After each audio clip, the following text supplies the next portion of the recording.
In The Seventh Shot, a detective story by Herman Landon, a gripping mystery unfolds as a detective faces a web of deception and danger. The story takes us into the heart of a criminal investigation, where every clue brings new twists and raises more questions. With sharp wit and keen observation, the detective races against time to uncover the truth behind a chilling series of events. As the tension builds, The Seventh Shot will reveal a startling conclusion that leaves us questioning what we know about justice and morality. Chapter 1. Brook Trout for Two. It was 12 o'clock, a hot, sunny noon in the latter part of August. Broadway blazed with the last fiery effort of the passing summer.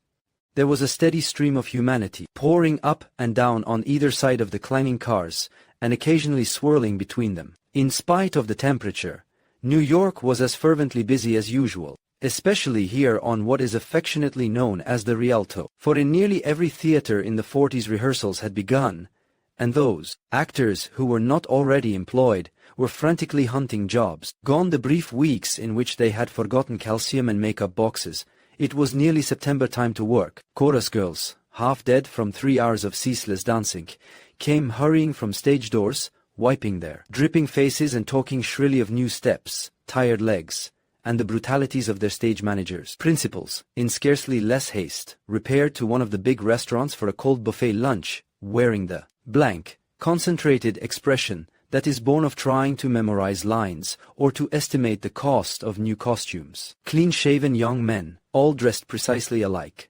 forgathered on street corners or plunged pallidly into cafes. Shabby little actresses, out of work and wearing their best clothes of last year, scurried anxiously from agent to agent. A few stars sank wearily into touring cars or limousines and flew homeward for an hour and a half of rest and refreshment before the long, grinding, sweltering afternoon. Stage managers, with scripts sticking out of their pockets and a grim and absent glare in their eyes, strode along, mentally blue-penciling the prompt book and cursing the company.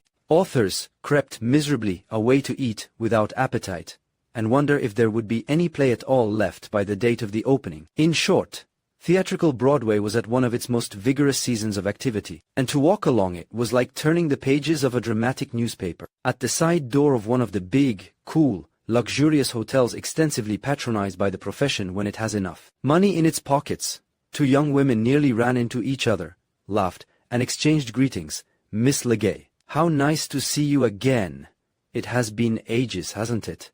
Are you lunching here too, Miss Merival?" "I hardly know," returned the younger and taller girl, adding with a frank laugh, "I was wondering whether it would be too sinfully extravagant to blow myself to a gilt-edged meal all alone. However, I believe I had about succumbed to temptation.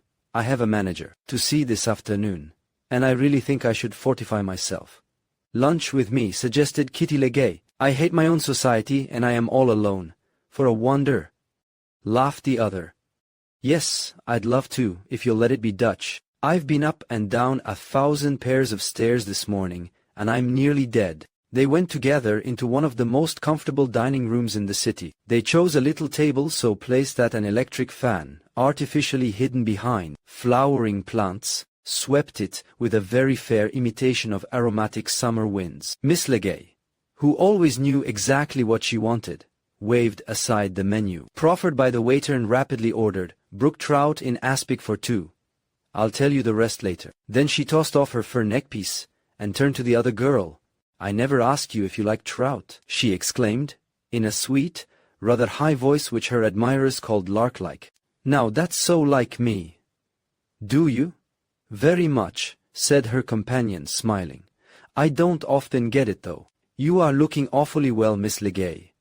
"I am always well," replied Kitty Legay. She was an exceedingly pretty woman, already in her early 30s, but even by daylight she did not look more than 25. On the stage, with the glamour of rouge and footlights to enhance her naturally youthful appearance, she passed easily for a girl in her teens. Very small, very dainty, with the clear, ivory-white skin which keeps its freshness so well, big dark eyes, brown curls, and a very red, tiny, full mouth, she still made an enchanting ingenue and captivated everyone who saw her. Today she was entirely charming in one of the innocently sophisticated frocks she particularly loved to wear, a creation of black and white, most daring in effect, though demurely simple in cut. Always pale by nature, she was doubly so now from fatigue and heat, yet she still looked young and lovely, and her smile had the irresistible and infectious quality of a child's. If at times her eye grew a bit cynical, or her pretty mouth a trifle hard, such slips in self-control occurred seldom. As a rule she kept a rigid guard upon herself and her expressions, not only because an obviously ugly mood or reflection made her look older, but because, if permitted to become a habit, it would be perilously and permanently aging. Kitty Legay was too truly clever not to know that her one valuable asset, both as an actress and a woman, was her quality or illusion of youth. When she lost that, she shrewdly judged, she would lose everything. She was not a sufficiently brilliant actress to continue successfully in character work after her looks had gone. And so far as her personal and private life was concerned, she had lived too selfishly to have made a very cozy human place for herself in the world. Not that she was a disagreeable or an unkind woman. She could even be generous on occasion, and she was almost always pleasant to her associates. But the spirit of calculation which she strove so hard to keep out of her face had left its mark upon her life. She had few close friends, though she liked many persons, and many persons liked her. She had long since drifted away from her own people, and she had never been willing to give up her independence for the sake of any man. So, in spite of a great number of admirers and a remarkably handsome salary, her existence seemed just a little barren and chilly sometimes. We have said that she never had been willing to give up her independence. That had been true all her life until now. Today she was considering just that proposition. Did she care enough, at last, to marry? Love, she had had no small measure of that all her life, for Kitty was by way of being temperamental. But marriage, that was another, and a vastly more serious matter. She looked almost wistfully across the table at Sybil Merivale. For a moment she had an unaccountable impulse to confide in her. She wished she knew her well enough. She looked, Kitty thought, like the sort of girl who would understand about this sort of thing, loving enough to get married and all that. Sybil was as unlike Miss Legay as she well could be. She was tall, and built strongly though slenderly, like a young Artemis, and her eyes were very clear and starry and blue. Her hair was of that rare and delicious shade known as blonde cendrée, and the silvery, ashen nimbus about her face made her brown eyebrows and lashes effective. Her skin was very fair, and her color came and went sensitively. She was not a beauty. Her nose was decidedly retroussé, and her mouth too large, but she was unquestionably sweet and wholesome and attractive, and her lovely forehead, and the splendid breadth between her eyes, suggested both character and intelligence. Kitty looked disapprovingly at the dust-colored linen dress she wore. It was far too close to the tint of her hair to be becoming. Blondes, thought Kitty, could wear almost any color on the face of the earth except just that. However, she felt rather pleased than otherwise that Miss Merivale was not looking her best. When she appeared in public with another woman, she was well satisfied to have the other woman badly dressed. She herself never was. Both women were honestly and healthily hungry, and talked very little until they were half through the trout. Then they met each other's eyes and laughed a little. "Thank goodness, you don't pretend not to have an appetite, like most girls," said Miss Legay. "I'm starved, and not a bit ashamed of it. Boned squab, after this, waiter and romaine salad." "If you let me eat so much, I shall be dull and stupid," declared Sybil. "And I want to be extra brilliant to talk to my manager. I simply have to hypnotize him into engaging me." "Who is he?" Altheimer. "You aren't going into musical comedy, surely?" Sybil flushed a bit and bent over her plate to hide her discomfort. I'm going into anything I can get," she answered in a low voice. Then she smiled, and went on more bravely. "I've been out of work since March, Miss Legay. Beggars can't be choosers." "Oh dear, how horrid." Miss Legay felt sincerely sympathetic for the moment. "It's 1,000 pities that you have to go into one of the Altheimer shows. You can really act, and well, of course, he doesn't care about whether you can act or not. He'll take you for your figure." And she looked the other girl over candidly. Sybil flushed again, but answered promptly, "I think he has some sort of part for me, a real part. He knows I don't sing or dance." "You are rehearsing, aren't you, Miss Legay?" "Yes, with Alan Mortimer. I wish you'd tell me what you think of him," said Sybil, with interest. "He's such a mystery to everyone. His first play, isn't it?" As a star, I mean. Yes, Duquesne is trying an experiment starring an unknown actor in a Broadway production. Pretty daring, isn't it? But Duquesne doesn't make many mistakes. He knows Alan Mortimer will make good. He's got a lot of personality, and he's extremely attractive, I think. I saw a good deal of him down at Nantucket during the summer. Kitty Legay never blushed, but there was a certain soft hesitancy about the way in which she uttered the simple words that was, for her, the equivalent of a blush. Sybil, noting it, privately concluded that there had been something like a romance down at Nantucket during the summer. Being a nice girl, and a tactful one, she said gently, "Is it a good play, do you think?" Miss Legay shrugged her shoulders carelessly. The moment of sentiment had passed. "It's melodrama," she rejoined. "The wildest sort. Boots and Saddles is the name, and it's by Carlton. Now you know." They both laughed. Carlton was a playwright of fluent and flexible talent, who made it his business always to know the public pulse. "What time is your appointment with Altheimer?" "1:15. "What an ungodly hour. Doesn't the man ever eat? But finish your lunch comfortably. If you're late, he'll appreciate you all the more. Besides," she paused, regarding the girl cautiously and critically, and that evanescently calculating look drifted across her face for the space of a breath. "Besides what?" demanded Sybil. "If I lose that part, I'll sue you for a job." "Besides what?" Kitty, for all her pretty, impulsive ways, rarely did things without consideration, so it was with quite slow deliberation that she answered Sybil's question with another. "Would you like to come with Alan Mortimer?" "Mercy." The girl put down her knife and fork and stared with huge blue eyes. "Do you mean to say that there's a part open after rehearsing 10 days? "How do you know how long we've been rehearsing?" queried the older woman. Sybil grew delicately pink. "I know a man in the company," she confessed, laughing shyly. "Norman Crane. Oh, he's only got a little bit of a part. Perhaps you haven't noticed him even. It's a big company, isn't it? But he's quite keen about your play." "Norman Crane?" repeated the other thoughtfully. "Why, yes, I know him. A tall, clean-looking fellow with reddish hair and a nice laugh." "That's Norman? He isn't a great actor, but he's quite a dear."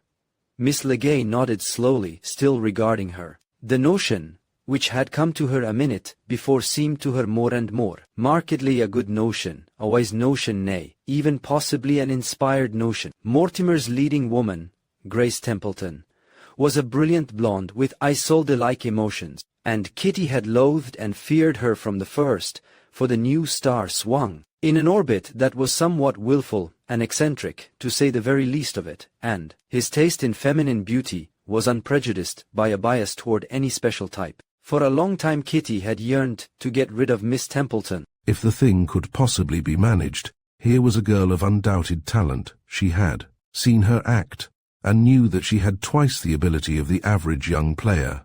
Presentable, but not too radiantly pretty, and proper and conventional and all that.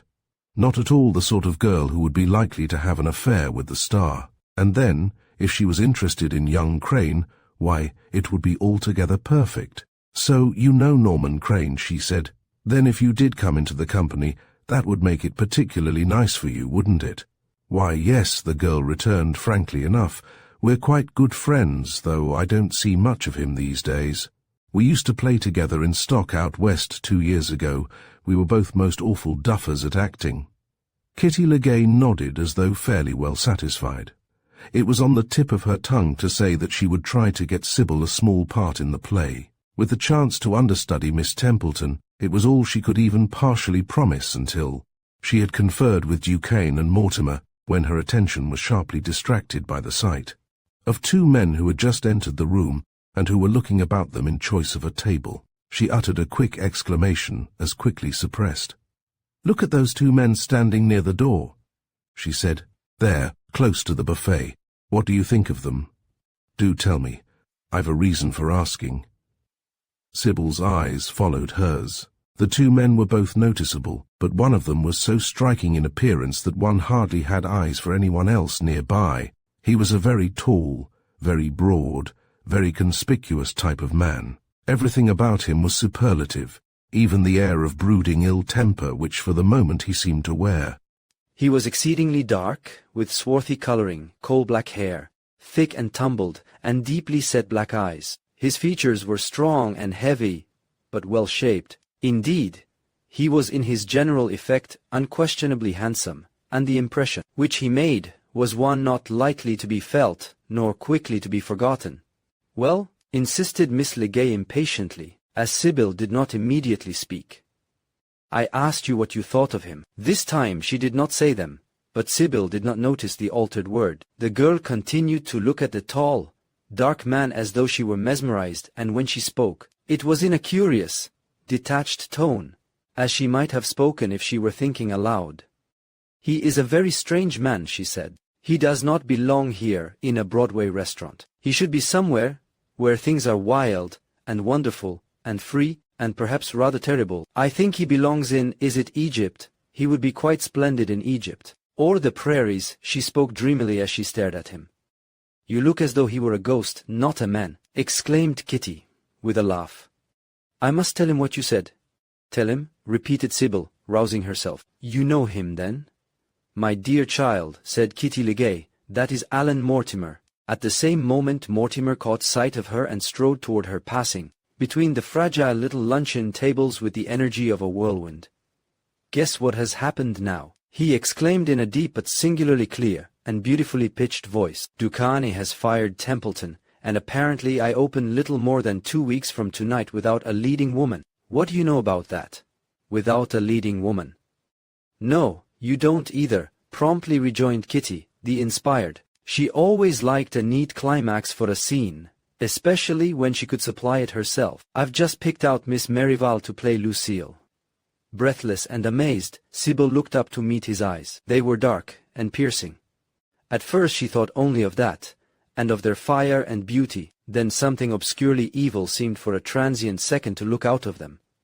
"What an awful man!" she said to herself, but he was holding out his hand. "Did you think of that all by yourself, Kit?" he said, a faint but rather attractive smile lightening his moody eyes.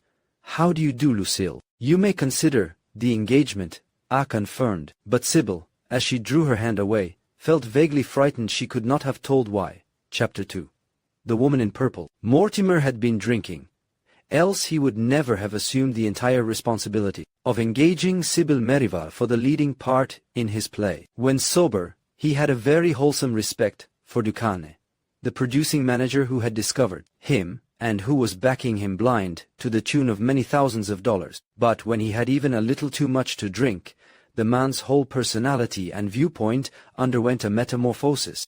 He became arrogant, self-assertive, unmanageable. Eventually it was this, as even his friends and adherents were wont to prophesy, which would be the means of his downfall. Now, though Ducane himself stood at his elbow, the actor, with a swagger which he had too much sense to use on the stage or when he was entirely himself, cried, "Let us sit down here with you, Kitty, and we'll drink the health of the new Lucille." Kitty smiled indulgently as she watched him seat himself and give a whispered order to the waiter, which presently resulted in the party being served with highballs. Meanwhile, as Ducane also sat down, Kitty introduced him to Sybil. Ducane was short and squarely built, with grey hair and steely eyes, a face as smooth and bland as a baby's, and an air so gentle and unassuming that his occasional bursts of biting sarcasm came upon his victims as a shock. His gaze, clear yet inscrutable, swept Sybil Merrival in the moment, taken up by his introduction to her. He was used to thus rapidly appraising the material presented him. He was inclined to approve of her appearance. She was not startlingly beautiful, but the hair was unusual and would light up well. She carried her head properly, too, and her low-voiced "How do you do, Mr. Ducane?" was quite nicely pitched.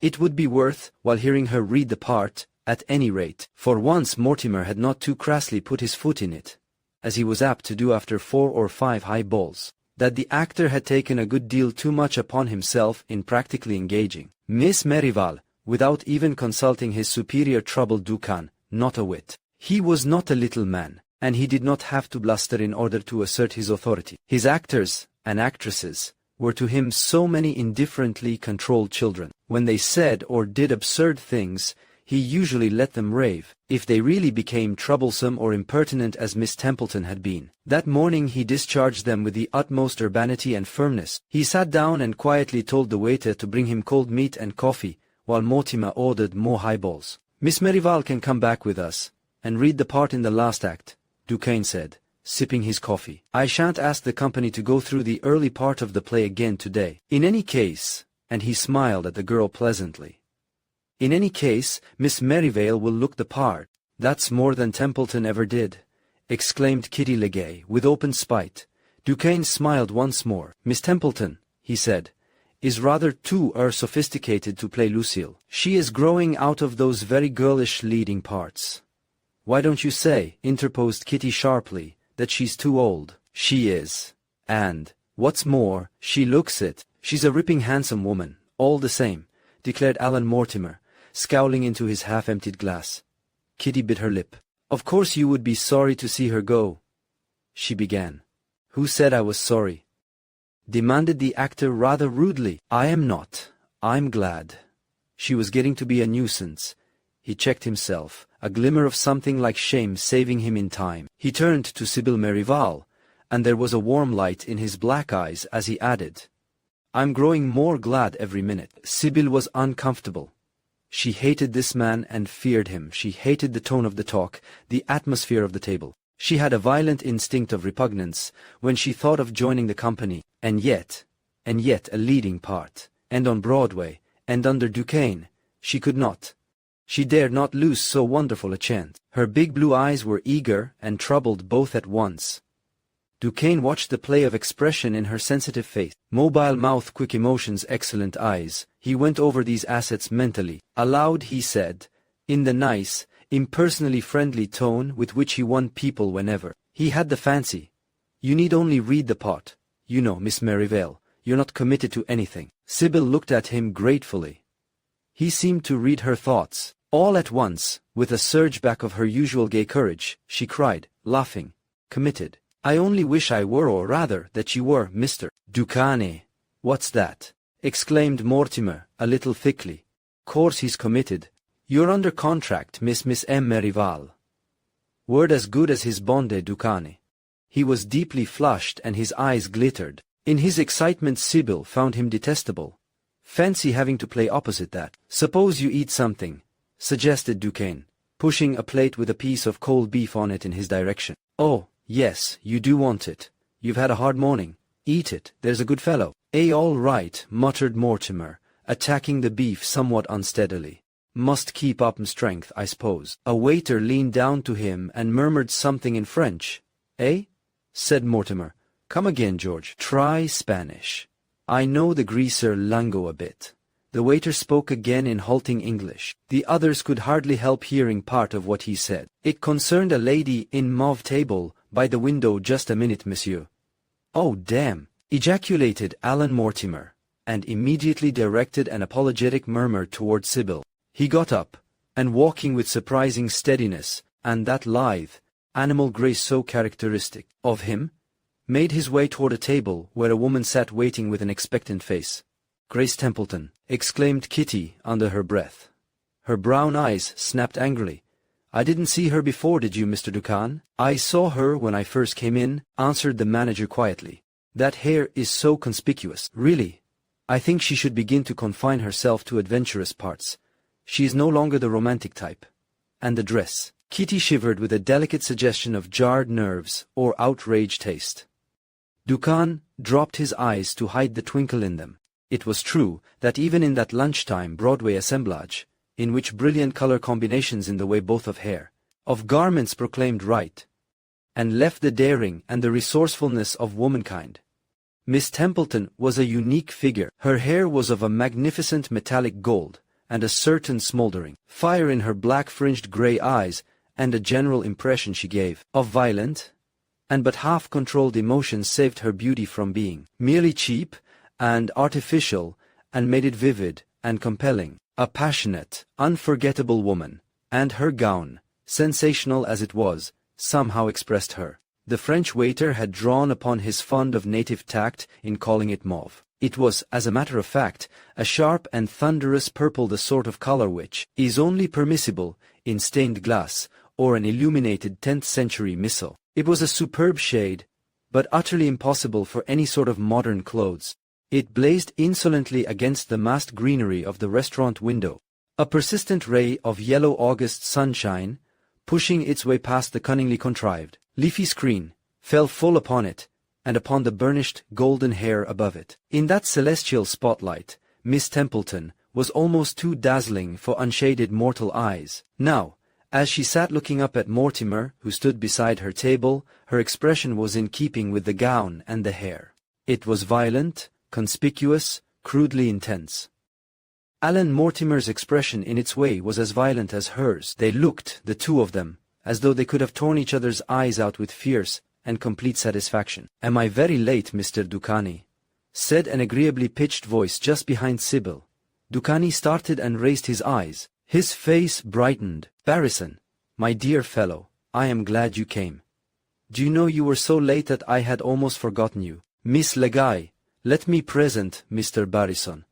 Miss Merivale, Mr. Barrison." The newcomer smiled and sat down at the already crowded little table. "If you say you had forgotten me," he protested, "I shall think you did not really need me at all, and that would be a hard blow to my vanity." "Nonsense," said Ducani. "Nothing could touch the vanity of a dyed-in-the-wool detective. What are you going to have, Barrison?" "I have lunched, thanks." "If that is coffee, yes, I will have a demitasse. I thought Mr. Mortimer was to be with you, Mr. Ducan. He is talking to Miss Templeton over there." Barrison's eyes darted quickly to the other table. "Your leading woman, is she not?" "She was," said Ducan calmly. "At present we are not sure whether we have any leading woman, or not, are we, Miss Merivale?" And he looked at her kindly. "And what is more," said Kitty Legay irritably, "we shall never find out at this rate. Do you people realize," she glanced at a tiny gold wrist watch, "that it is nearly 2, and that our rehearsal—" "Nearly 2. Sibyl's exclamation was one of real dismay. "And my engagement with Mr. Altheimer." "Oh, Altheimer, eh?" Ducannet looked at her with fresh interest. Whether a manager wants an actress or not, it always makes him prick up his ears to hear of another who may want her. "Telephone him that you have been asked to rehearse for me today, and that," he paused, "considering that you personally look upon your contract as very nearly signed." "Oh, Mr. Duquesne!" Sibyl flushed brilliantly. At that moment, she forgot her dread of being in Mortimer's company. She was conscious of pure joy and of nothing else. "There, run along and phone him. You understand," he added cautiously, "I'm not really dependable. If you are very bad, I shall say I never thought of engaging you." "I won't be," she laughed valiantly, and sped away in the direction of the telephone booths. Ducane turned to watch the way she walked. In a second he nodded. "Can hurry without scampering," he murmured critically, "and doesn't swing her arms about." Yes, very good. What do you really think of her?"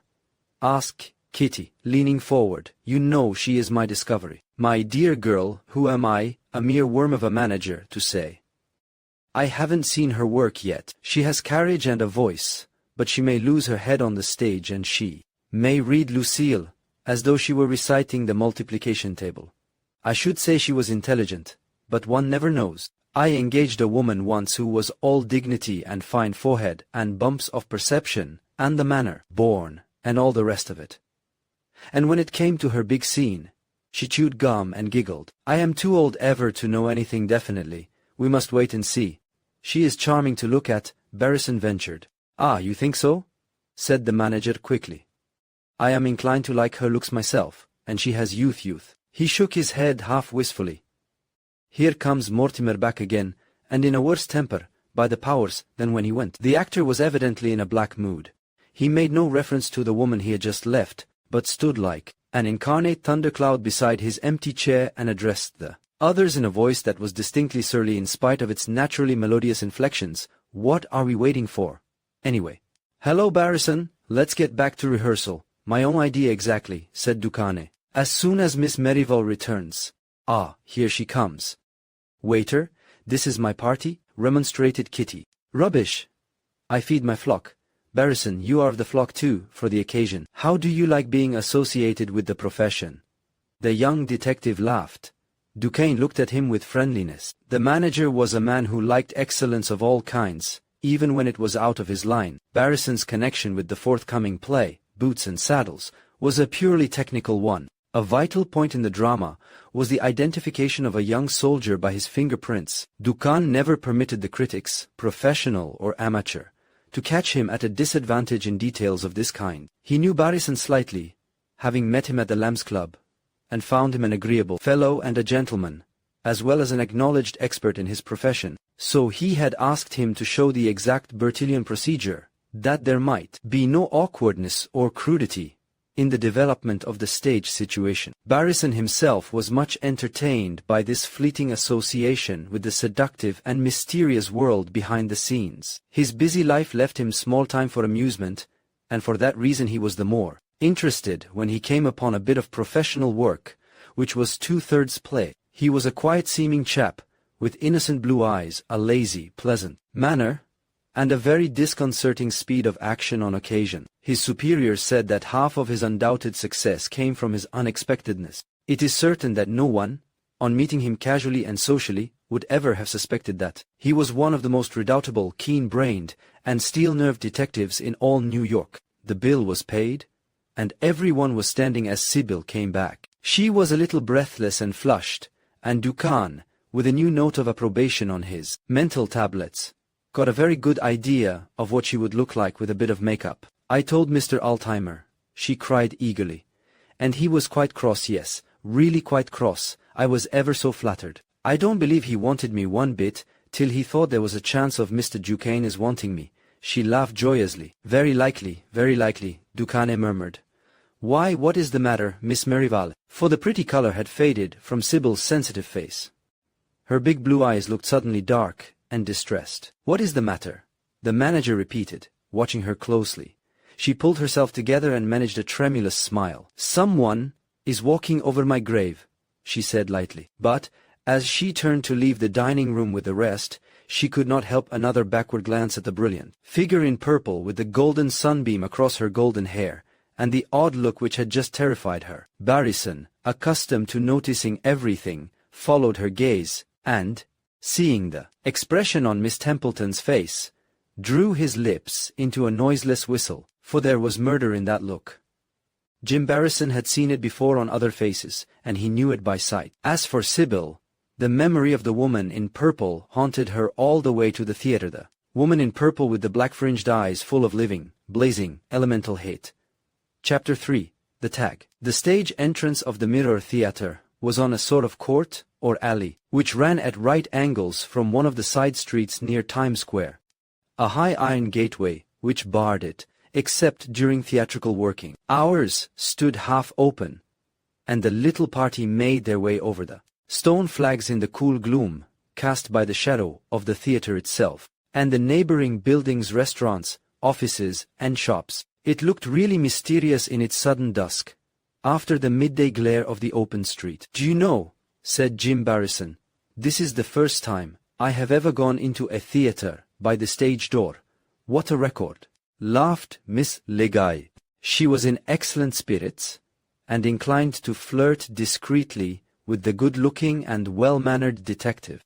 And so you never had a stage door craze in all your properly conducted life. Don't you think it's high time you No, it isn't reformed, I mean, but the reverse of reformed. Anyway, you should make up for lost time, Mr. Barrison. Ah, Roberts, I suppose you thought we were never coming. Everyone else here? She was speaking to the stage doorkeeper, a thick-set man of middle age, with a stolid face that lighted up somewhat as she addressed him. He did not answer, but beamed vacuously at her. She was always charming to him, and he adored her. They went on into the theater. Barrison was taken in tow by Duquesne. Hello, Willie. Mr. Barrison, this is Mr. Coster, my stage manager, and I am inclined to dislike him. He knows so much more than I do. Mr. Barrison is a detective, and has come to help us with those fingerprint scenes, Willie. Pleased to meet you, said Willie, absently offering a limp, damp hand. Governor, is it true you've canned GT? Quite true, said Duquesne cheerfully. Let me present you to Miss Merrival. She will rehearse Lucille. Lord, groaned Willie, who was hot and tired and disposed to waste no time on tact. About 2 weeks before, Mortimer lurched forward. Say, he began belligerently. She's my leading lady, see? Anyone who doesn't like, oh, go away and take a nap. Interrupted Willie, without heat. He was no respecter of persons, so that's it.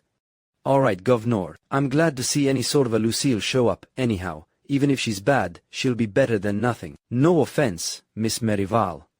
I quite understand, said Sybil, so sweetly that Willie turned all the way round to look her over once more with his pale, anxious eyes. Come on, folks, they're all waiting, he said, and led the way onto the big, bare stage. Willie Coster was a small, nervous man with a cynical pose, and the heart of a child. His scant hair was sandy, and his features unbeautiful. But he was a good, clever, and hard-working little chap, and even the companies he trained were fond of him. He constantly and loudly proclaimed his disgust with all humanity, especially the humanity of the theaters. But he was usually broke because he hated to refuse a touch, and everyone on earth called him Willie. He was a remarkable stage manager. He was a true artist, was Willie Coster, and he poured his soul into his work. After every first night he got profoundly drunk and stayed so for a week. Otherwise, he explained quite seriously, and as everyone, including Duquesne, could quite believe, he would have collapsed from nervous strain. Only a few electric lights had been turned on. The stage looked dim and dingy, and the auditorium was a vast abyss of unfathomable blackness. Close to the edge of the stage, where the unlighted electric footlights made a dully beaded curve, stood a small table littered with the 4 acts of the play and some loose sheets of manuscript, presided over by a slim little youth who was Coster's assistant. This was the prompt table, whence rehearsals were, technically speaking, conducted. As a matter of fact, Willie Coster never stayed there more than 2 minutes at a time. The company had already assembled. They looked hot, resentful, and apprehensive. They stood around in small groups, fanning themselves with newspapers and handkerchiefs, and making pessimistic conjectures as to what was going to happen next. Everyone knew that something had gone wrong between Templeton and the management. Collectively, they could not make up their minds whether they were glad or sorry. She had been the leading woman of the show, and everyone felt a trifle nervous until reassured that another lead would be forthcoming. It was Claire M.C. Allister, one of the extra ladies, who first recognized Sybil. "Gee, ain't that a Merivale girl?" she exclaimed to the young man, who played a junior officer in one very small scene. "I saw her in a real part once, and she got away with it in good shape too." The young man to whom she spoke looked up, startled, and then sprang forward eagerly, his eyes glowing. "Sybil," he cried gladly. She turned quickly, and, laughing and flushing in her beautiful frank way, held out both her hands to him. "Isn't it luck, Norman?" she exclaimed gleefully.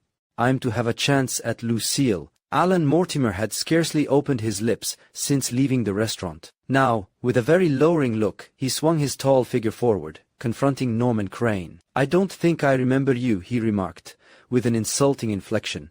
"Not in the cast, are you?" Norman, flushing scarlet, started to retort angrily, but Duquesne stopped him with a calm hand upon his arm. All right, my boy," he said evenly. "You're in the cast, all right, but come, we are rehearsing a play today, and not discussing personalities." In some occult fashion he contrived to convey his meaning to young Crane. It was not the smallest of Duquesne's undoubted and unique talents. He knew how to appeal, directly and forcibly, to a human consciousness without putting the thing into words. Crane, who was extraordinarily sensitive, understood instantly that the manager wished to excuse Mortimer, on the grounds of his condition, and that he put it up to the younger man to drop the issue. Wherefore, Crane nodded quietly and stepped back without a word.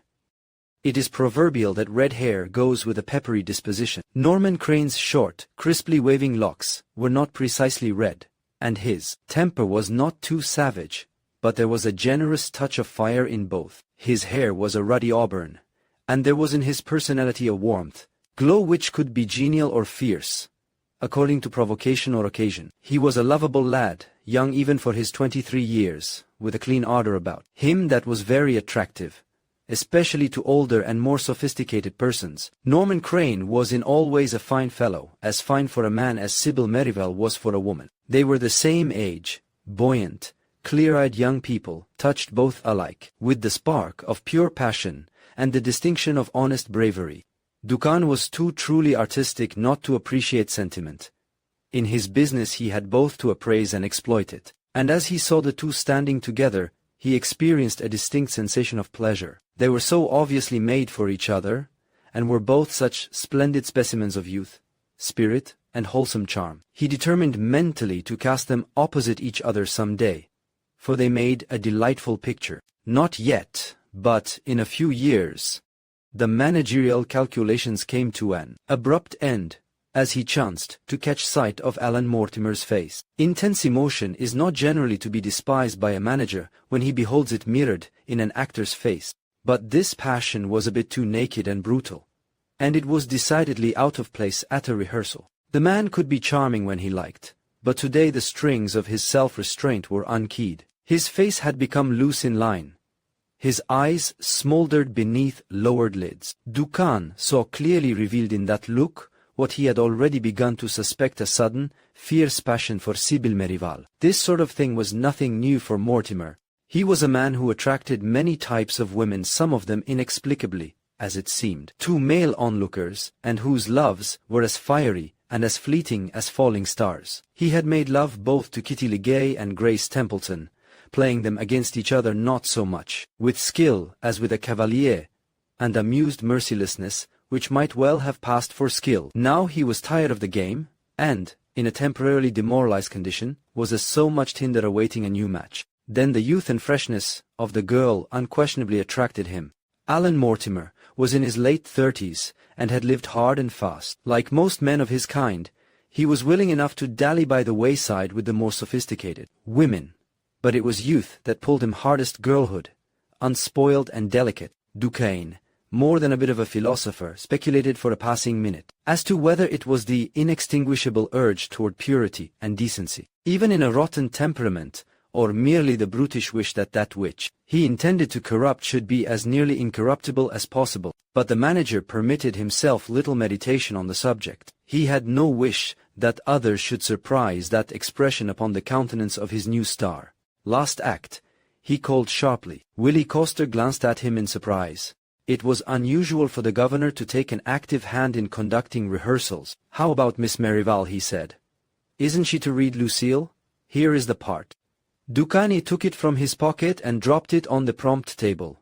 Miss Templetoner turned it in this noon. He suppressed a smile as he recalled the vigor with which Grace Templeton had thrown the little blue-bound booklet at him across his desk. He added, "Let Miss Merival take the complete script home with her tonight. That will give her the best idea of the character." For Dukan, unlike most of his trade, believed in letting his people use as much brain as God had given them in studying their roles. "Then we start at the beginning of Act 4, said Coster. "Here's the part, Miss Merivale. Just read it through for this rehearsal, and get a line on the business and where you stand. Everybody please, Miss Merival. You're not on till Mr. Mortimer's line. The girl I would give my life for." Then you enter upstage, right? "Ready, Mr. Mortimer?" The company breathed one deep, unanimous sigh of relief. They had feared that the advent of a new Lucille would mean going back and doing the whole morning's work over again. But Ducan was, yes, he really was almost human for a manager. There were three other persons who had seen Mortimer's self-betraying look as his eyes rested on Sybil Merivale's eager young beauty. One was Norman Crane, one was Kitty Legay, and one was the detective, Jim Barrison. Barrison's eyes met those of Duquesne for a moment, and he had a shrewd idea that the manager was telegraphing him a sort of message. He resolved to hang around as long as he could, and get a word alone with Duquesne after rehearsal was over. At this point, John Carlton, the author, arrived. He was a dark, haggard young man, but, though looking thoroughly subdued after a fortnight, under the managerial blue pencil, he quite brightened up on being introduced to Barrison. "Thankful, no end," he muttered in a hasty aside. "Was afraid they'd cut out the whole fingerprint business." "Cut it? Why? No good?" "Too good," sighed the discouraged playwright. He had, however, hauled a lagging sense of humor out of the ordeal, for shortly after, he went with Barrison to sit, in a box in the dark auditorium, and evolved epigrams of cynic derision as he watched the rehearsal of his play. Barrison found him not half a bad fellow, and before the hot afternoon wore itself out, they had grown quite friendly. Barrison's own part in the rehearsal was soon disposed of. After he had explained the way the police detect fingerprints upon objects that seem innocent of the smallest impression, and illustrated on a page of paper, a tumbler, and the surface of the table, his work was over for the day. Mortimer promised to practice a bit, that the effect might be quite technical and expert-looking. Barrison was to come to another rehearsal in a few days and see how it looked. Then the detective found himself free to enjoy the rest of the rehearsal, such as it was. Which won't be much, Carlton warned him. This is just a running over of lines for the company, and to start Miss Merivale off. Nobody will do any acting. The last act ought to be the most important, I should think, said Barrison. Oh, well, so far as action and hullabaloo goes, shots and soldiers and that sort of thing. But it's a one-man play anyway, and I've had to make that last act a regular monologue. It's all Mortimer. He's a one too, when he cares to take the trouble. Drunk now, of course, but he's no fool. He'll keep sober for the opening, and if the women don't go dippy over his looks, and his voice, and his love-making, I miss my guess. Now, watch, this is going to be one of the exciting scenes in the play, so far as action goes. Pure melodrama, but the real thing. If I say it as shouldn't girl in the power of a gang of ruffians, spies and so forth. Night dark scene, you know, a really dark scene, with all the lights out, front and back, pitch black, just a bit of a wait to get people jumpy, and then the shots. Willie Coster cried out, "Hold the suspense, folks, no one move, lights are out now." He waited while 10 could be counted, then deliberately began to strike the table with his fist. 1, 2, those are supposed to be shots, explained Carlton. 3, 4, 5, 6, that's enough, interposed Duquesne. The women don't like shooting, anyway. All right. 6 shots, Mortimer. Now you're coming on, carrying Lucille. Never mind the business. Miss Merivale, read your line. Thank God, it's you in time. Right. All the rest of you, hurry up. You're carrying torches, you boobs. Don't you know by this time what you do during the rescue? Oh, for the love of. He began to tell the company what he thought of it collectively and individually, and Carlton turned to Barrison, all over but the shouting and the love scene. Mortimer can do that in great form, but you'll get no idea of it today, of course. He isn't even trying. He's a good bit soberer than he was, though, said Barrison, who was watching the star carefully. Well, I'm inclined to think he is. Maybe he'll wake up and do his tricks, but you never can tell with him. There go the extras off. It's the love scene now. The last scene in the play was a short, sentimental dialogue between Tarrant, the hero, and Lucille. Sybil read her lines from the part.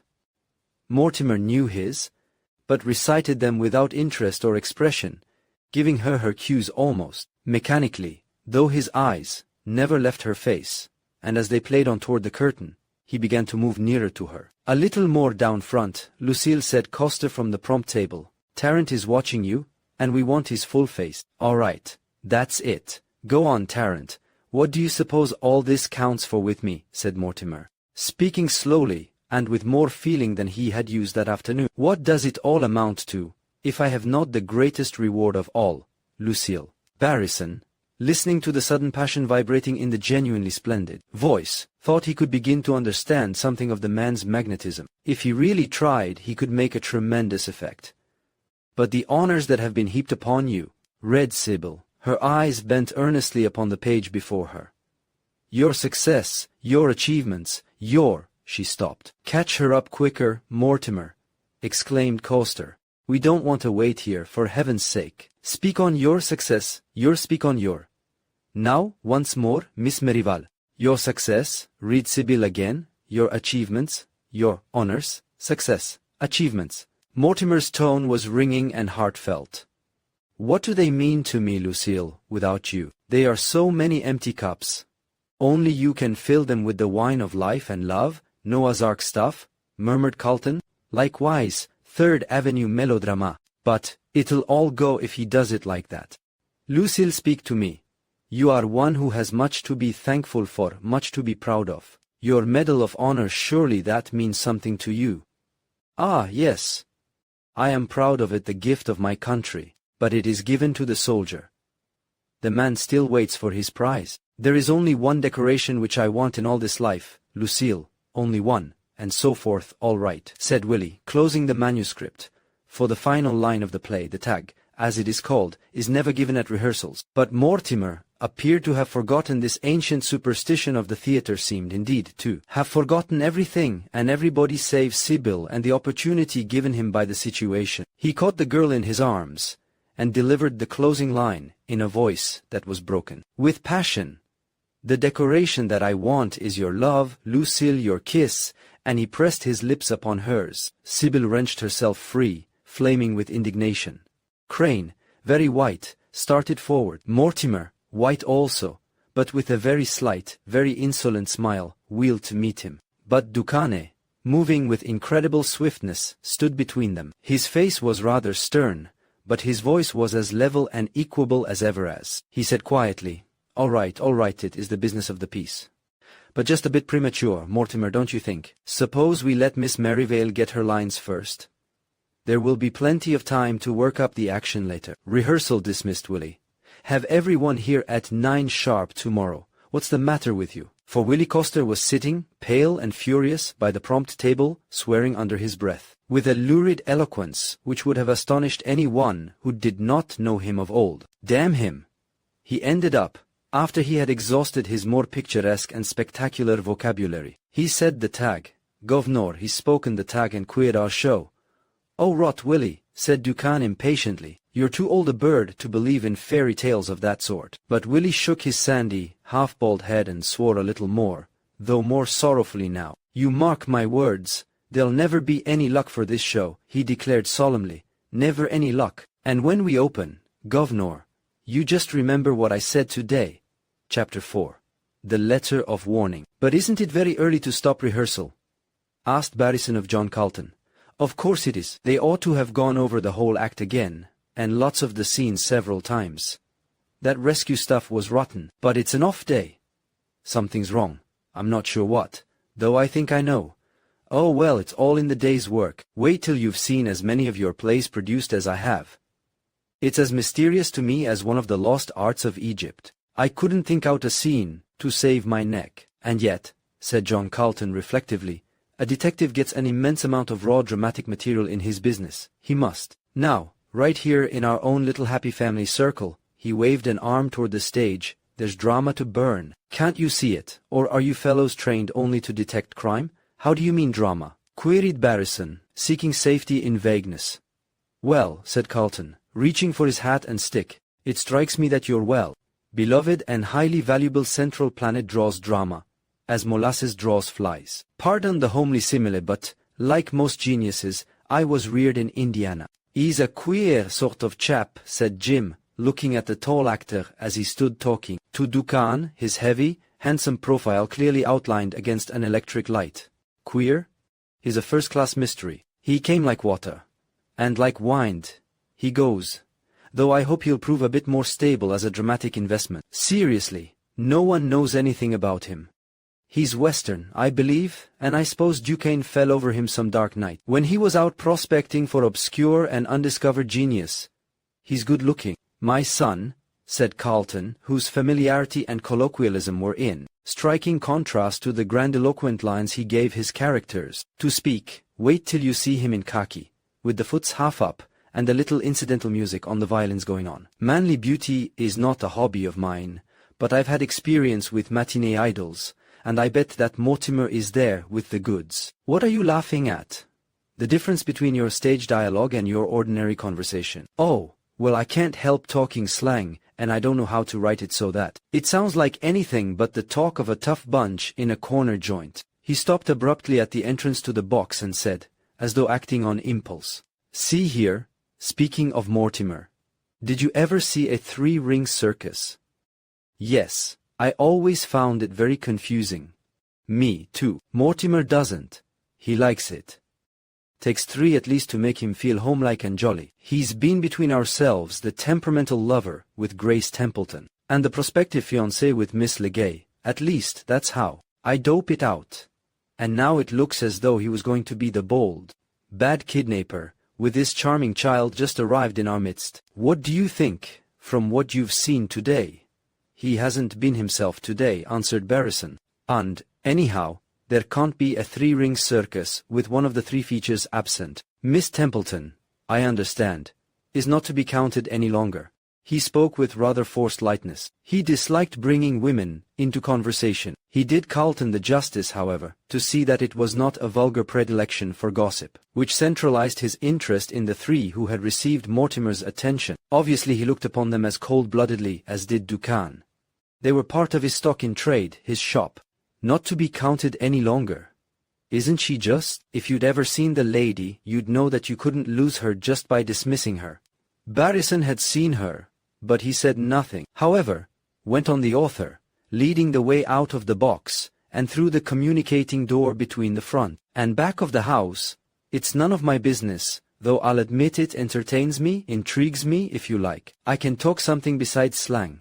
I'm nothing but a poor rat of an author, but if I were a grand and glorious detective with an idle hour or so to put in, I'd watch that combination. I'm too poor and too honest to afford hunches, as a rule, but I've got one now, and it's to the effect that there'll be more melodrama behind the scenes in Boots and Saddles than there ever will be in the show itself. Though Barrison said nothing in reply, he privately agreed with the playwright. Nothing very startling had happened, to be sure, yet he was acutely conscious of something threatening or at least electric in the air, a tension made up of a dozen small trifles which might or might not be important. It would be difficult to analyze the impression made upon him, but he would have had to be much less susceptible to atmosphere than he was not to have felt that the actors in this new production were playing parts other than those given them by Carlton, and that they stood in rather singular and interesting relation to each other. Mortimer infatuated with Sibylle Merivale.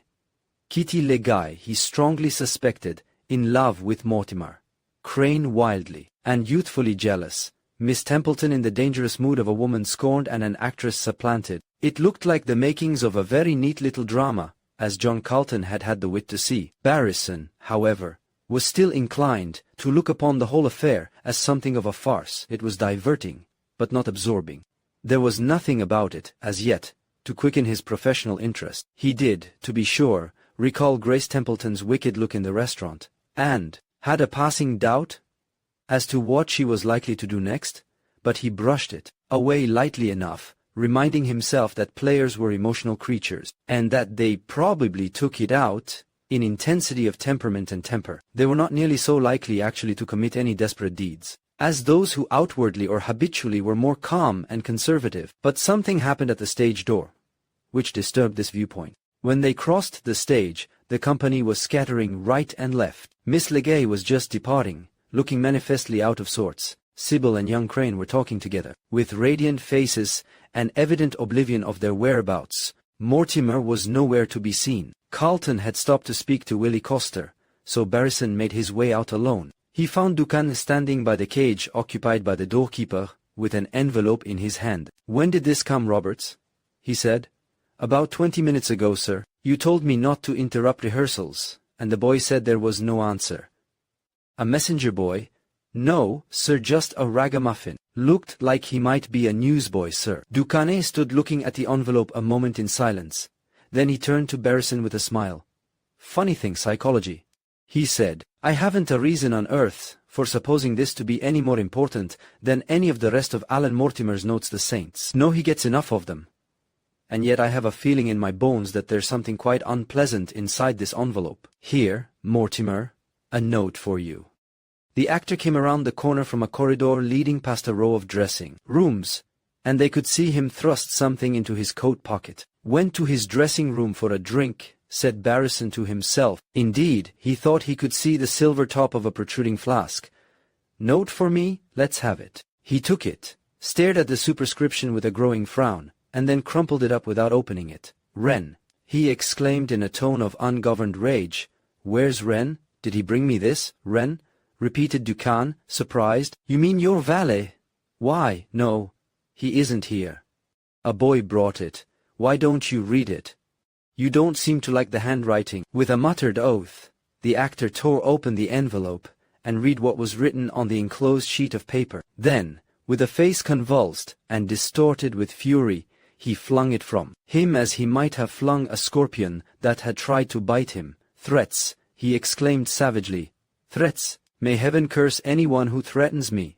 Threats! He seemed incapable of further articulation, and strode past them out of the stage door. Barrison could see that he was the type of man who can become literally blind and dazed with anger. Mentally, the detective decided that such uncontrolled and elemental temperaments belonged properly behind bars. Certainly they had no place in a world of convention and self-restraint. Quietly, Duncan picked up both letter and envelope, and after reading what was written on them, passed them to Barrison. When I have a lunatic to dry nurse, he observed grimly, I have no scruples in examining the stuff that is put in his feeding bottles. Take a look at this communication, Barrison. I'll admit, I'm glad that I don't get such things myself. Jim glanced down the page of letter paper. On it, in scrawling handwriting, was written, You cannot always escape the consequences of your wickedness and cruelty, don't think it. Just now your future looks bright and successful, but you cannot be sure. You are about to open in a new play, and you expect to win fame and riches. But God does not forget, though he seems to. God does punish people, even at the last moment. I should think you would be afraid that lightning would strike the theater, or that a worse fate would overtake you. Remember, Alan, the wages of sin. Remember what they are. Who are you to hope to escape? I bid you farewell, until the opening night. The last 4 words were heavily underlined. There was no signature. What do you make of it? Asked Duncan. It's from a woman, of course. Quite an ordinary threatening letter. We handle hundreds of them, and most of them come to nothing at all, possibly, said Duncan thoughtfully. And yet I don't feel like ignoring it entirely. Not on Mortimer's own account, you understand. He's not the type of fellow I admire, and I don't doubt he richly deserves any punishment that may be in store for him. But he's my star, and if anything happens to him, I stand to lose more money than I feel like affording in these hard times. I can have a couple of men detailed to keep an eye on him, suggested Barrison. Duncan shook his head. He'd find it out and be furious, he returned. Whatever else he is, he's no coward, and he detests having his personal affairs interfered with.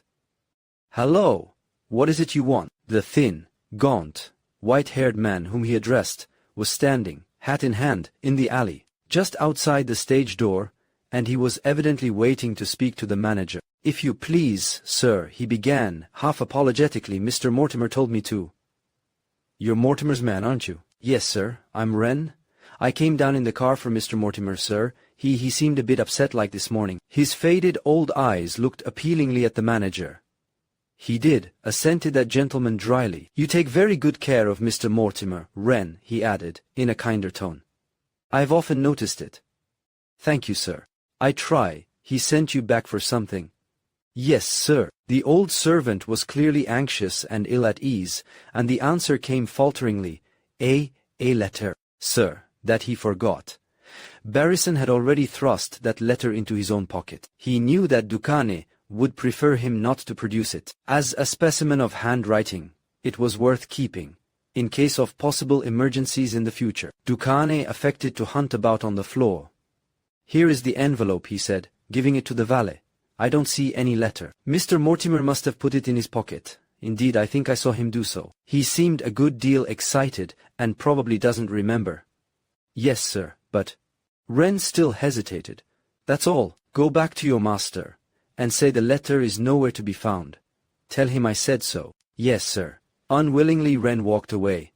A decent old chap, commented Duncan, looking after him. I can't understand why he sticks to that ill-tempered rake, but he seems devoted to him. They went out together, and saw Wren say something at the window of the great, purring limousine that was waiting in the street at the end of the court. After a minute he got in, and the car moved off immediately. No, said the manager, as though there had been no interruption to his talk with Barrison.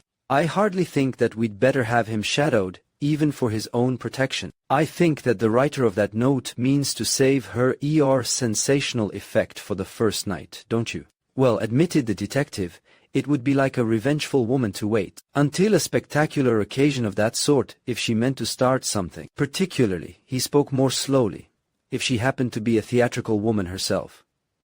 Ah, yes, said Duncan calmly, especially if she happened to be a theatrical woman herself. He was silent for a long minute as they walked toward Broadway. Then, as he stopped to light a cigar, he said, "Every woman is a theatrical woman in that sense. My dear fellow, women are the real dramatists of this world. If a man wants to do a thing, rob a bank, or elope with his friend's wife, or commit a murder, or anything like that, he goes ahead and does it as expeditiously and as inconspicuously as possible. But a woman invariably wants to set the stage. A woman must have invented rope ladders, suicide pacts, poisoned wine cups, and the farewell letter to the husband. Next to staging a love scene, a woman loves to stage a death scene, whether it's murder, suicide, tuberculosis, or a broken heart. Would any man in Mimi's situation have let himself be dragged back to die in the arms of his lost love? Hardly. He'd crawl into a hole or go to a hospital. It was a man who wrote the story of Mimi, Barrison reminded him. A man who, being French, knew all about women. Yes, I think we can safely leave our precautions until September the 15th. Just the same, Barrison, I shall be just as well pleased if you'll manage to drop in at rehearsals fairly often during the next fortnight. There might be development. I'll leave word with Roberts in the morning that you are to come in when you like. Barrison promised, and left him at the corner of Broadway. As he walked back to his own rooms, Ducan's words lingered in his memory. Women are the real dramatists of this world. He thought of the same phrase that evening when, while he was in the middle of his after-dinner brandy and cigar, his Japanese servant announced, "A lady on business. Very important." Barrison started up, hardly able to believe his eyes. The woman who stood at his door was Miss Templeton. Chapter 5. Miss Templeton. She was in full evening dress, with her splendid shoulders and arms bare, and her brilliant hair uncovered and elaborately dressed. Her tightly clinging gown was black, embroidered in an orchid design of rose color and gold. A long black lace scarf, thrown over one arm, was her only apology for a wrap. She was just then, as Barrison was obliged to confess to himself, one of the handsomest women he had ever seen in his life. He realized now that she was younger than he had thought. Also, she looked far less artificial and flamboyant than she had looked at luncheon. Jim's orange-shaded reading lamp was kinder to her than that intrusively glaring sunbeam had been. There was even a softness and a dignity about her, he thought. Perhaps, though, it was merely a pose put on for the occasion as she had put on her dinner dress. Moving slowly, and with a very real grace, she came a few steps into the room, and inclined her handsome head very slightly. "Mr. Barrison?" He bowed and drew a high-backed, brocaded chair into a more inviting position. "Won't you sit down?" "Thank you. I am Grace Templeton."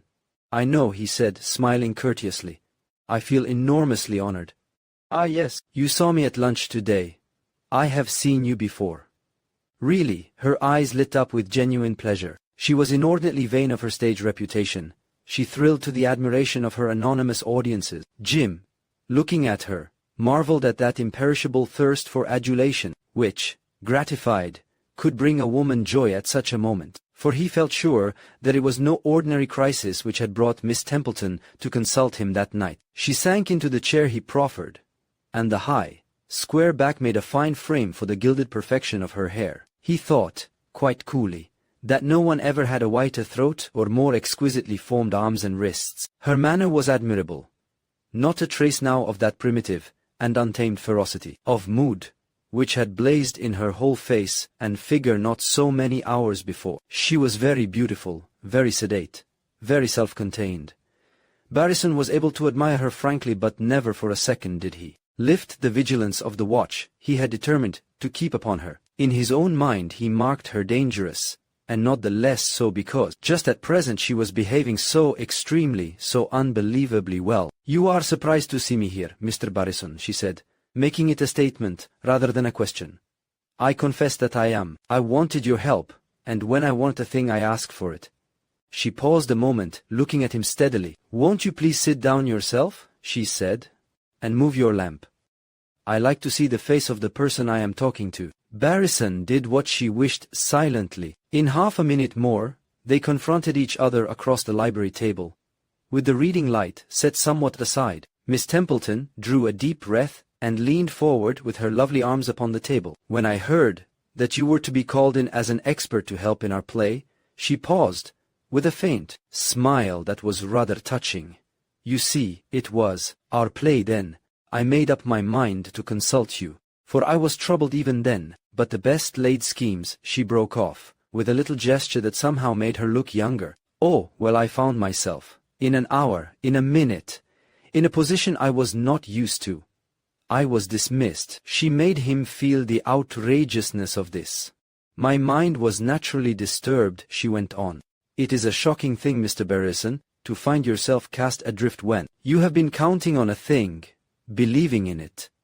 I should scarcely have thought that it would be so awful, Jim ventured, for you, who surely need not remain in such a predicament any longer than you care to. She flashed him a grateful glance. That is nice of you, but I truly think that it is worse in a case like mine. One grows accustomed to things. It is somewhat appalling to find oneself without them, to find them snatched away before one's eyes. You see, I have never been fired before.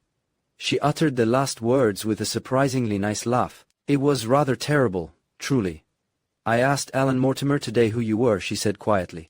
When I knew, I determined that I would come to see you. And so? He suggested encouragingly. She was, if this were cleverness, much too clever to change her gentle, rather grave attitude. And so, she said, as she leaned upon the table, I have come to speak to you of the things which a woman does not speak of as a rule.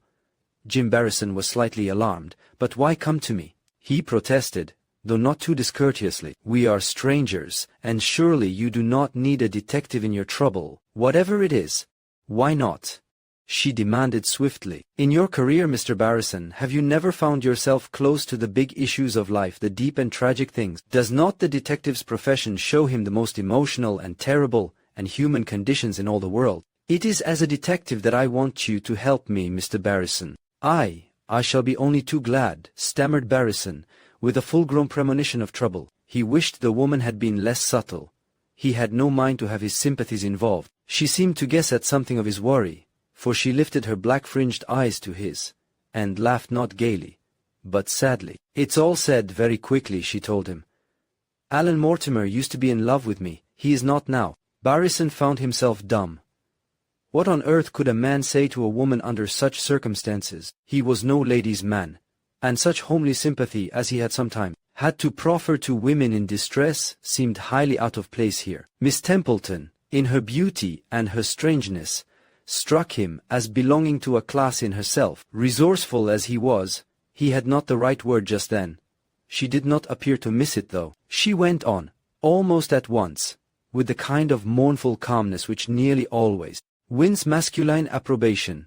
Understand, there was no question of marriage. I do not claim anything at all except that he did care for me. She put her hand to her throat, as if she found it difficult to continue, and added proudly, I am the sort of woman, Mr. Barrison, who demands nothing of a man except love. I believed that he gave me that. There were other women. There was one woman especially. She wanted him to marry her. She did not love him, as I understand love, but she did want to marry him. She had lived a selfish, restless life for a good many years. She is as old as I, though no one knows it, but she had never settled down. She is the type that eventually settles down. I am not. She wants to be protected and supported. I don't. She is a born parasite, what we call a grafter. I am not. Perhaps you can guess whom I mean. Perhaps I can, conceded Barrison, remembering what Carlton had said about Kitty Legay and Alan Mortimer. Ah, she smiled faintly. Very well. Here am I, flung aside from my part, and from him. She is left in possession, so to speak. That is almost enough to send a woman's small world into chaos, is it not? But there was something more left for me to endure. Another woman came into the little play that I thought was too fully cast. I don't mean Mr. Carlton's play, I mean the one that goes on night and day as long as men and women have red blood in their veins and say what they feel instead of what is written in their parts. Another woman was engaged, or practically engaged, to take my place. Yes, I know. Miss Merrival, Miss Merrival. She repeated the name slowly and without heat.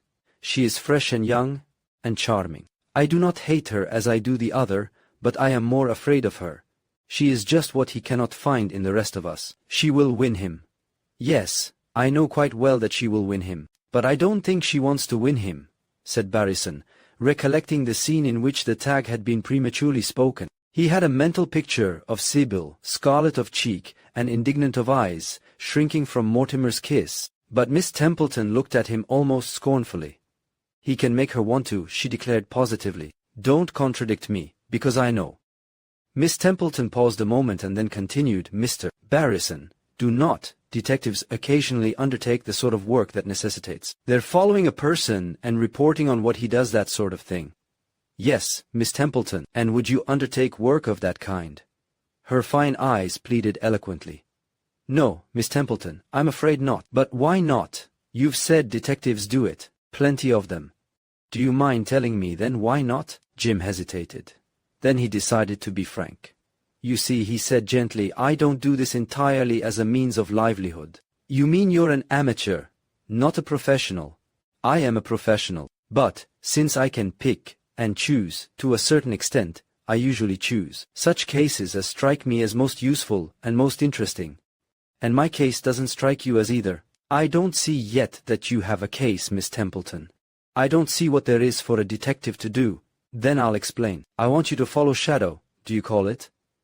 Mr. Mortimer, every day and every night. I want to know what he does, whom he sees, where he goes. I will pay anything." Barrison put up his hand to check her. "Yes, I know," he said quietly.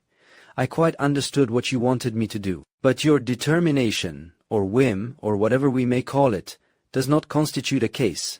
I can make you see why. I can tell you the reasons." "I'm afraid that I don't want to hear them, Miss Templeton. I simply can't do what you ask me to.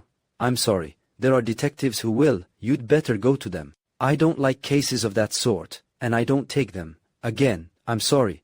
Try not to think me too rude and ungracious." She sat with downbent head, and he could not see her face. He felt unaccountably sorry, as he had told her he felt. He could not have felt more grieved if he had hurt someone who had trusted him. Suddenly she flung up her head, and there was another look on her face, a harder, older look. "All right," she said, in a metallic tone, "you won't help me. I'm sure I don't know why I should help you. But if you won't shadow Alan Mortimer these next 2 weeks, you take a tip from me, shadow Kitty Legay." Chapter 6. The Divided Danger. As she swept to the door, her golden head held high, her black scarf floating from one round white arm, she encountered a newcomer. One Tony Clay.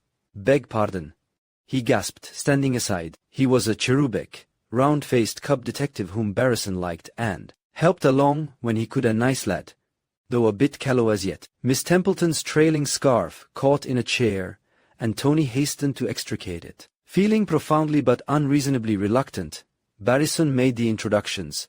"Miss Templeton, may I present Mr. Clay? He will put you in a taxi, won't you, Tony?"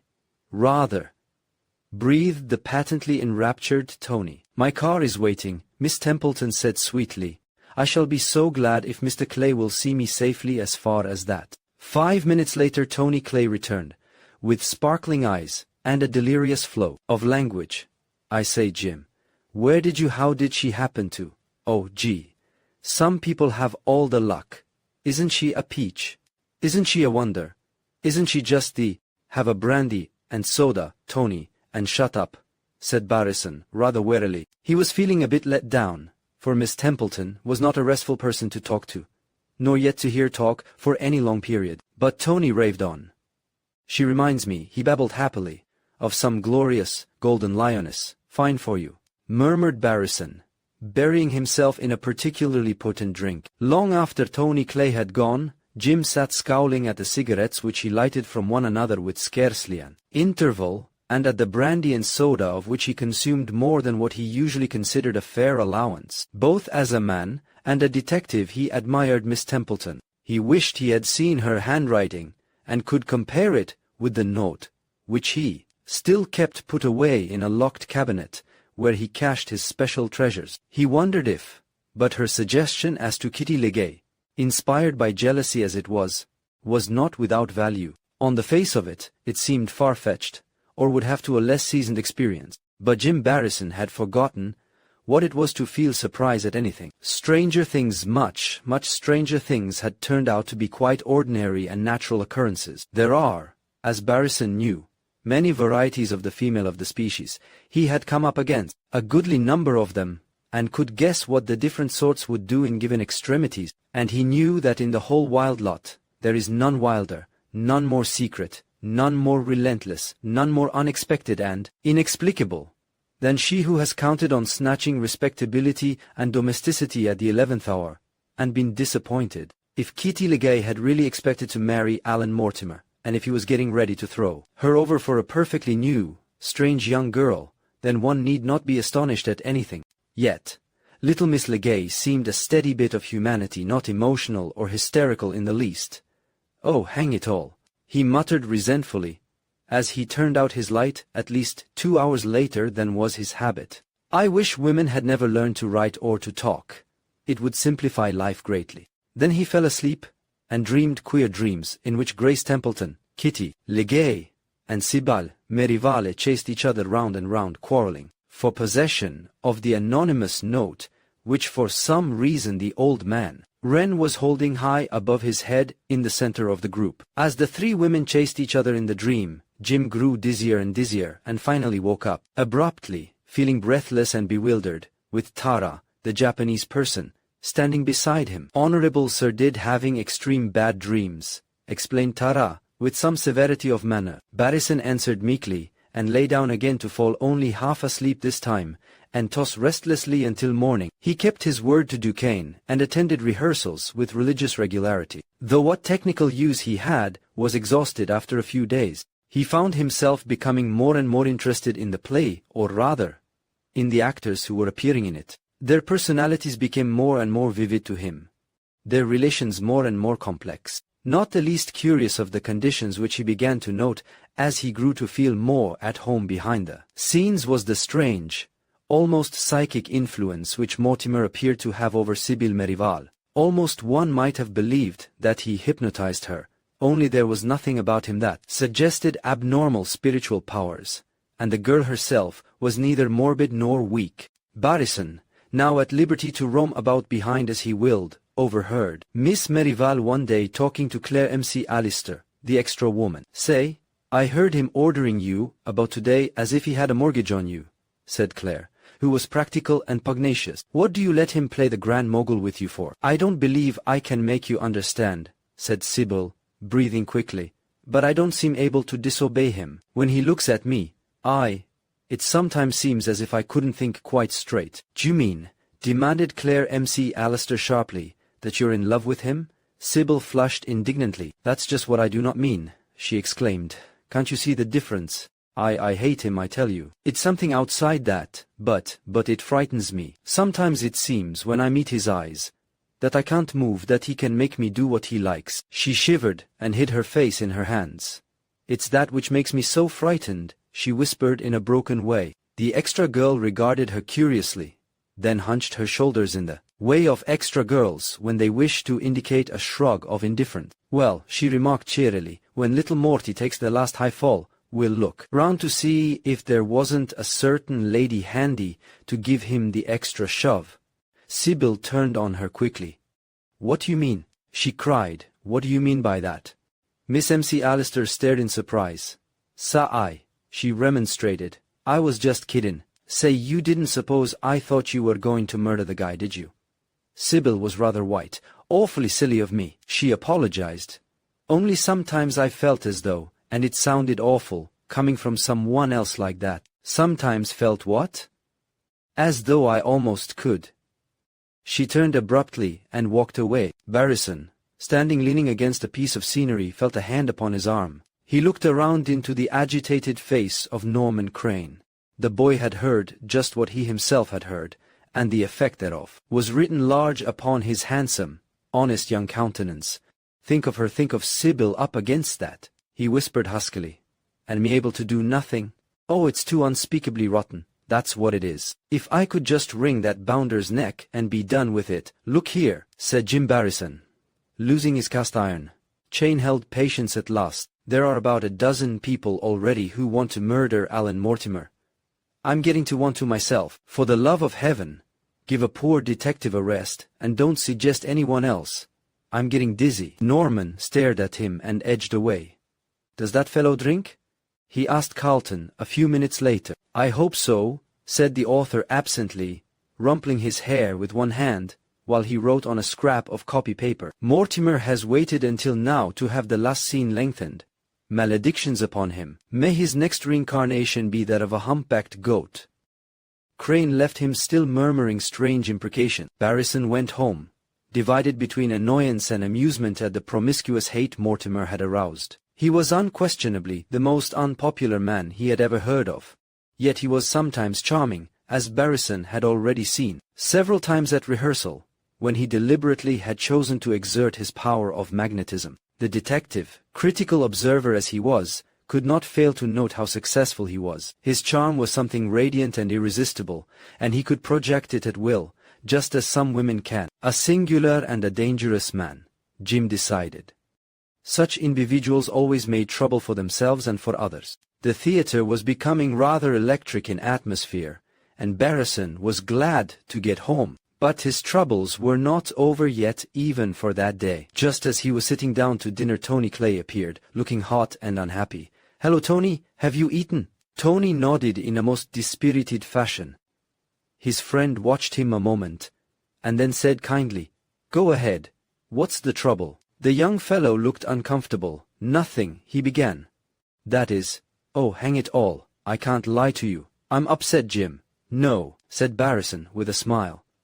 "Jim," Tony went on rather desperately, "do you believe that there ever are occasions when it is permissible to give a client away? To a colleague, I mean. Do you?"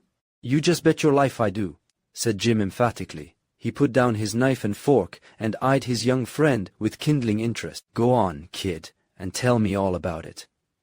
Well, poor Tony looked profoundly miserable. "You know that is, of course." "You don't know, but Miss Templeton engaged me to shadow Alan Mortimer." "I knew that as soon as you did," remarked Jim. Tony opened his round eyes till each of them made a complete O. "The devil you did," he ejaculated, somewhat chagrined. "Well, she did engage me, and I shadowed away to the best of my ability. But now, Jim, I'm up against something too big for me, and I've brought it to you." He looked pale and shaken, and Barristan said good-humoredly, "Go to it, Tony. I'll help you if I can." "Jim," Tony Clay faced him desperately, "I think you ought to know that Miss Templeton has it in for Mortimer." "I do know it, lad. And that she bought a revolver today at the pawn shop near 39th Street. I saw her. I suppose she got a permit somehow, but I hope I'll never again see anyone look the way she did when she came out with the parcel." Chapter 7. The Dark Scene. It was a little after 8 in the evening of September the 15th, the opening night of Boots and Saddles at the Mirror Theatre. Already the house was filling up. From his seat on the aisle half a dozen rows back, Jim Barristan saw that it was going to be a typical first-night audience. As this was a comparatively early opening, there were a goodly number of theatrical people present, and practically everyone in the social world who had already returned to town was to be seen. Max Duquesne's productions were justly celebrated all over the country, and Carlton was a popular playwright. Then there was much well-stimulated curiosity in regard to Alan Mortimer. Duquesne's press agent had done his work admirably, and the mystery surrounding the handsome new light in the dramatic heavens had been so artistically exploited as to pique the interest even of jaded theatergoers. It was an oppressively hot evening, though September was so far advanced. All the electric fans in the world could not keep the theater cool and airy. To Barristan the air was suffocating. The gaily dressed people crowded down into neat rows, the hurrying, perspiring ushers in over-heavy livery, the big asbestos curtain that shut them all into a simmering enclosure. These things in combination were strangely oppressive, even in a sense imprisoning. Moreover, he was not free from a half-sincere, half-humorous sense of apprehension. Hardly anything so definite, so full-fledged, or so grave, but undoubtedly a mental tension of sorts which would not readily conform to a perfunctory festal spirit. Duquesne, for all his coolness and poise, had insisted on taking the warning letter seriously, at least to the extent of taking every conceivable precaution against danger, of arranging every possible protection for Mortimer. It was understood that, while Jim Barristan had his allotted seat in the front of the house, he would spend most of the evening back of the scenes. Tony Clay was also on duty. There was a husky young guard on the communicating door, which was back of the right-hand boxes and opened on the world behind. No one was to be allowed to pass through that door that night but Duquesne, Barristan, and his assistant. Roberts, at the stage door, had been similarly cautioned to let no one enter the theatre on any pretext whatsoever after the members of the company had come for the performance. Barristan thought Duquesne's precautions rather exaggerated. He did not really think personally that any peril threatened Alan Mortimer that night. Murderers did not, as a rule, send word in advance what they mean to do. Still, such things had happened in his experience, and it was no harm to make sure. As for Miss Templeton and the revolver, well, that looked a bit more serious. He had not told Duncan of Tony's confidential information, but he raked the many-hued audience with his sharp gaze, trying to see if the erstwhile leading woman was present.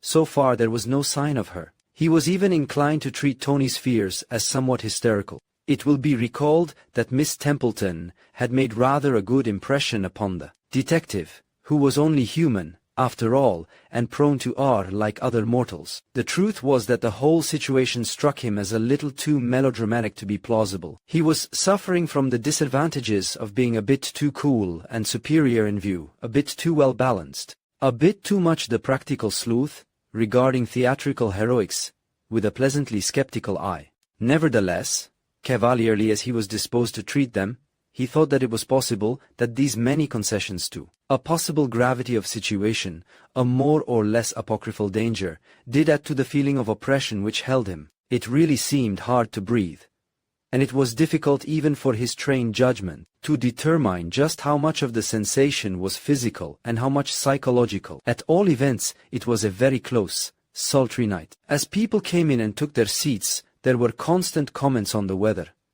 Humidity, just humidity, pompously declared a man next Jim, one of those most trying wiseacres who know everything. You'll see it will rain before the evening is over. There's not a breath stirring outside, said the girl who was with him, fanning herself. I wish we were sitting near an electric fan. The asbestos drop had gone up, and the orchestra began to play music specially written for the piece. It drowned the chatter of the well-dressed, expectant crowd, but the overture was short, and the lights all over the house soon began to go down in the almost imperceptibly gradual fashion affected by Max Duncan in his big production. When the other instruments had dwindled to a mere mist of retreating sound, one high, silver-clear bugle played the regimental call, Boots and Saddles, as a cue for the rise of the curtain upon the first act. But Barrison was not looking at the stage.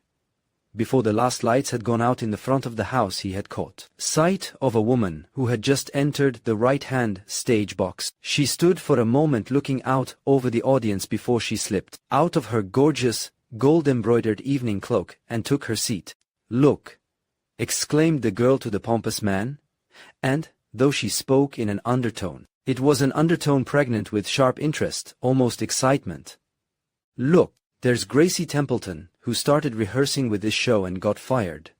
They say she had quite an affair with Mortimer." "Not much distinction in that," remarked the man. "He's crazy about women." "Not much distinction either way," said the woman lightly and heartlessly. "Grace has played about with ever so many men, but she isn't altogether a bad sort, you know, and this Mortimer man seems to have the power to make women care for him awfully." "Do you know him?" demanded her escort jealously. "Not I," she laughed. "But seriously, Dickie, I shouldn't think she'd want to come tonight and see him playing with another woman." "Maybe she means to pull a Booth and Lincoln stunt," suggested the pompous man. "She's fixed just right for it if she does." "Oh, don't. It's horrible just to think of. You're so cold-blooded, Dickie." "Hush, the play's beginning. I do like military shows, don't you?" Barrison did not wait to see the opening of the piece. He had seen it once at dress rehearsal and...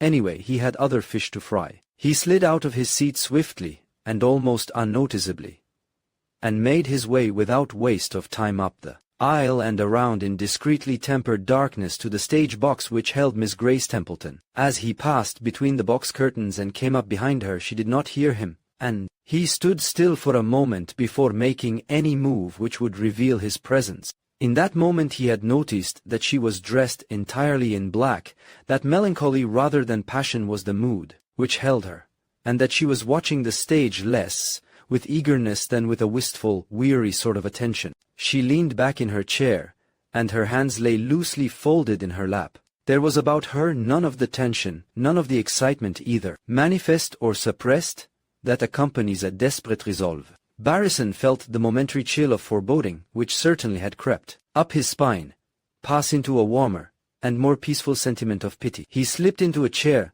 just behind her without her having detected him. This, too, was reassuring. People with guilt, even prospective guilt, upon their consciences were always alert to interruption and possible suspicion. She was looking fixedly at the stage, where Mortimer was now making his first entrance. He was a splendid-looking creature behind the footlights. Barrison had been obliged to admit it at dress rehearsal. He admitted it once more unreservedly now. Whatever there was in his composition of coarseness or ugliness, of cruelty, unscrupulousness or violence, was somehow softened. No, softened was not quite the word, since his stage presence was consistently and notably virile, but certainly uplifted, and tinged with glamour and colorful charm. Everyone else in the company paled and thinned before him. A great performance, is it not? Jim spoke the words very gently into her ear, and then waited for the inevitable start. Strangely enough, in spite of the suddenness of the remark, she barely stirred from the still pose she had adopted. Dreamily she answered him, though without pause, "There is no one like him." Then all at once she seemed to wake, to grow alive again, and to realize that she was actually talking to a real person, and not to a visionary companion. She turned, with a startled face. "Mr. Barrison, I thought I was quite alone, and what did I say, I wonder? I felt as though I were half asleep." "You voiced my thoughts. Mortimer is in splendid form, isn't he?" She nodded. "I never saw him to better advantage," she said, speaking slowly and evidently weighing each word. "Watch him now, Mr. Barrison, in his scene with Lucille. So much restraint, yet so much feeling. Yes, a superb impersonation."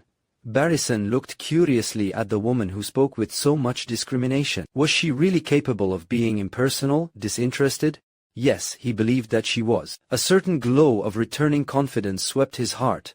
It was surely not she whom he had to fear if, indeed, there were anyone. He made up his mind to take a look at what was taking place behind the scenes, and rose to his feet, resting his hand lightly, almost caressingly, on the back of Miss Templeton's chair. "Goodbye until later," he murmured. "I am going back to pay my respects to Duquesne." And as he spoke, his fingers closed upon the beaded satin bag which she had hung upon the back of her chair. Something uncompromisingly hard met his sensitive and intelligent touch. Instantly he withdrew his hand as though it had met with fire. There was a pistol in that pretty reticule. So much he was sure of. A moment later he tapped lightly on the communicating door, and, meeting the eyes of the suspicious young giant on guard there, and speedily satisfying him as to his reliability, passed through into the strange, bizarre world of scenery, and grease paint, and spotlights with which he had lately become so familiar. "Remember," he said to the blue-capped lad with the 6 inches of muscle and the truculent tendency who stood as sentinel at that most critical passageway, no one, Lynch is to go through this door tonight. Understand?" "Right, sir." Barrison made his way through a labyrinth of sets to where Duquesne, against all precedent, was standing watching the performance from the wings. "You ought to be in front," the detective told him reprovingly. "Indeed?" Duquesne looked at him with tired scorn. Then he fished a paper out of his waistcoat pocket. "Read this. It came this afternoon." The new letter of warning ran, "No man can run more than a certain course. When you look with love at the woman who claims your attention tonight, do you not think what might happen if a ghost appeared at your feast? You have called me wild and visionary in the past. Will you call me that when this night is over?" "Having read it and noted that the writing was the same as the previous one," Jim asked, "have you shown this to Mortimer?" "Am I an idiot?" demanded Duquesne pertinently. "No, my prince of detectives, I have not. I have troubles enough without putting my star on the rampage. Just the same, I think it is as well to be prepared for anything and everything. What do you think?" Unwillingly Barrison told him that he was not entirely happy in his mind concerning Miss Templeton. He asked minutely as to where Mortimer was going to stand during various parts of the play, notably during the dark scene in the last act, that, to his mind, offered rather too tempting a field for uncontrolled temperaments. Said Duquesne once more, looking at him. "You have found out something, eh? Well, no matter whether you suspect something or not, you are going to help, you are going to be on guard. Miss Templeton, now do you think it would be a good thing for you to go and spend the evening with her in her box?" Barrison did not think quite that, but he consented to retire to Miss Templeton's box for at least 2 acts, the which he did, feeling most nervous all the time, as though he ought to be somewhere else. Miss Templeton was most agreeable as a companion, and most calm. Once in a while his eyes would become glued to the beaded bag hanging on the back of her chair. Just before the last act he fled, and sent Tony Clay to take his place on a pretext. He did not think he could stand it any longer. Behind, he found a curious excitement prevailing. No one had been told anything, or warned in any way, yet a subtle undercurrent of suspense was strongly to be felt. There is no stranger phenomenon than this psychic transmission of emotion without speech. Tonight, behind the scenes at the Mirror Theatre, the whole company seemed waiting for something. Sybil Merrival seemed particularly nervous. "I can't think what has got into me," she said with rather a shaky little laugh. "I wasn't nearly so upset at the beginning of the play, and usually one gets steadier toward the end of a first night." "I'm doing all right, am I not? You're splendid," Kitty Ligay said cordially. "I'm proud of you. You have no change here, have you?" "No. I'm supposed to be still in this white frock, locked up in the power of the border desperadoes, and I, praise heaven, am through."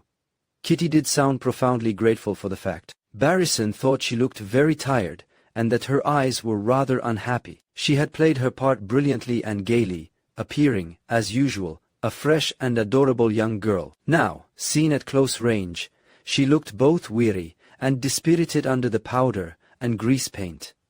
"I'm awfully fagged," she confessed. "And my head is splitting. I think I'll just sneak home." "Oh, but Mr. Duquesne will be wild," exclaimed Sybil in protest. "Isn't it a fad of his always to have the principals wait for the curtain calls, no matter when they've finished? Oh, stuff! We're through with the regulation business." All of us bowing prettily after the third act, and Jack Carlton trying to make a speech that isn't unintelligible with slang. That's enough, and to spare for one night. And I really feel wretched. Like the Snark, I shall slowly and silently vanish away. I call upon you, good people, to cover my exit. She slipped into her dressing room, and a moment later the dresser, Parry, whose services were shared by her and Sybil, came out. She was a fat, pasty woman, whose long life spent in the wardrobe rooms and dressing rooms of theaters seemed to have made her pallid with a cellar-like pallor. She disappeared around the corner that led to the stage door, and in a minute or so returned. As she opened Kitty's door and entered, Barrison heard her say, "All right, Miss Ligay. Roberts is sending for a taxi." Of the dressing rooms, Kitty's was the farthest back, Sybil's next, and Mortimer's the star room so far down as to be adjoining the property room, which was close to what is professionally known as the first entrance. There Willie Coster and his assistant ruled, supreme gods, over the electric switchboard. The passage to the stage door ran at right angles to the row of dressing rooms, so that anyone coming in or out at the former would not be visible to anyone standing near one of the rooms, unless he or she turned the corner made by the star dressing room. This particular point, the turning near Mortimer's door, was further masked by the iron skeleton staircase which started near Sybil's room and ran upward in a sharp slant to the second tier of dressing rooms where the small fry of the company and the extras dressed. It is rather important to understand this general plan. Make a note, also, that Mortimer's big entrance in the dark scene, or rather, at the close of it, must be made up a short flight of steps. That the scene was what is called a box set, a solid, four-walled enclosure, that it was but a step from the door of his own dressing room, and that the spot where he had to stand waiting for his entrance cue was in direct line, from one angle, with the stage door, and from another, with the door communicating with the front of the house. This wait would be a fairly long one, since, when the dark scene was on, no lights of any sort would be permitted save perhaps the merest glimmer to avoid accidents. The actors were all expected to leave their lighted dressing rooms, and have their doors closed before the melodramatic crash upon the stage told them that the property lantern had been duly smashed, and that blackness must henceforth prevail until the rescue. "All ready?" came Willie Coster's anxious voice. "The act is on. Miss Merrival, don't stumble on those steps when you are trying to escape. You nearly twisted your ankle the other night. This is a rotten thing to stage." Lucky Carlton made it about as short as he possibly could, playing a whole act practically in the dark. "Fred, put that light out over there. It might cast a shadow." "'Tain't the dark scene yet," growled the harassed scene-shifter addressed. He put it out, however. "My cue in a moment," whispered Sybil. "I must run. Where are my two deep-dyed ruffians who dragged me on? Present, said one of them, Norman Crane, laughing under his breath. They hurried down to their entrance, where the other deep-dyed ruffian awaited them. Kitty Legay, in a vivid scarlet satin evening coat, stole cautiously out of her dressing room.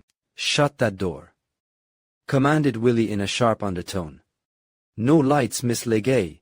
Parry closed it immediately. And now, Mortimer, added the stage manager in an exasperated mutter. Of course he'll let it go until the last moment and then breeze out like a hurricane. With his dressing room door wide open and enough light to what is it? And he turned to hear a hasty question from his assistant. Kitty came close to Barrison and whispered beseechingly, Do, please, tell Mr. Duquesne that I only went home because I really did feel ill. It's been quite a hard evening for me. Her brown eyes looked large and rather piteous. Barrison was sorry for her. She seemed such a plucky little creature, and so glitteringly, valiantly gay. Her red wrap all at once struck him as symbolic of the little woman herself.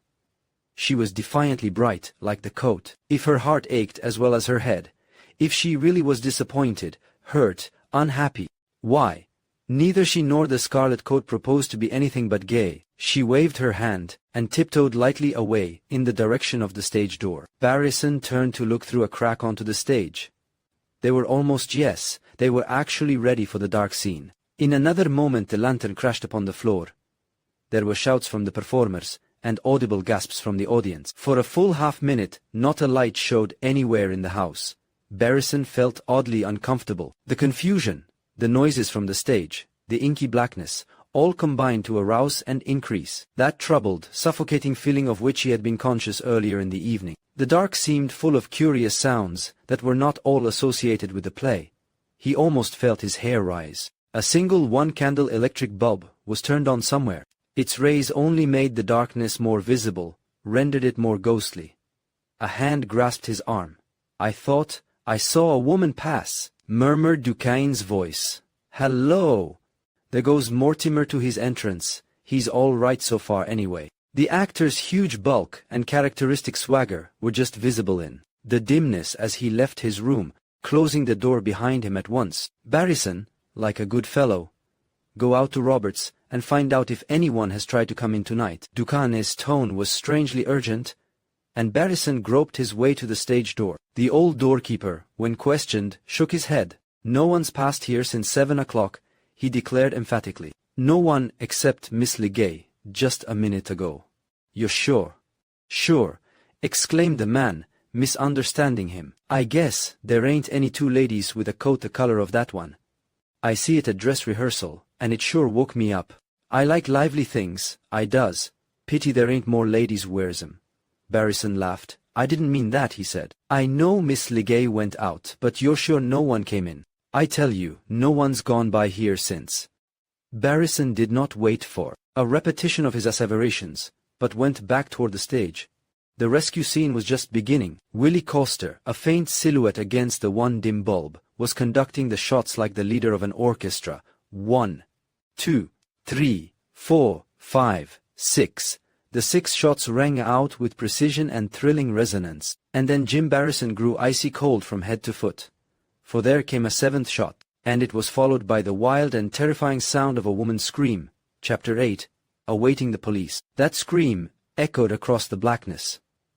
There was a smell of gunpowder in the air. It seemed an interminably long time before the lights flared up, and the big curtain was rung down. At last it formed a wall between the people on the stage and the people in the audience, all about equally excited by this time. What is it? Oh, what is it that's happened? Gasped Claire McAllister. Other women in the company echoed the bewildered and frightened cry. Panic was loose among them, panic, and that horror of the unknown and uncomprehended which is the worst of all horrors. What is it? Ran the quivering question from mouth to mouth like wind in the grass. Barrison and Duquesne knew what had happened even before. With one accord, they dashed to the little flight of steps where Mortimer must have been waiting for his entrance cue. One look was enough. Then the manager's voice, clear and authoritative, rang out, Quiet there, everyone. Mr. Mortimer has been shot. And swiftly upon the startling statement came Barrison's command, given with professional sharpness. Nobody is to leave the theater, please, until the police have been here. Shuddering and silent now, the men and women drew back as though the quiet figure upon the floor were a living menace, instead of something which never again could commit an action of help or of harm. Alan Mortimer must have died instantly. He lay at the foot of the steps, with his painted face upturned to the blaze of the glaring electric lights, and an ugly crimson patch of moisture upon the front of his khaki uniform. There was something indescribably ghastly in the sight of the makeup upon that dead countenance. Old Wren, the valet, was kneeling at the side of his dead master, trying to close the eyes with his shaking, wrinkled fingers, and making no attempt to hide the tears that rolled silently down his cheeks. But, after one look into the stony, painted face of the murdered man, Jim Barrison turned his attention elsewhere. At the head of the 4 little steps stood Sybil Merivale, in the white costume of Lucille, as motionless as if she were frozen, with her hands locked together. No ice maiden could have been more still, and there was a chill horror in her look. "Miss Merivale," said Barrison quickly, "you were standing there when he was shot." Slowly she bent her head in assent, and seemed to be trying to speak, but no sound came from her ashen lips. "Was it you who screamed?" "I think so." She spoke with obvious difficulty. "I was frightened. I think I screamed. I don't know." Then everyone who was watching started, and suppressed the shock they felt. For she had moved her hands at last, the hands which had been so convulsively clasped before her. And on her white frock was a long splash of scarlet. One of the slim hands, as everyone could see, was dyed the same sinister hue. She raised it, and looked at it, with her eyes dilating strangely. "His blood," she murmured, in a barely audible voice. Duncan had sent Willie Coster out before the curtain to disperse the audience. The police had been sent for. The doors were guarded. Some of the girls in the company were sobbing. Only Sybil Merivale preserved that attitude of awful calm. She seemed unable to move of her own volition, and remained blind and deaf to every effort to help her down the 4 steps. It was young Norman Crane, finally, who took her hand in both his, and gently made her descend. Then, as she stood there, looking like a pale ghost in her white dress with the rather dull makeup that the scene had demanded, the boy put his arm gently around her. "It's all right, dear," he said tenderly.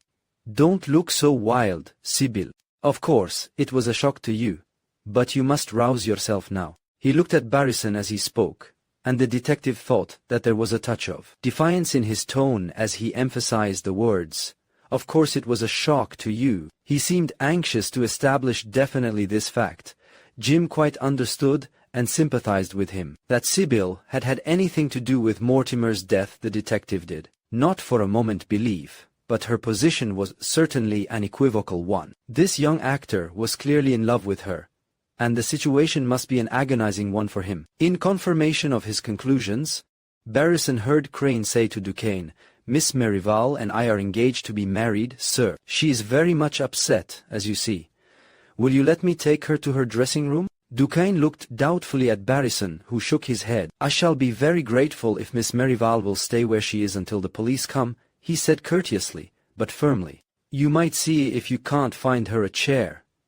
For he had no desire to let a witness out of his sight at this stage of the game. Norman Crane flushed under his makeup. "I think you are going rather far," he exclaimed hotly. "Surely you don't think—" "I think," said Barrison, deliberately cutting him short, "that you had better get a chair.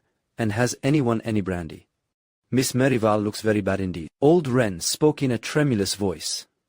"There is some in the dressing room, sir." He went off and brought it, then stood once more beside the body, wiping his shriveled old cheeks. Barrison, seeing his evident and genuine grief, made a mental chalk mark to the credit of Alan Mortimer. There must have been some good in the man, some element of the kind and the lovable, to have won the devotion of this old servant. Crane held the brandy to Sybil's lips, and she drank a little mechanically. After a moment or so, her eyes became less strained, her whole expression more natural, and instead of the frozen blankness which had been in her face before, there now dawned a more living, and at the same time an inexplicable fear. She looked up at the face of her young lover with a sort of sharp question in her blue eyes, a look which puzzled Jim Barrison as he caught it.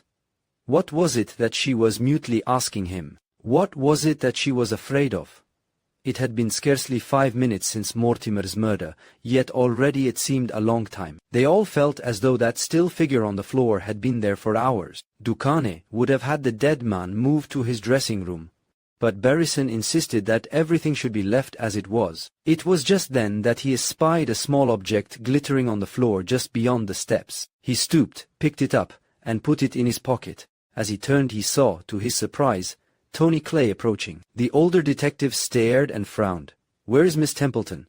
he demanded sharply. "I told you to stay with her, whatever happened." "Where is she?" "That's what I want to know," said Tony. "She's gone." "Gone? When did she go?" "Just before the dark scene. She felt faint and sent me for a glass of water. Before I got back, all that row on the stage started, and when the lights were turned on again, she'd gone. That's all." "All?" groaned Barrison despairingly. "Tony, you fool, you fool. Well, it's too late to mend matters now. Did anything happen, after all?" asked Tony, with round eyes. Barrison stood aside, and let him see Mortimer's dead body, which had been hidden from his view by the little group around Sybil. "Oh, heaven!" gasped Tony, horror-stricken. "Then you don't think Miss Templeton did it?" "Why, Jim, she couldn't, there wasn't time." "I don't think so myself, but it's not our business to do any thinking at all just yet. This can be a lesson to you, Tony. When you're watching a person, watch 'em. Well, I think it can be a lesson to you too," said Tony unexpectedly. "You've been acting all along as though this affair were a movie scenario that you thought was entertaining, but not a bit serious," and Jim Barrison flushed deeply and miserably. "I know it, Tony," he said, in a very grave voice. "Don't make any mistake about it, I'm getting mine. I'll never forgive myself as long as I live." Willie Coster came up to them. He was paler and wilder-eyed than ever, and his scant red hair stood stiffly erect. Poor Willie! In all his long years of nightmarish first nights, this was the worst. Anyone who knew him could read in his eyes the agonized determination to go and get drunk as soon as he possibly could. "The police inspector has come," he said, in a low tone. "And say, when you get to sifting things down, I've something to say myself." "You have? You know who fired the 7th shot?" "I didn't say that. But if you'll ask me some questions by and by, I may have something to tell you." Chapter 9. Reconstructing the Crime. Inspector Lowry was an old friend of Barrison's, though, like most of the regular force, inclined to treat the younger man as a dilettante rather than an astute professional. However, he was quite ready to include Jim in the investigation, which he set about making without loss of time. Lowry was a big, raw-boned man of middle age, with a peculiarly soft, amiable voice and a habit of looking at almost any point on earth, save the face of the person to whom he was speaking. This seemingly indifferent manner gave him an enormous advantage over any luckless soul whom he chanced to be examining, for when he shot the question, which was of all questions the most vital and the most important, he would suddenly open his eyes and turn their piercing gaze full upon his victim. That unfortunate, having by that time relaxed his self-guard, would be apt to betray his innermost emotions under the unexpected gaze. Naturally, the first thing to do was to get Sybil Merrival's story. His manner to the girl was not unkindly. She was a piteous figure enough, as she sat drooping in the chair they had brought her, trying to keep her eyes from turning, with a dreadful fascination, to the spatter of red upon the steps so near her. Norman Crane stood at her side, with the air of defying the universe, if it were necessary, for her protection. Once in a while she would look up at him, and always with that subtle expression of apprehension and uncertainty which Barrison found so hard to read. "Miss Merrival?" "Quite so, quite so. Miss Merrivale, if you feel strong enough, I should be glad if you would tell us what you know about the shooting." The inspector's voice was mild as honey, and his glance wandered about this queer, shadowy world behind the scenes. It is doubtful if he had ever made an investigation in such surroundings. To see him, one would have said that he was interested in everything except in Sybil Merrivale and what she had to tell. "I don't know anything about it," she answered simply. "But you were quite close to him when he was shot, were you not?" "Yes." She shuddered, and looked down at the stain of blood upon her dress. "He was just taking me up in his arms to carry me on." "That was in the Eha action of the play?" "Yes. After the 6 shots, I heard another, and felt him stagger." I slipped to the floor, and he fell at once. He put out his hand to catch at the scenery. She pointed to the canvas door of the stage set, which still stood open. I felt something warm on my hand. She closed her eyes as though the remembrance made her faint. Then he fell backward down the steps. That's all. Ah, yes. The inspector thought for a moment, and then he said to Duquesne, "Would it be possible for everyone to go to the places they occupied at the moment of the shooting? I am assuming that everyone is here who was here then. Everyone, so far as I know, no one has been allowed to leave the theatre. Willie, tell them to take their places." Willie caused a rather ghastly sensation when he called out, "Everybody, please. On the stage, everyone who is in the last act." There was a murmur among the actors. "Good Lord," muttered Claire McAllister.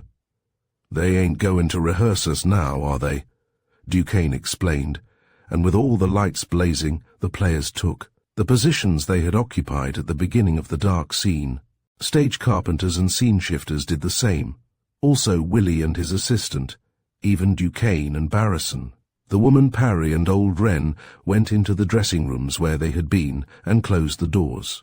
Sybil Merivale mounted the little flight of steps and stood at the top, looking through the open door onto the stage. "Is that just the way you stood?" Everyone answered yes to this question. One or two things became apparent by this plan, which rather surprised Barrison. He had not, for one thing, realized how close Willie Coster stood to the place where Mortimer fell. Yet, of course, he should have expected it. It was, as a matter of fact, Willie who directed the 6 shots, which were supposed to come from the point back of Tarrant's entrance. There were, as it turned out, at least 3 persons who were so close as to have been material witnesses. Had there been any light, Willie, the man who fired the shots and had charge of other off-stage effects, and Norman Crane. Crane took up his position immediately inside the box set, close to the doorway. "Is that where you stood?" asked Lowry. "Yes. I played the part of a Mexican desperado and was supposed to be on guard. At the door leading down into the cellar, which was the stage. The door was open, as it is now?" "Yes." "Then you could have seen through it anything that happened on the steps off stage?" "I could have if there had been light enough." "As it was, you didn't see anything?" "No. Didn't hear anything." The young man seemed to pause for just a moment before he said no to this question also. If the inspector noticed his hesitation, he did not appear to do so. He began to talk in an undertone to one of the men who had come with him. John Carlton had been sending in frantic messages ever since the tragedy, begging to be permitted to come behind. But the Allied powers there agreed that there were enough people marooned as it was. There was nothing to be gained by adding another, and one whom it would probably be unnecessary either to hold or to bind with nervousness and disappointment. In an undertone, Duquesne said to Jim Barrison, "I thought they always sent for a doctor first of all. Why isn't there one here?" "There is," returned Jim in the same tone. "He's over there with the 2 policemen and the plain-clothes man who came in with Lowry, the little old fellow with spectacles. Lowry'll call on him again in a moment." He examined the body and pronounced life extinct. That was all that was absolutely necessary. Lowry has his own way of doing things, and he's supreme in his department. He's reconstructing the crime just now. Barrison, indeed, was listening with gradually increasing interest.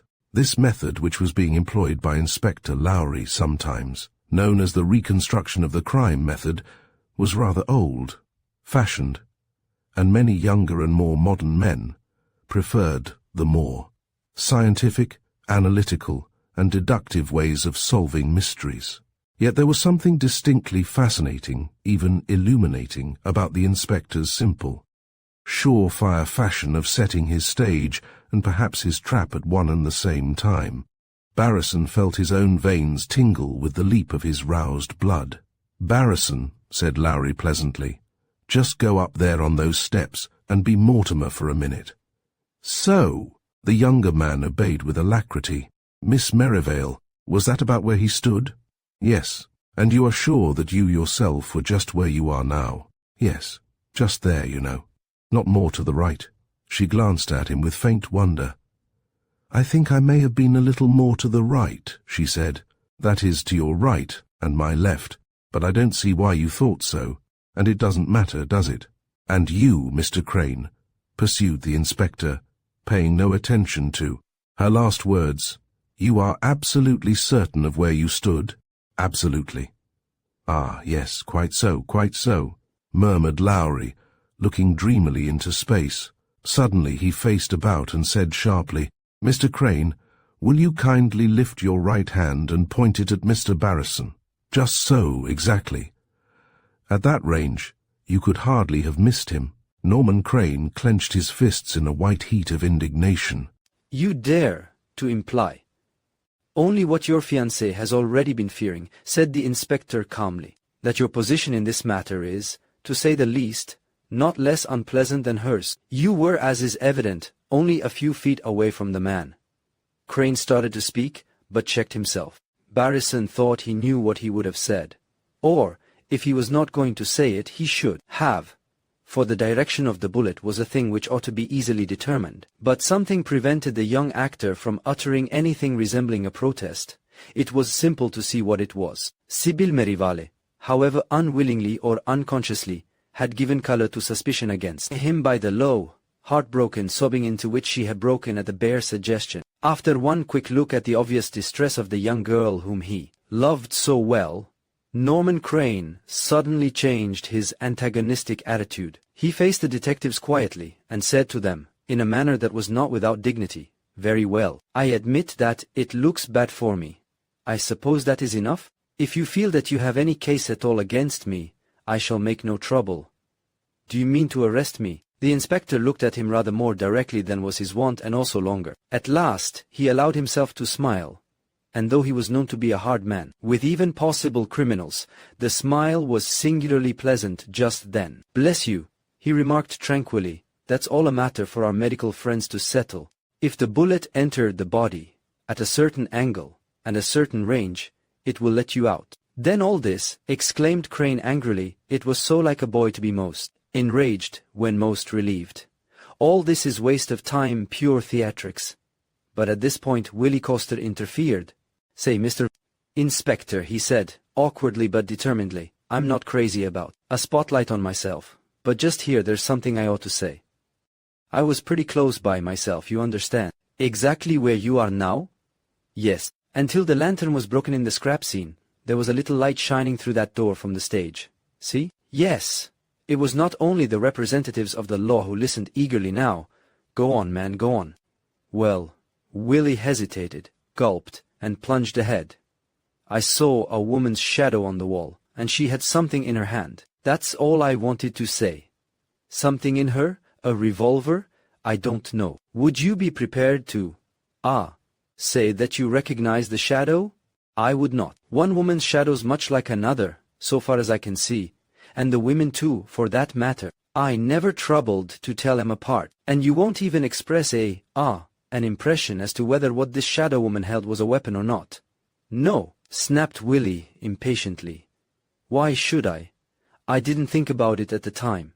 I was waiting to time those shots. All I know is that it was a woman, and that she was holding something. She had something in her hand. I'd give something if I had it in mine," muttered the inspector fervently, more fervently than he usually permitted himself to speak when on a case. Barrison put his hand in his pocket and drew out the thing which he had found in the shadow of the miniature stairway. He thought it the proper time to hand it over, and he said, "I think you have it now, Lowry. The barrel was still warm when I picked it up a few minutes after the murder." Chapter 10. Facts and Fancies. A short while later the inspector addressed them mildly. "I very often get a great deal of blame, because I won't do things in a regulation way. But, even while I get the blame, I also get the results sometimes. Not always." The inspector looked around him thoughtfully, and repeated, "Not always. As most people know, the first thing we must do in locating a crime is to find out who could have done it. Next, who wanted to do it. The opportunity is valueless without the wish.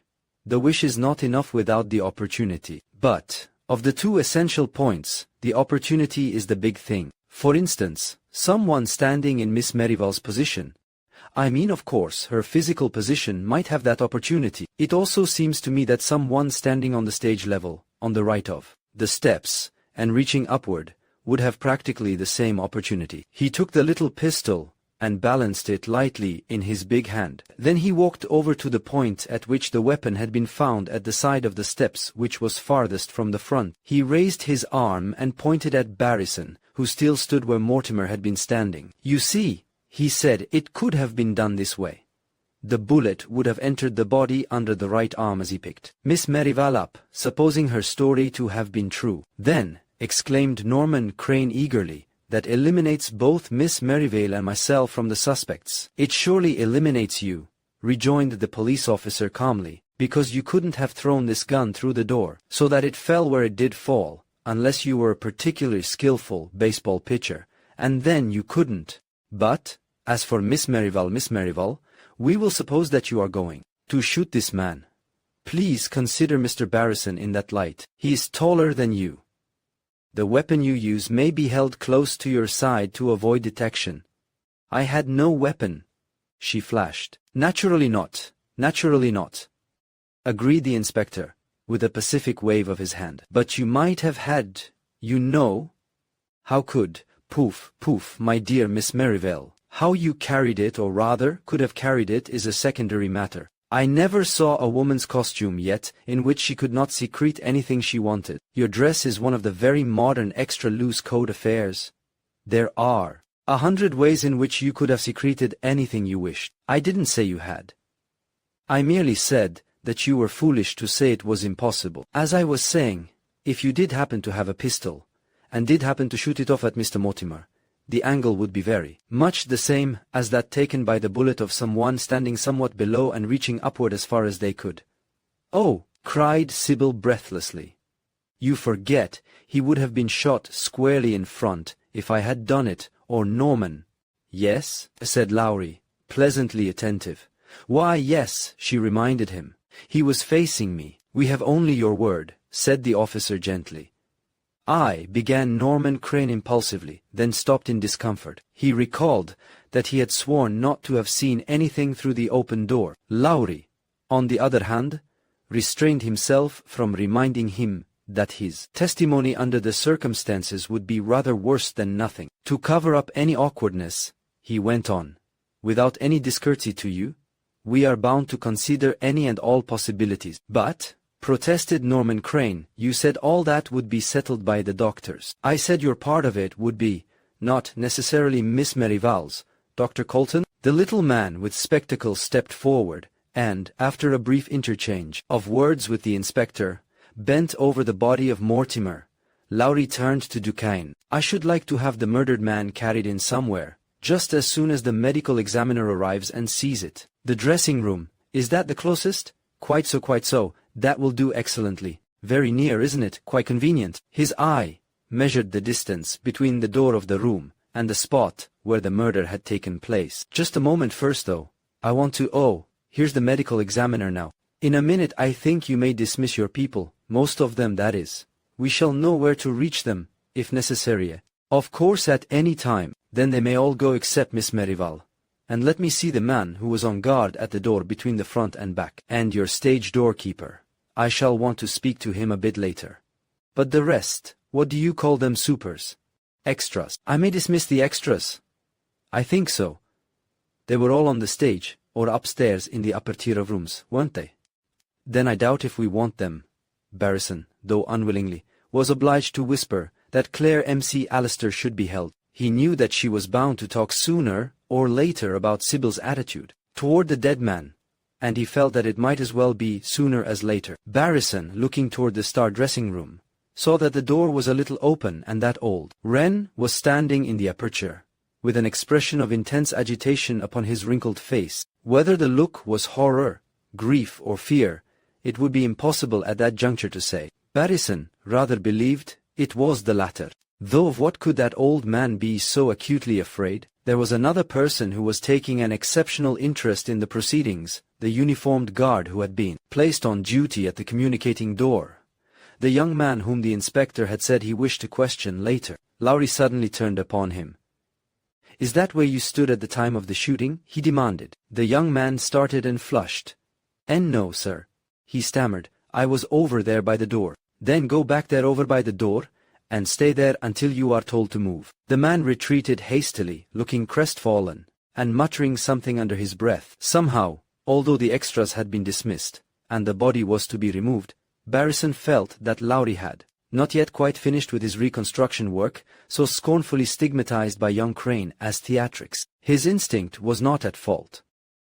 The inspector wheeled very suddenly towards Sybil Merival. "Miss Merival," he said, "you have already given us some testimony which doubtless was unpleasant to give. I am going to beg you to be even more generous. You have said that you stood there at the head of the steps, waiting for your cue. I should like you now to be more detailed. You are relating, remember, what occurred within the last 2 minutes of Alan Mortimer's life. There could scarcely be 2 minutes more important, and I must ask you as solemnly and urgently as I can to omit nothing that could possibly throw any light upon the problem of how he met his death. Will you repeat what you said before, with any additions that come to you as you strain your memory?" "I don't understand," she faltered warily. "What more is there to tell?" "Try to remember," said the inspector. Barrison was convinced that he was bluffing, and that he had no idea of anything further that the girl could tell.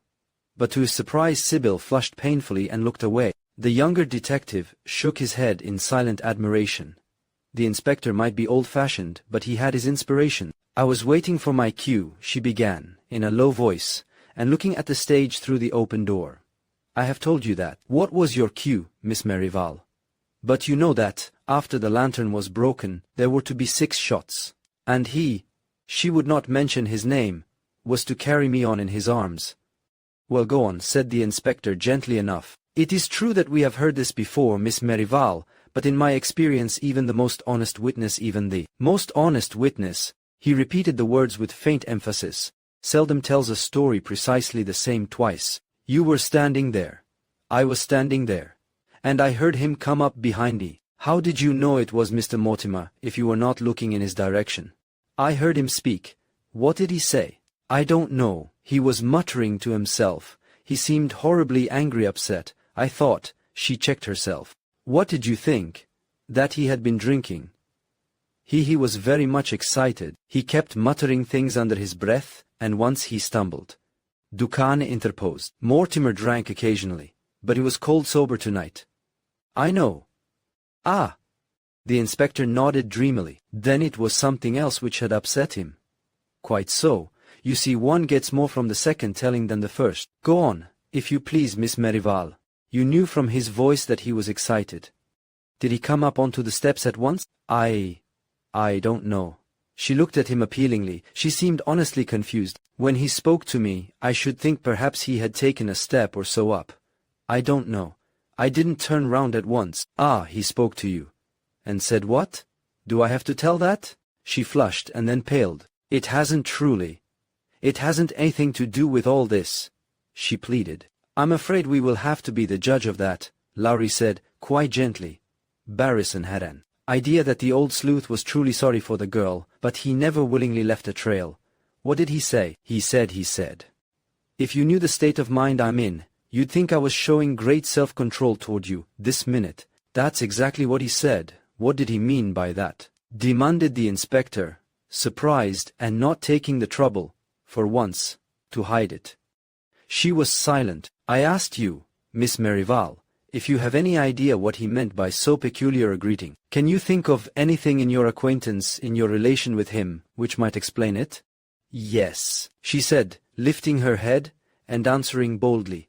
"I know perfectly well what he meant. He was excited, or probably he would not have said it then, for he cared awfully about his profession, his work on the stage, and he would ordinarily have been thinking most of that just then. But he meant, I am sure he meant that the darkness gave him opportunities. Opportunities such as he had abused before." There was the pause of a breath. "You mean," said Inspector Lowry, "that he had forced his attentions upon you in the past?" "Yes, against your will." "I asked you against your will." "I had always refused his attentions," she answered, with hesitation. The detectives noted the change of phrase as she answered, but the inspector made no comment. "Very well," he said. "What did you answer then? I presume you turned round to face him." "Yes, I did." "What did you answer?" "I didn't say anything then." "Ah, not then. What did you do, Miss Merival? Did you hear me?" "Yes, I heard you." "I did not do anything. I stood still. I was frightened." You stood still, facing him. Could you see him? Yes. He was just below me. I could see him. And I thought I heard him laugh in a dreadful way. He came up 2 of the steps, and I could see his face. It was not the dark scene yet. No, the lantern was not yet out. It was dark, but not pitch dark. His face frightened me. He had frightened me before. And did Mr. Mortimer speak to you again? Yes. The answer came in a gasping breath, and Norman Crane seemed to echo it unconsciously. He was following every syllable that she spoke with a terrible attentiveness. And at that last, yes, he shuddered and drew his breath quickly. Lowry fixed him with that disconcerting, unexpected look of his. So that was what you heard through the open door, he said, making it a statement, not a query. Well, Miss Merrival, he was coming up the steps toward you, and he said, when I pick you up tonight to carry you onto the stage, I shall kiss you. The shudder that came with this admission shook her. Her eyes turned toward the body, which for some reason had not yet been taken away. And in their gaze there was fear and loathing, and it might be contempt. Ah, said Inspector Lowry, apparently unsurprised. And what did you answer, Miss Merrival? She hardly seemed to hear. Her eyes were still fixed upon that dead face, awful in its paint and powder. Such a handsome face, lately, so full of compelling charm. Even now a face that one could scarcely pass without a second look. What did you say, Miss Merrival? She paused for only a moment, then, looking straight at the inspector, she replied, very deliberately indeed, I said, if you do that I shall kill you. Chapter 11. In the star dressing room, a brief pause followed Sybil's unexpectedly dramatic statement. Then Inspector Lowry bowed gravely. That is all, Miss Merrival, he said, without looking at her. We shall not want you for a while, though I shall have to speak to you again later. I should advise you, as a friend, to go to your own dressing room to rest. Mayn't I go home? She asked piteously. But on such points as these no amount of courtesy or human sympathy could make Lowry less inexorable. Not just yet, he said calmly. Later we shall see. Go and rest, my dear young lady. Do go and rest. Norman Crane started forward to help her, but, to everyone's surprise, Claire M.C. Allister, the extra woman who had been kept for possibly relevant testimony, was before him. You come with me, you poor kid, she exclaimed, as tenderly as she possibly could. I'll see to you. Gee, but this is a bunch of boobs. Not to see that you're about as apt to get in wrong as a 2-month one. Come on, dearie. They vanished within the dressing room wherein Sybil had dressed for a possible triumph that selfsame evening, hard as it was for any of them to believe it. That evening, it might just as well have been a month earlier, and even Duquesne, the imperturbable, was haggard with the strain already. To him Lowry said something in a low voice, and the manager turned at once to Mortimer, as valet, still standing at the door. Wren, clear the couch in there. We are, he paused, respecting the man's feelings, and ended gently, we are bringing him in. They carried the big, splendidly made form into the room which he had left such a short time before, in such a high tide of life and strength. There was nothing of tragedy in this setting. Barrison looked about him curiously, as though he were in a queer sort of dream, in which all manner of incongruities might be expected. There were brilliant electric bulbs topping and framing the glass on the dressing table. Barrison knew that actors were obliged to test their makeup under various lighting effects, and there was something darkly strange in this array of lights still ready for a test that could not come again for Mortimer. At that same table, under the same bulbs, other stars would put on paint and wigs and costumes. This one would do so no more. In that vivid glare, the litter of the paraphernalia of makeup glowed with a somewhat gay, decorative effect. Rouge boxes, and cold cream jars, and sticks of grease paint, lay just as he had left them. Evidently Mortimer had been touching up for the last act, and the valet had not yet had time to clear up or put away anything. Lowry's keen eyes ran over the room, in that seemingly cursory but actually minute inspection which characterized his methods. There was nothing about it unlike other theatrical dressing rooms. There was the usual long dresser, with its rows of brilliant bulbs. There were the clothes hanging on the walls. There was the couch now bearing that tragic burden. The magnificent body in khaki, the big trunk, the 2 chairs, the small one by the table, and the easy one for rest and visitors. Apparently, there was nothing in the room for a detective to note, save the dead man, and here the inspector's glance became more vague, a sure sign that he was particularly interested, for he was looking at Wren. The old man, in his decent black clothes, was standing near the couch, and he was watching the intruders with a sort of baleful combination of terror and resentment. The fear which he had shown in his face when he looked out of the dressing-room door a few minutes since had not vanished from it, but to it was added another, and a not less violent emotion. He was angry, he was on the defensive. He might, for the moment, have been some cornered animal, frightened, but nevertheless about to spring upon his enemy. It was against Lowry's principles to ask questions at such moments as might be considered obvious. So it was Duncan who said, with some asperity, "What's the matter, Wren?" The old man's face worked and his voice shook as he returned, "Mr. Duncan, sir, you aren't going to let all these people in here to poke and pry about among my poor master's things? It's a wicked shame." "So it is. I'd never have thought it possible." "It's an outrage. You're crazy, Wren," said Duncan, trying to remember the old fellow's bereavement, and doing his best to speak kindly instead of impatiently. "These are detectives, officers of the law. They are on this case, and they have a perfect right to do anything they want to. But, sir," the old servant was working himself up more, and his cracked voice was growing shrill. "What are they doing here, sir? What can they have to do here? Can't his poor body rest in peace without a lot of policemen poking?" The inspector interrupted him placidly. "Much obliged for the suggestion, Wren. We might not have thought of searching this dressing room, but, thanks to you, we certainly will now. Of course," he said to Barrison later, "we'd have had to do it anyway, but I wanted to scare that old chap into thinking it was chiefly his doing." Wren gasped. "Oh, sir, oh, Mr. Duncan," he implored. "Can't he lie in peace just for tonight? I'd like to sit with him tonight, sir." "Surely there's no harm. Was he so very kind to you?" said the inspector sympathetically. Wren hesitated. "Mostly he was, sir," he said at last, quite simply. And then he added in a queer, forlorn way, I've been with him a long time, you know, sir." The detectives, despite Wren's protests, searched the room with methodical thoroughness. If there was one single thing, no bigger than a pin, which ought not, in the nature of things, to be in a dressing-room of this kind, why, they were there to find it. "But why?" Duncan whispered to Barrison. "Not that there is the slightest objection, but what is it Lowry expects to find?" "He doesn't," replied Barrison. "He's from Missouri. He wants to be shown. We always search the premises, you know. But it wasn't here he was killed." "No, but it was so near here. That hello? They've got something?" He spoke in the tone of suppressed excitement that a fox hunter might have used. The plain-clothes man with the inspector had opened the trunk and was staring into it with a puzzled face. At the same moment, Wren emitted a low moan, as though, after a struggle, he found himself obliged to give up at last. He staggered a trifle, and caught at the back of a chair to steady himself.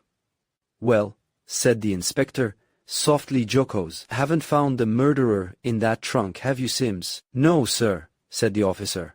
But his voice was as puzzled as his eyes. "Only this." He took something out of the trunk, and held it up in the unsparing glare of the dressing-room lights. It was assuredly an odd sort of article to be found in a men's theatre trunk, for it was a piece of filmy white stuff, with lace upon it, badly torn. "A sleeve," said the inspector, with an obvious accent of astonishment. "A woman's sleeve, let's have a look at it." He took it into his own hands. Clearly, it was the sleeve and part of the shoulder of a woman's dress, or blouse, trimmed with elaborate, but rather coarse and cheap lace. On the front, where it had evidently been ripped and torn away from the original garment, were fingerprints, stamped in a brownish red. The inspector's eyes strayed to the dressing table with its array of paints and powders. "Anything there that will correspond? Barrison, take a look, while Sims goes through the rest of the trunk." Barrison returned with a jar. "It's Bolomine," explained Duncan. "They use it for a dark makeup, to suggest tan or sunburn. Mortimer would naturally use it in an out-of-door part of this sort. On his hands, too." "Surely on his hands. Only amateurs forget the hands." "Ah," said Lowry. "We'll have the fingerprints examined and compared with Mortimer's, though it's scarcely necessary, I imagine. It's so evident that—" Wren broke in, almost frantically. It's only a makeup rag, sir. Everyone uses makeup rags, sir, to wipe the makeup off. Ah, said Lowry. You provided yourself with these makeup rags then? Yes, sir. Wren spoke eagerly. I asked the chambermaid at the hotel for some old pieces for Mr. Mortimer, and, Wren, don't be a fool, said Lowry, speaking sharply for the first time. In the first place, unless I am much mistaken, makeup rags are used only when the makeup is taken off, right, Mr. Duquesne? The manager nodded. And then, why, in that case, was this rag so precious that you had to shut it up in a trunk before it had been used? For I take it that a makeup rag doesn't show just 1 or 2 complete sets of fingerprints when a man gets through with it. It must look something like a rag that's used on brasses or an automobile. Also, I see that there are 2 or 3 cloths already on the dressing table. He turned his back on Wren and examined the bit of linen that he held, while the other detectives held their breath. This, he said at last, was torn from the dress of some woman who was in the dressing room tonight, at some time after Mortimer was made up. He turned to Duquesne, with the faintest shrug, and said, You know, when I tried to reconstruct the crime by putting everyone in their places, the places they had occupied at the time of the shooting, I was attempting the impossible. For there, evidently, was someone else here, someone who has gone, someone. His eyes flew suddenly and piercingly to Wren, whom this man wishes to shield. Chapter 12.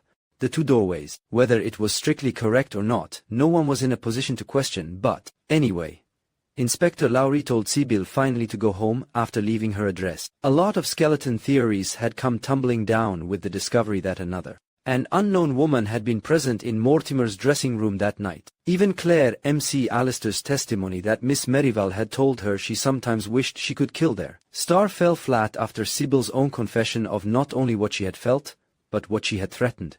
The whole business was, as Barrison could see, a sickening one for Inspector Lowry. He had fallen down right and left. Practically speaking, he had nothing left now to work on, out of all his ingenious work of reconstruction. Only his examination of the 2 men on guard at the doors had brought out anything clear-cut, anything on which seriously to work. First of all, he had questioned Joe Lynch, the young fellow whose job it had been to keep anyone, save the detective and the manager, from passing either way through the communicating door. Your name is Joe Lynch, you say? Yes, sir. You have already said that you stood there by the communicating door during the dark scene, Lynch? Yes, sir. Just there. As near as I can say, sir, yes. I was close up here by the door. My orders was to keep it shut except for the detectives or Mr. Duquesne. And did you know why? Why, how do you mean, sir? Did you understand why the orders were so strict tonight of all nights? Oh, that. Yes, sir. I knew there'd been some talk of Mr. Mortimer being in some sort of danger. Who told you? Why, I couldn't say, sir.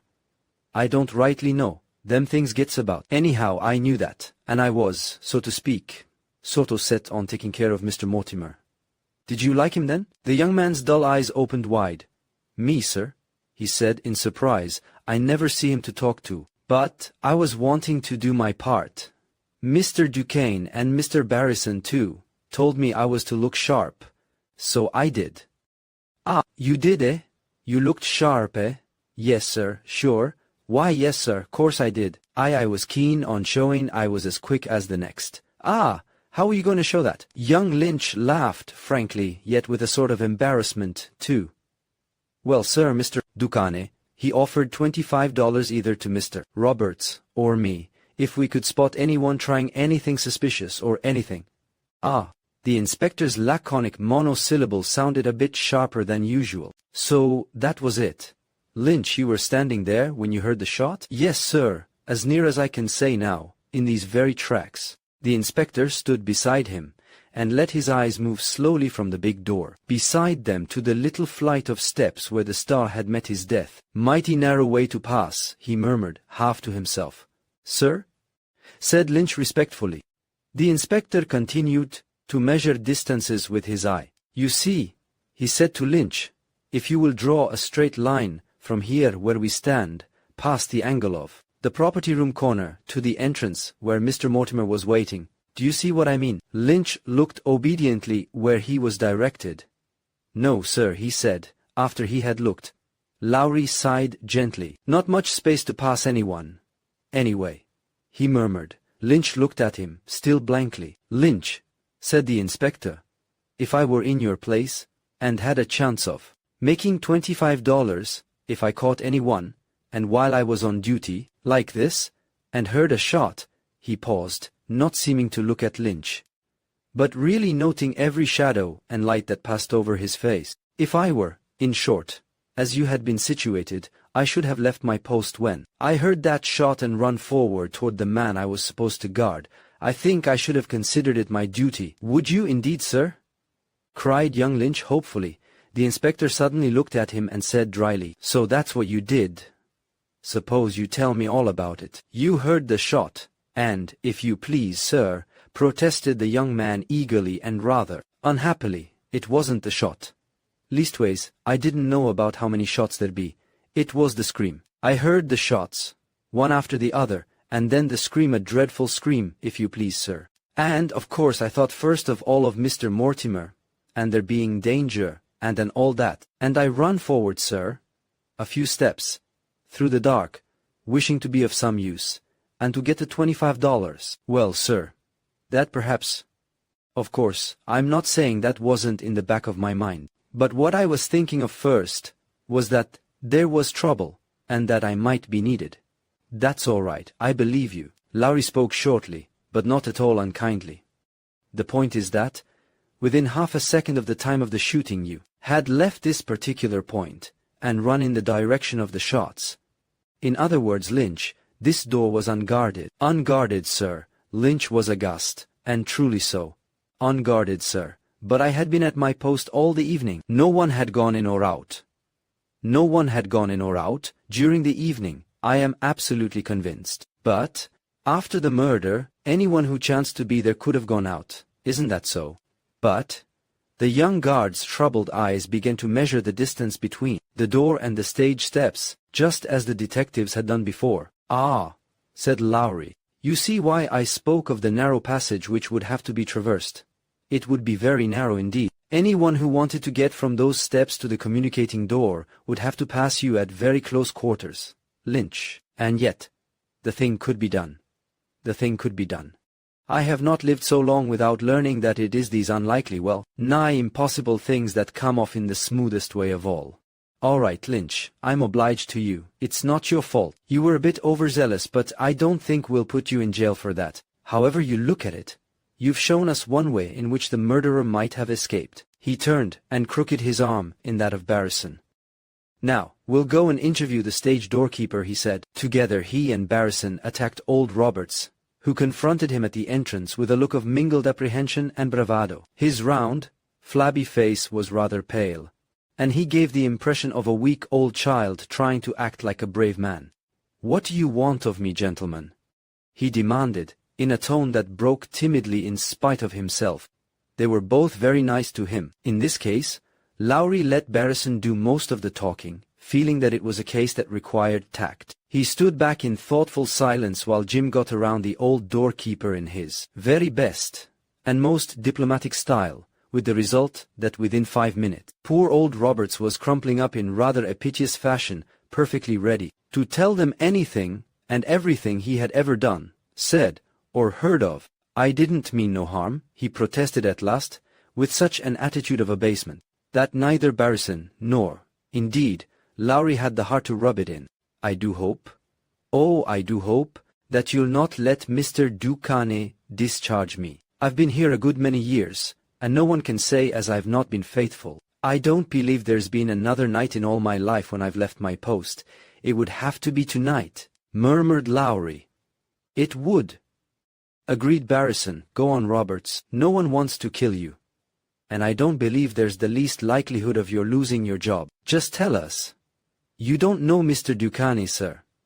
Roberts almost wept. He's strict, sir. Very strict. He says a thing, and you've got to do it, no matter what happens. I know, haven't I been working for him for 20 years, and now to be fired, and out. Who said you were going to be fired? Get along, Roberts. Tell us what it was that you did. I left the stage door, sir, said Roberts humbly. That we gathered, but why did you leave it, and when, and for how long? Roberts sniffed and answered in a small stifled voice. As to when I left it, Sir, it was, when Mrs. Parry came to ask me to get a taxi for Miss Legay. Why didn't you get a taxi, then telephone for one? I did, sir. I telephoned 2 places, but there wasn't a single machine in. The starters all said the same thing. It looked like rain, and they couldn't guarantee a taxi for an hour yet. I like Miss Kitty, sir. She's always kind to me, and I didn't want her to have to wait, especially when she was sick, as Mrs. Parry said she was. So, when I found I couldn't get one over the wire, I went out into the alley to see if I could see one passing. Well, that doesn't seem very awful, said Barrison, smiling at him. Did you get one? Poor old Roberts brightened a bit at the kindly inflection. I couldn't see one, sir, not from this door.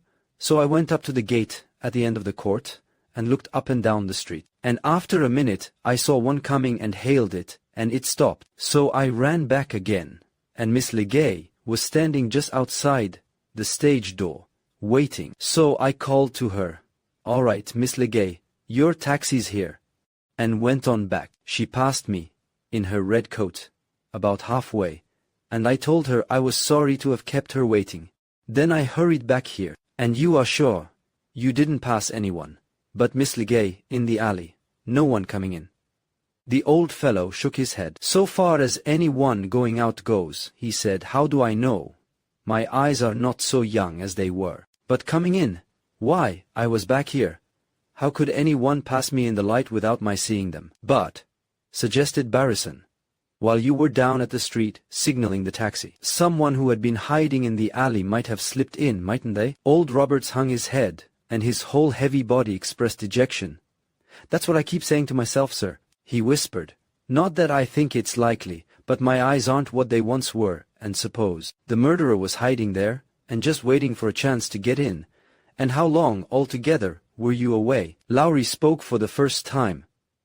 That's easy, sir. I went out a few minutes after Mrs. Parry told me to send for the taxi, and I had just come back when Mr. Barrison here came out to ask me if I'd seen anyone pass. That was just before the shooting, Barrison said. Before the shooting. And you're prepared to swear, Roberts, that no one came out of the theater after that? I am, sir. The old man's eyes, dim as they were, left no room for doubt.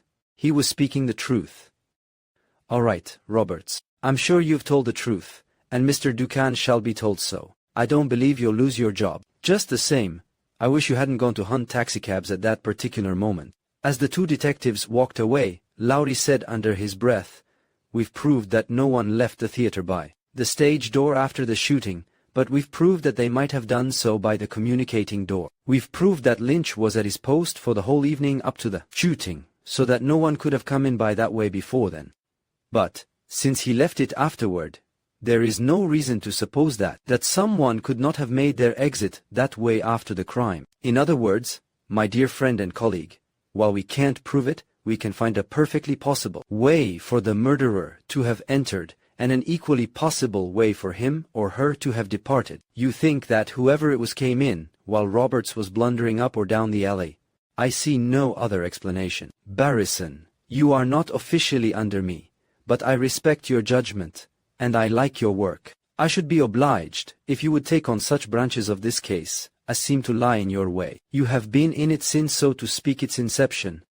You should have a line on many aspects of it that I couldn't possibly get. Coming into it as I must, from a purely and coldly official standpoint, I'll expect you to do your darndest on it, and help me in every way you can, right? Right, sir. The young detective's tone was full of ardor.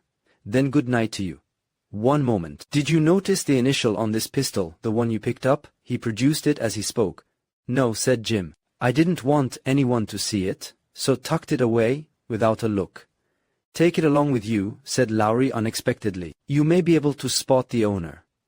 Barrison seized the tiny weapon with avidity. It was too dark where they stood for him to see clearly, and he said, with open eagerness, "What is the initial?" "That of any of the principals in the case." "Of 2 of them," said the inspector as he turned to round a corner. "It's M. Good night." Chapter 13. The initial. The inspector's announcement gave Jim Barrison food for thought. Then why had Lowry let Sybil go with no further examination? They would have to establish next her possession of a weapon, and the fact that she was sufficiently practiced in the use of firearms to have hers marked with her initial, but just then he discovered that it had begun to rain at last. Big drops heralded the storm that had been threatening all the evening. Under the circumstances, his library at home would be a pleasanter place for speculation than the corner of a street. He turned up his coat collar and ran for a 6th Avenue car. As he passed the clock outside a jeweler's shop, he saw that it was 10 minutes past 1 o'clock, and suddenly he was conscious that he was tired. The evening had been a long one and hard on the nerves. He stood on the back platform and let the rainy winds blow about him. His dinner coat was getting noticeably wet, but he wanted to think and breathe. How hot the theater had been. The smell of a singularly vile cigarette close beside him made him turn in, a disgusted sort of curiosity to see what manner of man could smoke it. It turned out to be Willie Coster, who had boarded the car when he did. "Hello," said Jim. "Didn't see you before. I thought you left the theater before we did." "I had," said Willie, puffing deeply on his rank weed. "I stopped at the corner to get this." Unblushingly, he indicated an object done up in brown paper, which he carried under his arm. There was not the slightest doubt that it was a bottle of quart dimensions. Barrison recalled the legend that Coster always got drunk after a first night. He could not help smiling at the serious deliberation with which he was going about it. "I see," he said. "Well, it's been a pretty trying time for you. A thing like this, coming on top of all your hard work on the piece. I dare say you feel the need of something to brace you." Willie shook his head. "That's a nice way of putting it," he said soberly. "But it won't wash." "No, sir, the fact is, I mean to get drunk tonight. I never touch anything while I'm working, and when my work's done, I consider I'm entitled to a little pleasure." "I see," Barrison said again. "And does getting drunk give you a great deal of pleasure?" "Oh, yes," said Coster gravely. "I'm not a drunkard, understand. I don't go off on bets. That wouldn't give me pleasure, and I can always sober up in time for anything special. But I like to go quietly home like this and drink well. Say about this bottle tonight, and another tomorrow. Then I'll taper off and quit again. See? Perfectly. If you have to do it, it seems a very sensible method. Look here. Is there any particular hurry about this systematic debauch of yours?" "Hurry? Oh no, there's no hurry. Any time will do." "Why?" "Then," said Barrison, who had an idea, "why not come over to my rooms? We're almost there, and have a couple of drinks with me, and a bite to eat first. You can go home and get drunk later, you know, just as well." "Just as well," said Willie, with surprising acquiescence. "I don't want any drinks, thanks, for I only drink alone. But now you mention it, I'm hungry." Barrison knew that he himself was far too tired already to lengthen out this night so preposterously. But that idea which had so suddenly come to him drove all consideration of fatigue from his mind. He was a detective, and thought that in the dim distance he could see a shadowy trail. In a weird case of this sort, anything was worth a chance. At Barrison's rooms they found a cold supper waiting and Tara asleep, in a chair, contriving somehow to look dignified even in slumber. There is no dignity like that of a superior Japanese servant. He even woke up in a dignified manner and prepared to serve supper, but Barrison sent him to bed, and sat down to talk to Willie over cold chicken and ham, and Macedoine salad. The little stage manager ate hungrily, but stubbornly refused to drink. He also scorned his host's expensive smokes, preferring his own obnoxious brand. "Coster," said Barrison at last, "I want you to tell me what you know of Alan Mortimer." "What I know? He was the yellowest guy in some things that ever." "That isn't just what I meant. I mean, you've been with Duquesne a long time, haven't you?" "Sure thing. I've been with the governor 6 years. Then you must know how he came to take up Mortimer. Where did he discover him first? He's a stranger on Broadway. Why don't you ask the governor about it?" demanded Willie shrewdly. Well, Jim was obliged to admit, rather uncomfortably, he's not the sort of man you feel like pumping. "Of course, Lowry will get it all out of him sooner or later, but I'm curious, and I can't see what objection he could have to your being pumped," finished Willie. "Maybe not, but I don't really know much about it anyway." His eyes strayed wistfully to his brown paper package. "See here," he said, "I'm much obliged for the eats, but I guess I'll be trotting along. I've got a very pressing engagement." "With John Barleycorn," laughed Barrison. "Oh, see here, Willie, what's the difference? If you prefer your whiskey to mine, I'll get you a corkscrew, and you can just as well start here. Eh? Make an exception and have a couple of drinks with me, like a good sport." He felt slightly ashamed of himself, but he prodded his conscience out of the way by telling himself that, as long as the man was going to get drunk anyway, he might just as well. Willie hesitated and was lost. The first drink he poured out made his host gasp. It nearly filled the tumbler. "Will you take it straight, man?" he asked, in a tone of awe. "Certainly I will. I don't take it for the taste, I take it for the effect. The more you take at a time, the quicker you get results. What's the good of little dabs of drinks like yours, drowned in soda water? When I drink, I perceive that you do," murmured Barrison, and watched him swallow the entire contents of the glass in 3 gulps. He choked a bit, and accepted a drink of water, then leaned back with an expression of pure bliss stealing over his face. "Gee, that was good," he whispered joyously. "Now, I'll have one more in a minute. That will start me off comfortably. Then I'll go home. You know," he added, with that shrewd glance of his, "I'm on to your getting me to tank up here. You know I'll talk more, but I'm blessed if I can make out what it is you want to know. If there's any dark mystery going, I'm not in it. But you just pump ahead." He poured out another enormous draft. "Mortimer used to be in a sort of circus, a Wild West show, didn't he?" Willie grunted assent between swallows. "It was a sort of punk third-class show," he said. "Never played big time, just ordinary tanks and woodpiles out west. They had a string of horses and a few cowboys who could do fancy riding. Mortimer was one of them. His real name was Morton. The governor was waiting to make connections somewhere on his way to the coast, and dropped in to see 1 or 2 of the stunts. This chap was a sort of matinee idol wherever he went, and the governor spotted him as a drawing card if he ever happened on the right part. You know the governor never forgets anything, and never overlooks a bet. He took the guy's name and address, and put him away in the back of his head somewhere, the way he always does. When Carlton came to him with this warplay proposition, the governor thought of Morton, and wrote him. That's all I know about it. Was Mortimer married? Not that I know of. Not likely, or rather, it's likely he had 6 wives. Barrison was disappointed. He had thought it just possible there was the pistol marked with M, and the unknown woman who had been in the dressing room that night. However, Willie was not proving much of a help. Barrison yawned and thought of bed. "One more question," he asked suddenly. "What was the name of the show?"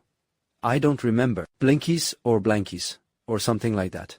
Blinky's Daredevils, I think, but I'm not sure. Say, you'd better let me go home while I can walk."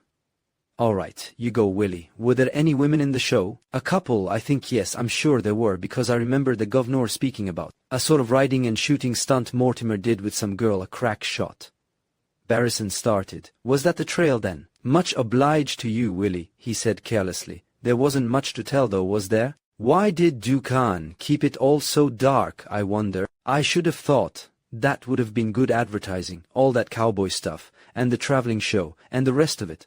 "I don't know why the governor does some things, no one does," said Willie, getting to his feet with surprising steadiness, and carefully corking his precious bottle. "But he's never given any of that stuff to the press agent, and I've a notion he doesn't want it made public. I don't know why, but I'm pretty sure he has some reason for keeping it dark. Now you know as much about it as I do, and I'd never have told you as much as that if I hadn't started in here." While he was wrapping up his bottle, with a painstaking deliberation, which was, as yet, almost the only sign of what he had drunk, Barrison drew the little pistol from his pocket and laid it on the table. It was almost a toy, and mounted in silver gilt, a foolish-looking thing to have done such deadly harm. The letter was in heavy raised gold, a thick, squarely printed M. In the rays of the student lamp it glittered merrily, like the decoration on some frivolous trinket.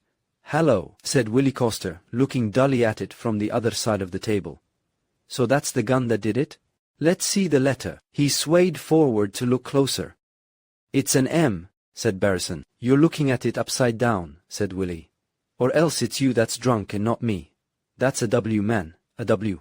Good night." He ambled toward the door, bearing his package clasped to his breast, and disappeared. Barrison seized the pistol and turned it around. Willie was right. The initial, seen so, was W, Chapter 14, a tip and an invitation. Jim Barrison had scarcely grasped this fact when the telephone rang. In the dead silence of that hour, half after 2 in the morning, the shrill tinkle had a startling effect. Barrison, his fatigue forgotten, sprang to the instrument, It was Tony Clay's voice that came to him. "I want to come up for a minute."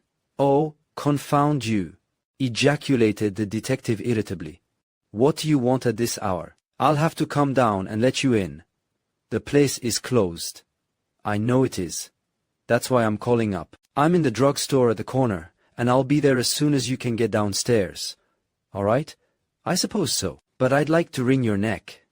"Welcome to try, old man, just a bit later." "So long." Barrison hung up and tramped downstairs with suppressed profanity on his tongue. To let Tony in, at the front door of the apartment house where he roomed, the younger man was already waiting on the steps, dripping wet, but whistling softly, rather off the key. "Come in, you blamed night owl," growled Barrison under his breath. "Don't slam the door. And if you haven't something worthwhile to tell me, after routing me out like this, I'll wake Tara and give him full permission to jujutsu you into Bellevue. Come on, and stop whistling." Upstairs, Tony demanded scotch and cigarettes, and took off his wet coat. "Heavens, does that mean you're intending to stay?" "Not permanently," Tony reassured him soothingly. "I do manage to arrive at inconvenient times, don't I?" You do. Now what is it?" "Well," said Tony, settling himself in the chair recently vacated by Willie Coster, "I've been calling on Miss Templeton." Barrison was conscious of a queer little thrill, not entirely unpleasant. Truth to tell, he had not been able to dismiss a certain vision from his mind through all his practice and professional occupation. He could see it now, all in a moment. Gold hair, dark fringed eyes, marble white throat and arms, and a mouth that could soften and droop like a child's at the most unexpected moments. "She's out of the case, I suppose, you know," he said shortly. "Go ahead though." "You see," said Tony, "when you pitched into me like that about her giving me the slip, I was sort of sore, but I knew you were right, too. So I gave you the slip in my turn and chased over to her hotel. I wasn't at all sure she'd see me, but I thought I'd try it on anyhow, and she sent down word I was to come up. She wore a kimono thing, and looked like an angel." He paused in fatuous reflection. "Get on, you young fool." Barrison's tone was the sharper because he himself admired Miss Templeton rather more than was wholly consistent with the traditions of a cold-blooded detective. So Tony went on.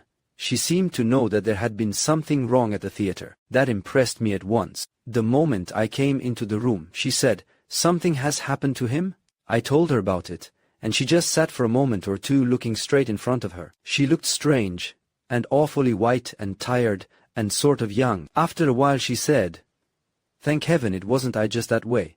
Then she asked some questions." "What sort of questions?" interrupted Barrison, who was looking at the floor, and had let his cigarette go out. "Oh, the usual thing, who was behind at the time, and whether anyone was suspected. And she made rather a point of this, where Miss Legay was when it happened."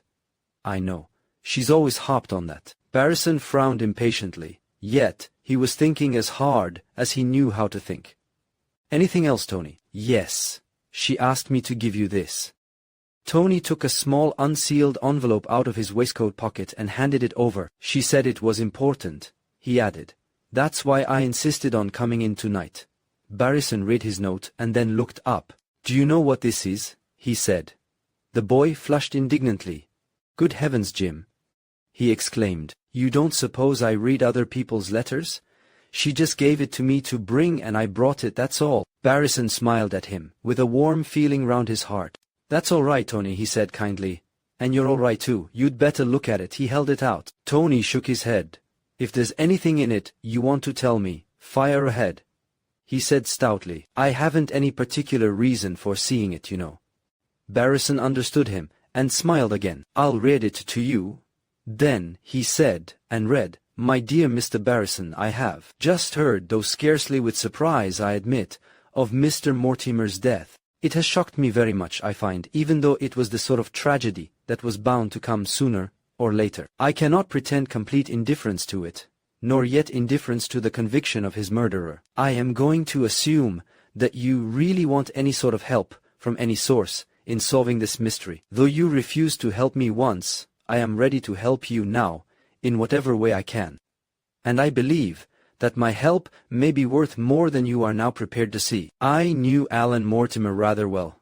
it is possible that I can throw light upon certain phases in his life of which you are still ignorant. I promise nothing, for I do not yet know how valuable my testimony may prove. But will you lunch with me at 1 o'clock tomorrow, or rather today, at my hotel? And meanwhile, if you will forgive me for reiterating the suspicion I once suggested to you, you can hardly do better than look up Miss Kitty Legay and get her views on the murder. Far be it for me to suggest a course of action to an expert detective like yourself, but if Miss Legay left the theater early, she would hardly be likely to learn of the tragedy until she got the morning papers. Don't you think that it would be interesting to forestall them, and yourself be the one to break the news to her? Just suppose that you found it was not precisely news after all. If I do not hear from you, I shall expect you for luncheon at 1. Sincerely yours, Grace Templeton. Jim Barrison automatically registered the fact that the writing was not that of the threatening letters, and sat still staring at the sheet after he had read it aloud. His brain was in a whirl of excitement. The words which he had just read seemed, in the very utterance of them, to have taken on a vitality, a meaning, that they had not had in the first place. One could read such a communication in more ways than one. At present he could read it only as a curious and inscrutable message or inspiration. He could not have said just why it seemed to him so important, so imperative. He only knew that the phrases of it, simple as they were, seemed to fill the room and echo from wall to wall. Miss Templeton herself might have stood before him. He might have been listening to her voice. Tony Clay, poor lad, was looking troubled, huddled there in the big chair on the other side of the table. He had forgotten to finish his whiskey and soda, and was staring at Barrison in a queer, uncomfortable way. "I say, Jim," he burst out at last, desperate through his shyness. "You're looking not a bit like yourself. What's the matter? That note doesn't sound so very important, now I hear it, and yet, too, look at you. One would say you'd received a message from the tomb." Barrison laughed. "I haven't," he said lightly, "but I have received a tip, just a plain, ordinary, everyday sort of tip, and I'm going to follow it too. How much sleep do you need, Tony?" Tony considered. 4 will do me," he said judicially. "You'll get 5. It's 3 o'clock now. At 8 you'll be ready for business. At 8:30 we'll be at Miss Kitty Legay's door. It may be a pipe dream, but I've taken kindly to the notion of announcing the news of Mortimer's death in person. Now tumble in on that couch there, and don't dare to speak again until 8 in the morning." As he fell asleep, he was still repeating the pregnant words, "Just suppose that you found it was not precisely news after all." Chapter 15. A morning call. Miss Legay lived at a very smart little hotel near Fifth Avenue. It was not one of the strictly theatrical hostelries, since Kitty had always had leanings towards social correctness, but the house was patronized by so many actresses of exactly the same predilections that it could not help being run with an indulgent, sagacious understanding of their tastes and peculiarities, and might almost as well have been one of the just off-Broadway variety. When Barrison and Tony Clay presented themselves at the Golden Arms at 20 minutes after 8 in the morning, they found the hotel barely awake. The clerk, who had just come on duty at the desk, eyed them with surliness and distaste. The very electric lights, turned on perforce because of the outrageous dinginess of the morning, seemed to glare at them with disfavor. Bell boys looked unrelentingly cross.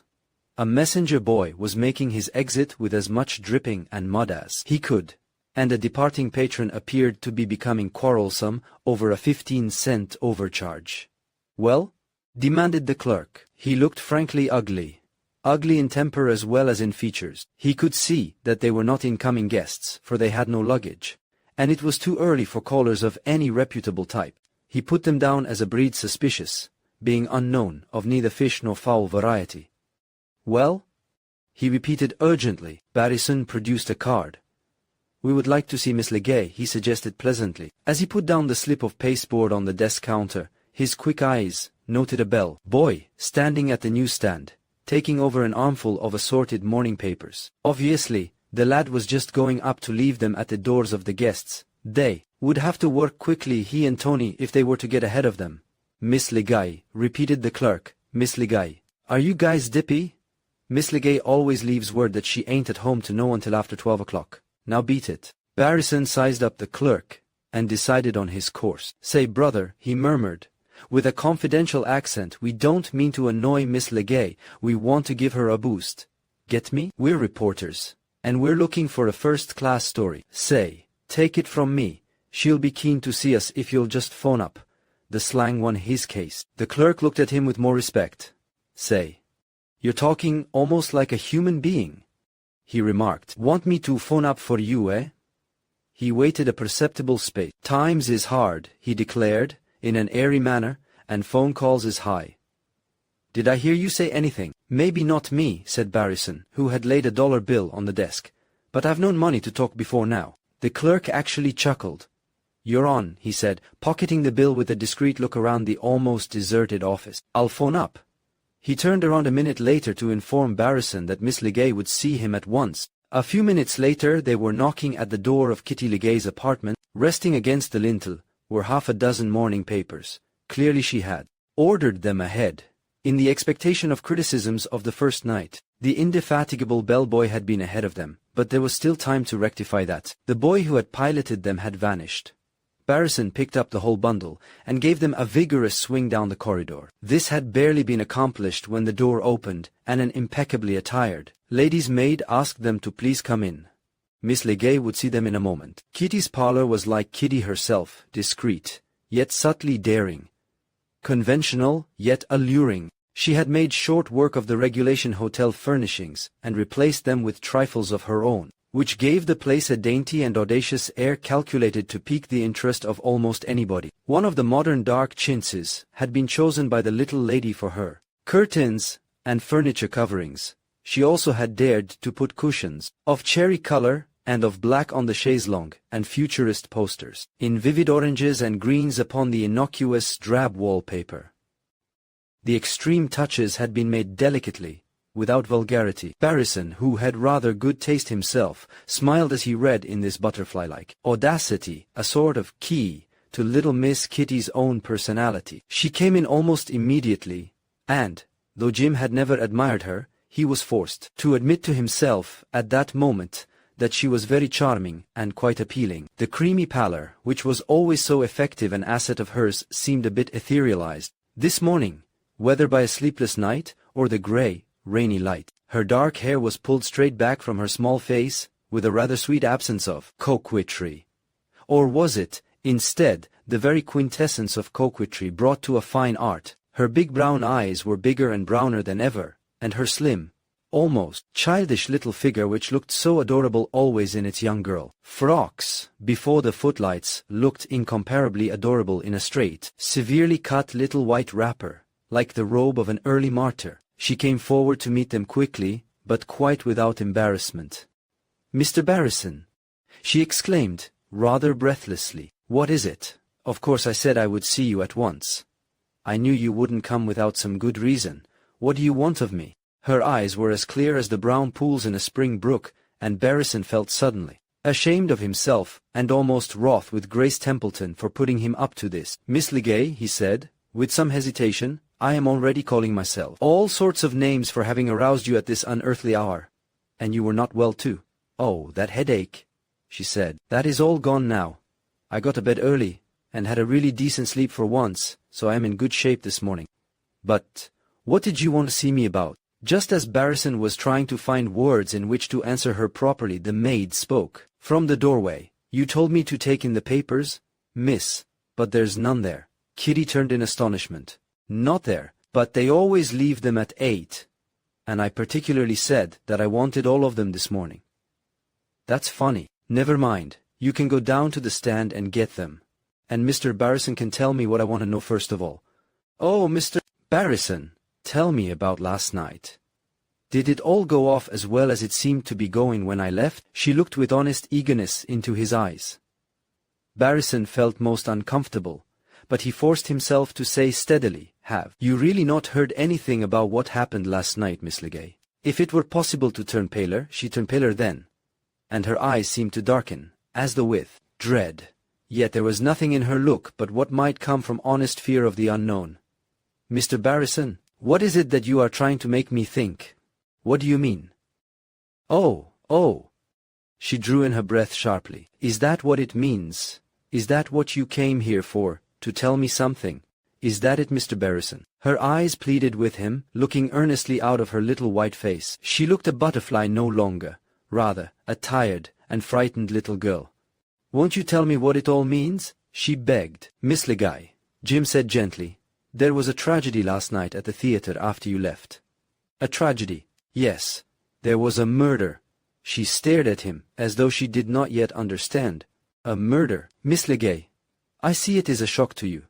But you must hear it from someone. You might as well hear it from me. Mr. Mortimer was shot last night during the last act, and is dead. She shrieked a thin, high, deadly shriek, which rang long in the ears of the two men. Her face grew smaller, sharper. She beat the air with her hands. The maid ran to her. News? Oh, heaven, yes. There was no question of this being news to her. It was news that was coming close to killing her. Say that again, she managed to say, in a slow, thick utterance that sounded immeasurably strange from her lips. Alan Mortimer was murdered? You said that? You are sure of it? Yes, Miss Legay. She flung up her hands wildly and fainted dead away. Chapter 16. A Scarlet Evening Coat. It was a real faint. They had a good bit of difficulty in getting her out of it. There wasn't much room in Jim Barrison's mind for anything except self-reproach. He knew that the tidings of Mortimer's murder had come upon Kitty Legay like a stroke of lightning. She had no more been prepared for it than she would have been prepared for the end of the world. He had an idea that the end of the world would, as a general proposition, have affected her much less. Barrison was no new hand, and not too soft-hearted or gullible, and he knew that what he had looked upon that morning was sheer, absolute shock and grief, unlooked for, terrible, devastating. Poor little Kitty, with all her frivolities, had bigness in her. As she struggled back into the grey world, she obviously tried to straighten up and steady herself. The terror was all the time at the back of her brown eyes, but she was doing her best to be game, to be, as she herself would have expressed it, a good sport. Of course, she wanted particulars, and he gave them to her, feeling like a pickpocket all the time. Papers were obtained, and she was induced to take coffee with brandy in it, and at last she broke down and cried, which was what everyone had been praying for since the beginning. Probably never in his clear-cut, well-established career had Jim Barrison experienced what he was experiencing now, the sense that he had brought unnecessary suffering upon an innocent person, and brought it in a peculiarly merciless and unsportsmanlike way. He felt savage when he thought of that tip of Miss Templeton's, or did he, really? He was obliged to confess to himself that, where she was concerned, he would be almost sure to discover approximately extenuating circumstances. It was partly to soothe his own aching conscience that Jim forced himself to ask a few perfunctory questions. You don't mind? He asked Kitty. Naturally, I don't, she said, trying not to cry, and choking down coffee. You've been awfully kind, Mr. Barrison. If there's anything I can do to help, please let me. You know, she looked at him in a sudden, piteous way. I had expected to marry Mr. Mortimer. Maybe you can guess what all this means to me. Will you tell me what you wanted to know? For one thing, he said, we want to establish as nearly as we can when the murderess, as we think it was, entered the theater. Old Robert says that he went out through the alley to the street to get you a taxi. Dear old thing, she whispered. Yes, he is a nice old sort. He made it very clear that it was only his devotion to you that induced him to leave his post. Well, it seems almost certain that someone passed him, and perhaps you, in the alley last night. You don't remember seeing even a shadow that might be suspicious? She shook her head thoughtfully. No, I don't, she said. But I was in a hurry, and wasn't looking out for anything of that sort. Roberts knows I was in a hurry. She spoke quickly. Oh yes, he says you were in a hurry and not feeling well. The point is, did you see anything at all on your way to the taxi? Nothing. I was only thinking of getting home and to bed. It had been a horrid evening. Now, of course, the obvious thing for Jim Barrison to do then was to take his leave. More, it was manifestly the only decent thing for him to do. He had proved conclusively that Kitty had not expected the news of Mortimer's murder.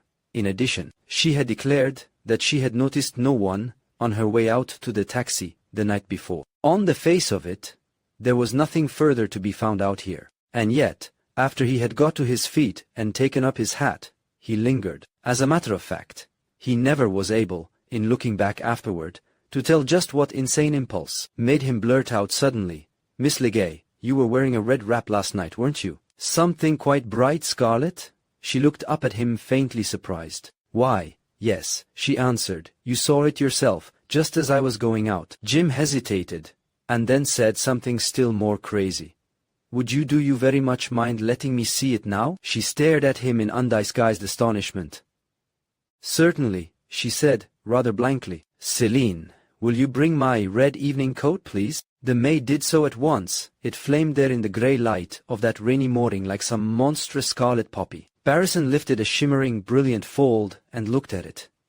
"It's a gorgeous color," he said, rather irrelevantly. "Scarlet," whispered Kitty, in a strange tone, "and to think I was wearing that last night. I do not believe that I shall ever feel like wearing scarlet again. You are going, Mr. Barrison. Yes, you have been very patient with me, and very forgiving for having been the bearer of such bad news. Goodbye. I won't even try to express the sympathy. Don't, I understand.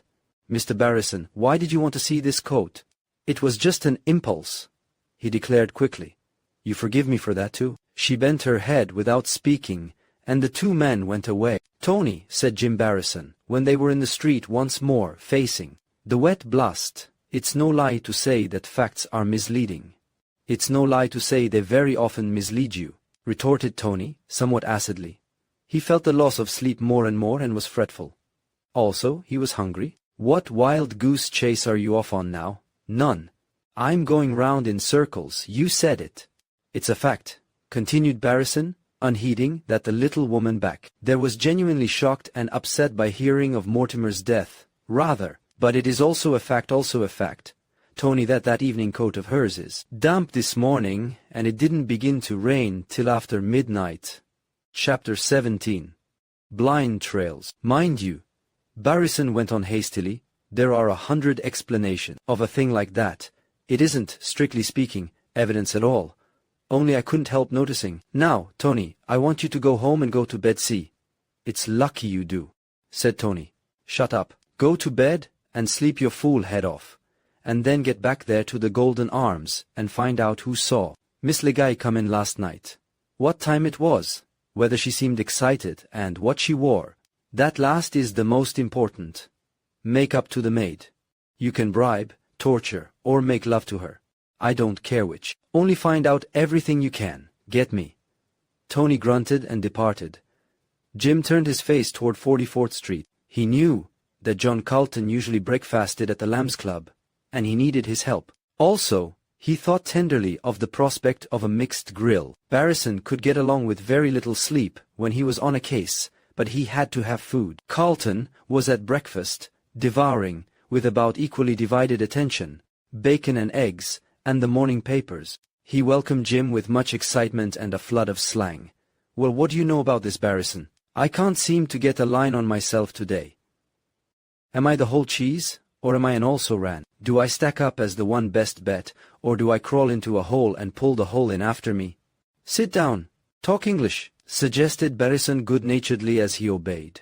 "Order me some breakfast, first, and then tell me what you're talking about." Carlton, having with difficulty been prevented from ordering a meal adequate to the needs of a regiment on march, condescended to translate his emotions. "You see, it's this way," he explained, munching toast and marmalade. "That poor guy going out like that, I never liked him, but it was a rotten way to finish.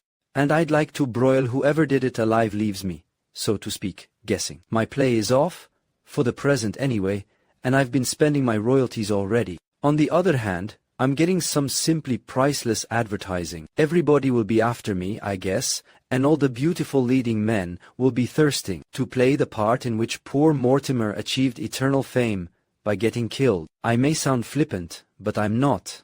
It's the only way I can express myself except on paper. Now, where do I get off? Am I a racing car or a flivver?" "You'll probably find out soon enough," Jim told him. "Meanwhile, I want your help." "Nothing doing," said Carlton energetically.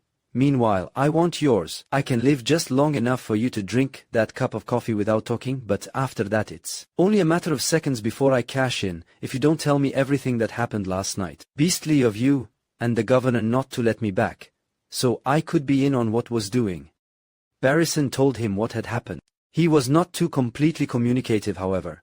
He liked the playwright, and had no reason to distrust him, but he knew that this case was likely to be a big one, and a hard one, and he had no mind to take outsiders into his confidence unless it was strictly necessary. And now, he said, I've done my part, and I hope saved you from an early grave shared by the cat who died of curiosity. Come across, and do yours. Carlton grinned, talking slang so as to make yourself intelligible to my inferior intelligence. All right, fire away. What can I do for you? Barrison told him that he wanted to find out about a Wild West show called by the name of its manager, Blinky or Blanky. Carlton scowled at him wonderingly. Now, what sort of a game's that? He demanded. What has a Wild West show to do with my perfectly good play? Never mind. Can you find out for me? The writer shook his head. Not in a million years. I don't know anything about the profession except where it happens to hit me. Why don't you tackle the governor? He knows everything and everybody. I may yet, but it isn't anything that really concerns him, and I don't imagine he's very cheery this morning. I believe that little thing. It's beastly hard lines for him. Tell you what I'll do, Barrison. I'll give you a card to Ted Lucas. He's a decent sort of chap, on the dramatic department of the New York Blaze. If he can't help you, maybe there'll be someone in his office who can. Thanks. That's just what I want. Armed with the card, Barrison said goodbye and departed.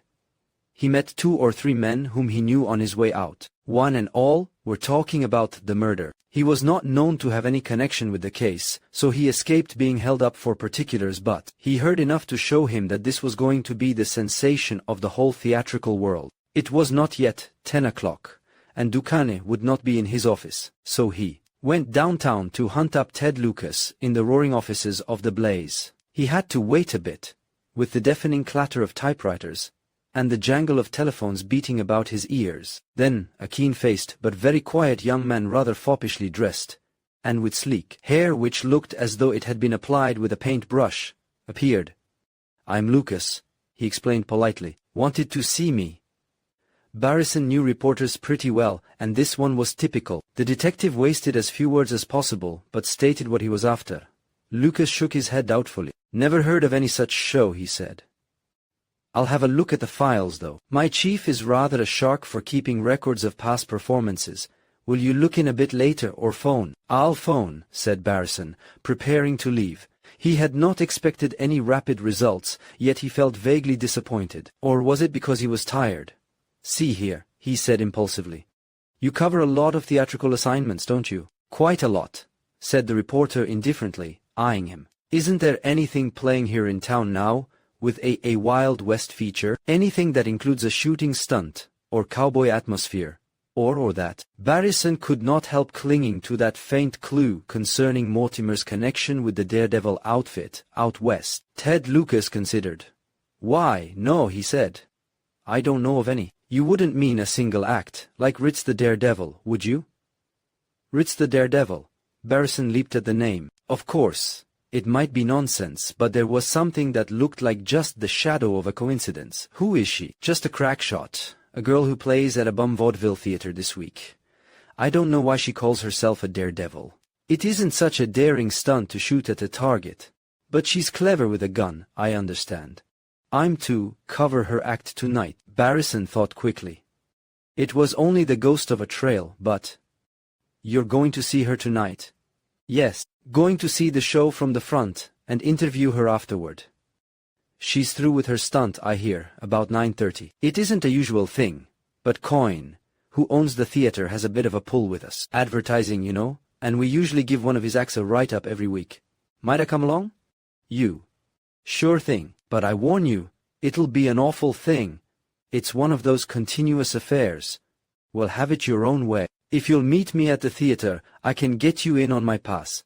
8 it is. Barrison waited for directions as to the whereabouts of Coyne's music hall, of which he had never heard, and took his departure. He went into a telephone booth to call up Lowry, but found that the inspector would not be at his office until the afternoon. Then he went uptown again, and, taking a deep breath and a big brace with it, went to call on Max Ducane. He had no real reason for dreading an interview with him.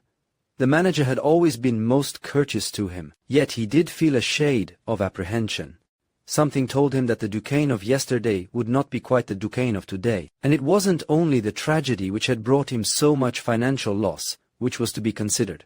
Ever since Willie Coster had intimated that Duquesne had a secret reason for keeping dark the condition under which he had come across Mortimer, Barrison had felt uneasy in regard to him. He had always recognized in the manager a man of immense power and authority. If he had a sufficient reason, he could guess that he would be immensely unscrupulous as well. However, at a little after 11:30, he presented himself at the great man's office. This time, though there were half a dozen people ahead of him, he did not have to wait at all. The fact surprised him, but when he had been admitted to Duquesne's presence, he understood it better. He had been thus speedily summoned, in order to be the more speedily dismissed. "Hello, Barrison," said Duquesne crisply. "Anything I can do for you?" He sat at his desk like an iron image. His face was hard and cold. He did not look so much angry as stern. It was clear that, in his own stony fashion, he had flung yesterday into the discard, and was not any too pleased to be reminded of it. Barrison was not asked to sit down, so stood by the desk, feeling rather like a small boy reporting to his teacher. "Yes, Mr. Duquesne," he said quietly, "there is. I've come about a case." "Case?"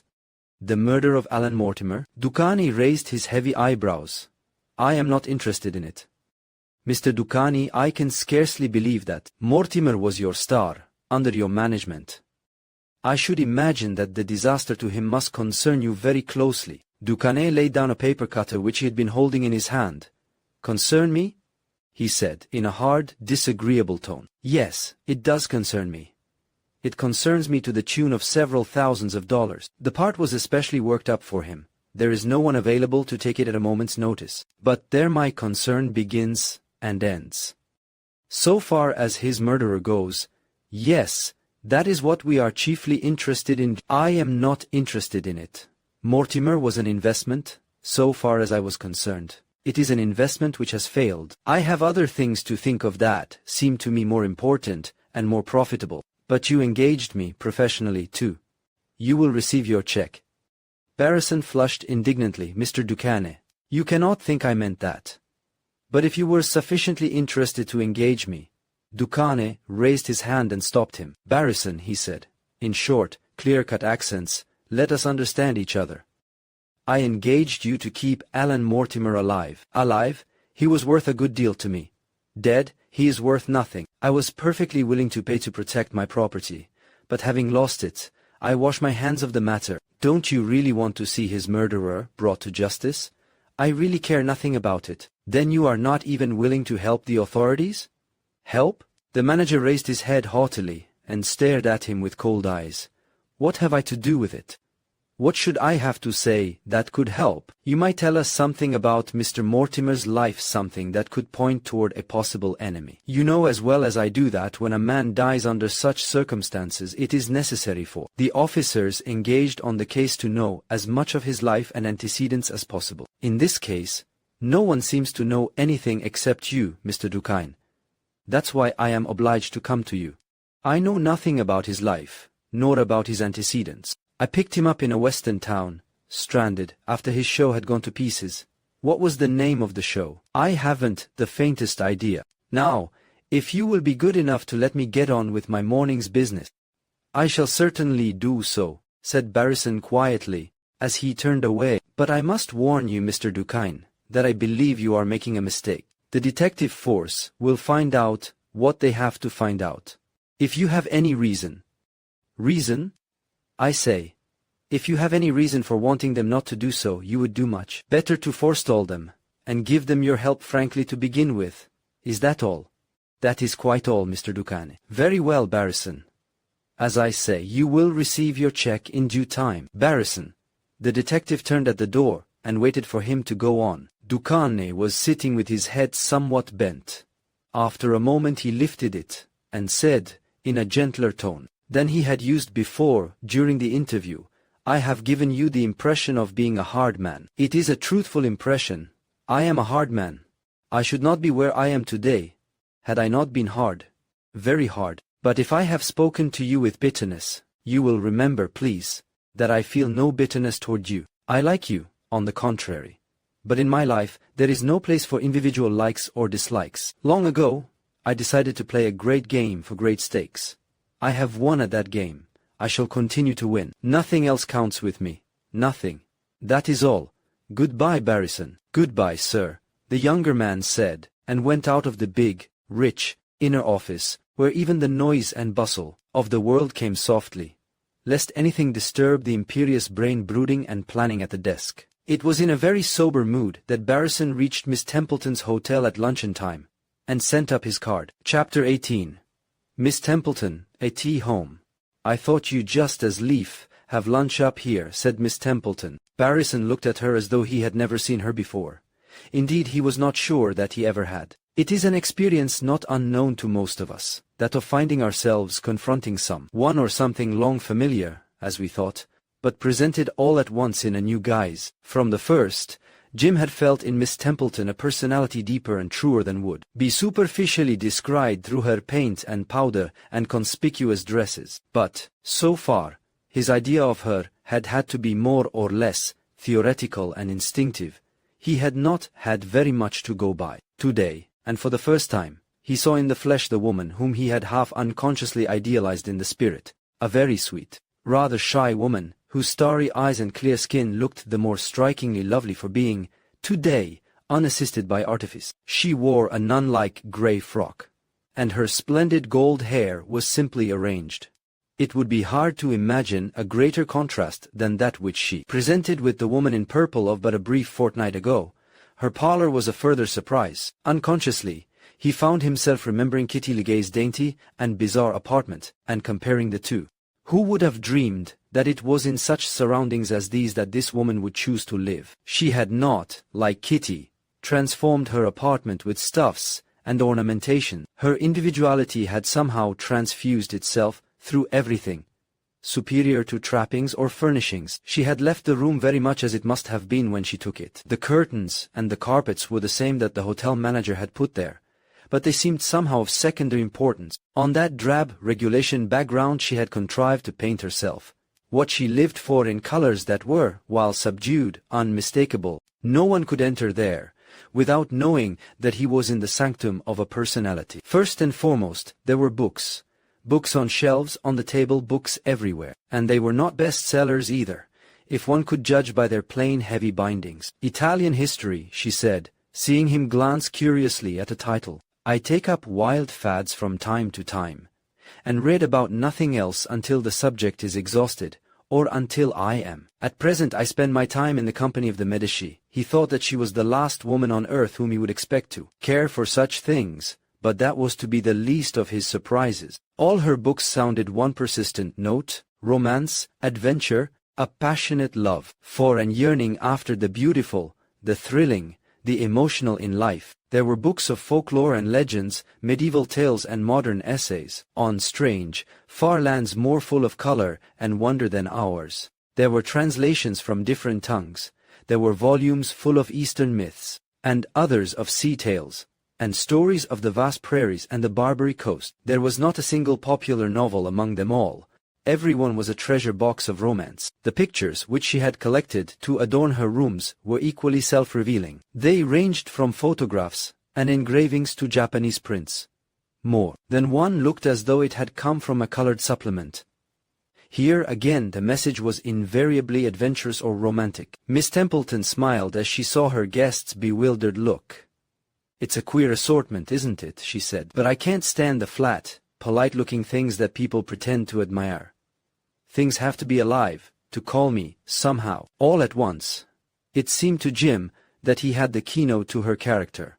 It was vitality. She was superbly alive with the vivid faults as well as the vivid advantages of intense life. Luncheon was served at once, and it proved almost as cosmopolitan in its items as the rest of Miss Templeton's appurtenances. She had ordered soft-shell crabs to begin with, because she said that for the first 25 years of her life she had never had a chance to taste them. And now, since she could, she was making up for lost time, and ate them every day. With truly feminine logic she had made her next course broiled ham and green corn, because she had been brought up on them in the Middle West. She had a new kind of salad she had recently heard of, solely because it was new. and she finished with chocolate ice cream for the reason, as she explained, that chocolate ice cream had always been her idea of a party. And when she wanted to feel very grand, she made a point of having it. Barrison was no fool where women were concerned. He knew that she was purposely making herself attractive to him, and he knew that she was sufficiently fascinating to be dangerous. Her unexpectedness alone would make her interesting to a man of his type. But he could usually keep his head. He proposed to keep it now. So far as playing the game went, he was not altogether a bad hand at it himself, and Miss Templeton, he imagined, was not precisely a young or unsophisticated village maid. That there was danger merely made it the more exhilarating. "Mr. Barrison," she said at last, "of course you are asking yourself what it is that I have to tell you why, in short, I asked you to lunch today." "I am asking myself nothing at the present moment," he returned promptly, "except why, by the favor of the gods, I should be playing in such extraordinary luck. But, of course, I'll be interested in anything you have to tell me." "Yes," she said slowly. "I think you probably will be interested. You'll forgive me if I begin with a very little personal history. It won't be the story of my life, don't be frightened. But it's essential to what I want to tell you afterward. Please tell me anything and everything you care to," he begged her, with the air of grave attention which a woman always delights to see in a man to whom she is speaking. She sat, her chin resting on her clasped hands, her eyes abstracted, fixed on nothing tangible that he could see, as she spoke. "You understand me a little better now, seeing me at home in as much of a home as I can have among the books and pictures that I love, don't you?" "Never mind, perhaps you don't. Though I don't think I'm very hard to understand. I'm just a woman who's always been hunting for something that—" "The Bluebird of Happiness?" he suggested gently. "You've read it, of course, naturally, and loved it. But I don't imagine that I could ever find my bluebird at home as they did. It would have to be in some very far place, I'm sure. Only to be won, after tremendous effort. After all, that blue bird they found at home flew away as soon as it was found," he reminded her. "I can see that you hear the call of adventure more clearly than most people. Have you always dreamed of the strange roads, or has it been a part of growing up?" "You were going to say, growing older," she said, with a faint smile. "I think I've always been so. I seem always to have been struggling away from where I was rotten, discontented nature, isn't it? Will you hand me those cigarettes, please?" Barrison proffered his own case, and she took and lighted one with a grave, almost a dreamy air. "You see," she said, "I was brought up in a deadly little Illinois town. While I was still practically a baby, I got married. He was a vaudeville performer, and to me quite a glorious personage. The girls I knew thought so, too. He was better looking than any drummer who'd been there, and had better manners than the clerk at the drugstore who was the village beau." She spoke calmly, without sentiment, yet she did not sound cynical. Her manner was too simple for that. "Well, I didn't find the blue bird there. I found nothing in that marriage with a glimmer of happiness in it. Until I came in sight of the divorce court. That looked to me like the gate of heaven. Then I went into the movies." "The movies? I never knew that." "No, of course not. No one knows it. It's all right to advertise leaving the legitimate stage for the screen. But if you've come the other way, and graduated from the screen to the stage, you're not nearly so likely to tell the pressman. Anyway, I was in an old-style picture company, I'm talking about 6 years ago, that was working on some Blood and Thunder short reels out in Arizona, when they hired a bunch of professional cowpunchers for some rough western stuff in a feature picture. Alan Mortimer was one of them." "Alan Mortimer?" "Yes, or rather Morton. He changed his name later on." She looked at him. "Surely you must have guessed that I knew him before this engagement, this play. How did you suppose that we got to be so intimate in 2 weeks of rehearsals? I didn't spend the summer at Nantucket. That's where Miss Legay met him, isn't it?" "Yes, she always goes down there. And Duquesne wanted him to be there, while Jack Carlton was working on the play, you know. But I hadn't maneuvered and worked and planned for nothing. I'd got on in my profession, and played a few leading parts. I moved heaven and earth to get into his company, and I succeeded." "You mean you wanted to see him again?" Her eyes flashed suddenly. For a second she looked fierce and threatening, as she had looked that first day in the restaurant. "Wanted? I had thought of nothing else for 5, nearly 6 years. I used to be mad about him, you see. He made women feel like that. I know he did. Barrison spoke naturally enough, but truth to tell, he was feeling a bit dazed. The Mortimer case was developing in a singular fashion. It was like one of those queer little oriental toys where you open box, inside box, to find in each case a smaller one awaiting you. He wondered whether he was ever to get to the end of this affair. The further you went in it, the more complicated it seemed to get. But she was speaking. I was very much in love with him, but I never had any illusions as to his real character.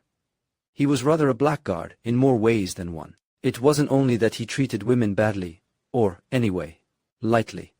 He was crooked. I am very sure of that. He gambled, and the men in the company wouldn't play with him. They said he didn't play straight. There was one elderly man with a daughter, who was his particular crony. They were both supposed to be shady. In a lot of ways, I mean the two men. So far as I know, the girl was all right. Evidently they stuck together too. Perhaps they had to, knowing too much about each other. But I saw the older man at the theater 2 or 3 times during rehearsals. What did he look like? Demanded Barrison, struck with a sudden idea. Oh, very respectable looking, like so many crooks. Elderly, as I say, and thin, and...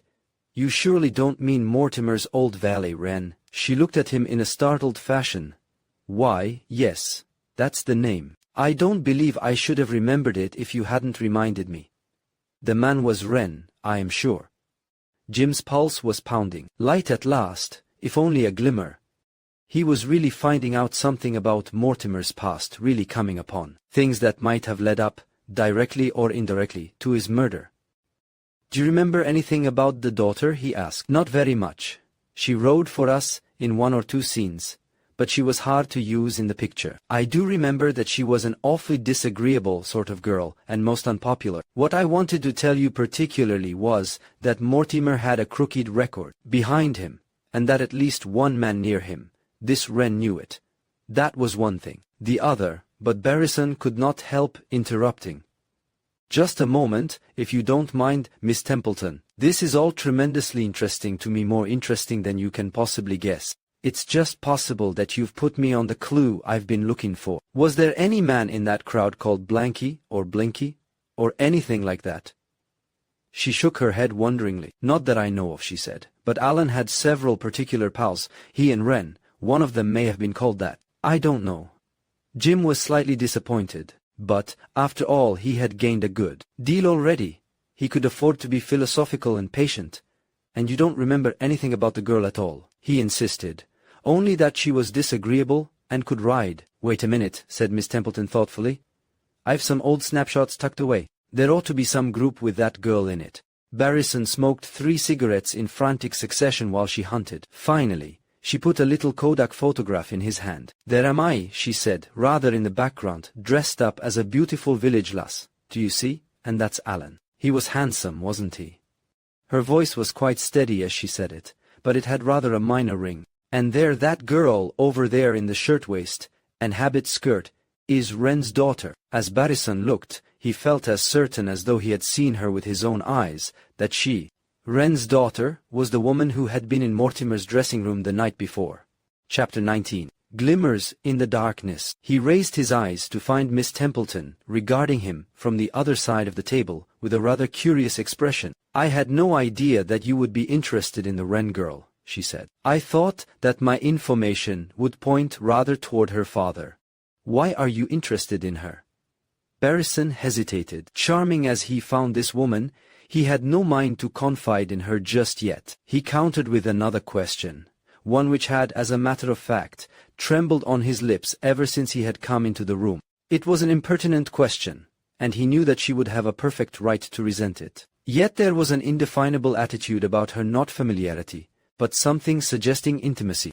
When she spoke to him, that made him somewhat bolder than his good taste could justify. Miss Templeton, he said, you have just told me that you cared so much for Alan Mortimer, that you waited for 6 years to get in the same company with him. I know that only a few days ago you were still sufficiently interested in him to be...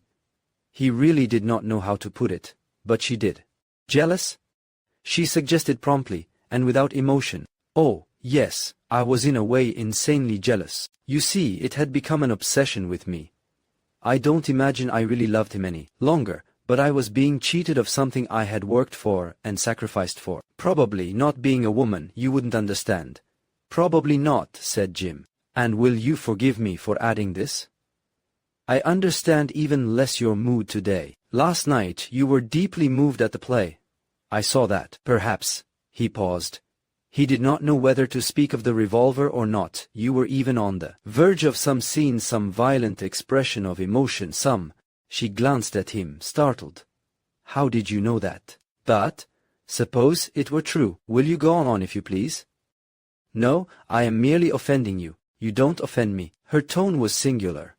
I should really like you to go on. There was something else that you did not understand. What was it? It is in the present tense, he answered. It's something that I cannot understand now. Miss Templeton, you have done me the honor of asking me here today, and of talking to me with a certain measure of confidence. You have been most gracious and charming, a perfect hostess. I have enjoyed myself completely. And yet last night, the man who has occupied your thoughts and let us say your hopes for years past, was tragically murdered. She was silent for a second or two. Is that what you don't understand? She demanded abruptly. Yes, I cannot reconcile the two women I know to exist. The angry, passionate, jealous woman who looked, excuse me, as though she could have done murder herself a short fortnight ago, and the woman who has been talking to me today about her fruitless quest for the blue bird of happiness. I think that is rather stupid of you, then, she answered composedly. Can't you see it's all part of the same thing? The quest for love, for the unattainable, but, Mr. Barrison, that is something else which puzzles you, which, in a way, jars on you. I can see it quite well. It is to you a strange, and rather a horrible thing that I should be calm today, giving you lunch and eating it, too. Talking of all sorts of things while he, the man I used to be in love with, is lying dead. Isn't that it? That is certainly part of it.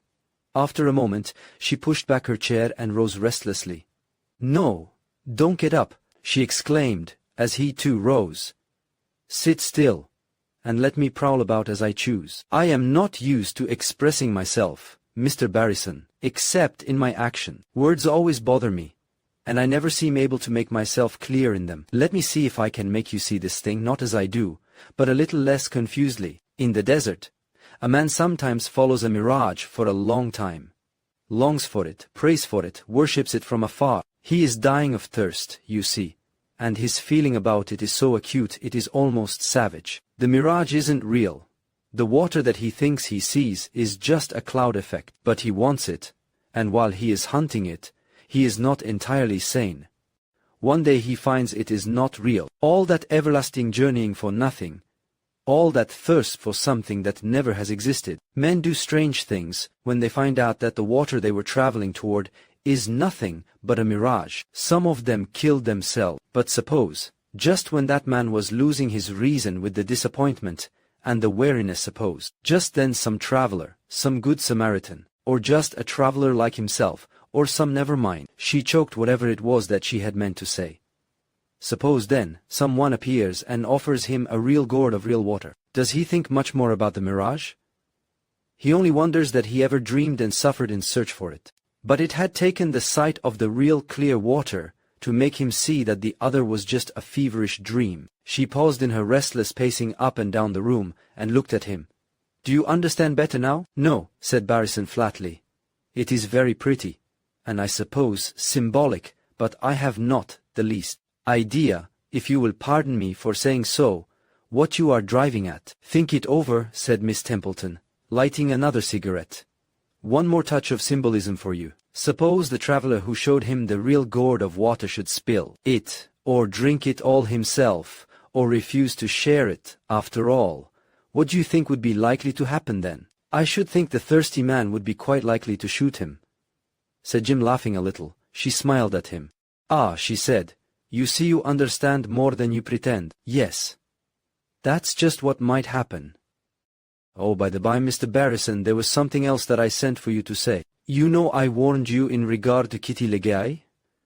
Yes, but it is out of the question, said Barrison. I am sure that Mortimer's murder was an overwhelming surprise to her. Maybe so, she said thoughtfully, but I am sure that, when I rushed out of the theater last night in that darkness and confusion, I saw Miss Legay's face at the window of a taxicab at the front of the house. At the front of the house. But that would be impossible. I only tell you what I am certain I saw. Would you be prepared to swear that? She considered this a moment. No, she admitted finally, I would not be prepared to go quite as far as that. I felt very sure at the time, and I feel almost as sure now. But a glimpse like that is sometimes not much to go by. I only tell you for what it is worth. And now, Mr. Barrison, I have an engagement, and I am going to turn you out. You forgive me. I am disposed to forgive you anything, said Jim, with formal gallantry, after the help you have given me, to say nothing of the pleasure I have had. She made a faint little face at him. That sounds like something on the stage, she protested. I wish you would think over my allegory, he suggested. I was going to say my confession. I am sure, the more carefully you remember it, the simpler it will become. Especially remember your own suggestion as to what would happen to the niggardly rescuer who might refuse to be a rescuer, after all. Barrison saw fit to ignore this. He shook hands cordially and conventionally. Goodbye, he said. And thanks. Goodbye, she returned briefly. As he went downstairs, his face was a shade hot. There were two reasons for it. For one thing, Miss Templeton's attitude, the allegory of the mirage, and the gourd of water. What did she mean by it? Was it possible that she Jim Barrison was not conceited about women, but he could hardly avoid being impressed with a subtle flattery in her manner, a flattery dignified by what certainly looked like rather touching sincerity, and on his part, well, he was not yet prepared to tell himself boldly just what he did feel. Several years ago, Barrison had imagined himself in love with a beautiful, heartless girl who had baffled him in one of his big cases. She had gone out of his life forever, and he had imagined himself henceforth immune. Yet this woman, with her curious paradoxes of temperament, her extraordinary frankness, and her strange reserves, her cold-blooded dismissal of a past passion, and her emotional yearning for joy and the fullness of life, well, he knew in his heart of hearts, whether he put it in words or not, that she thrilled him as no woman in the world had ever thrilled him yet. Chapter 20. Checking up. I know that the Wren woman probably did it, said Barrison, speaking to Lowry in the inspector's office.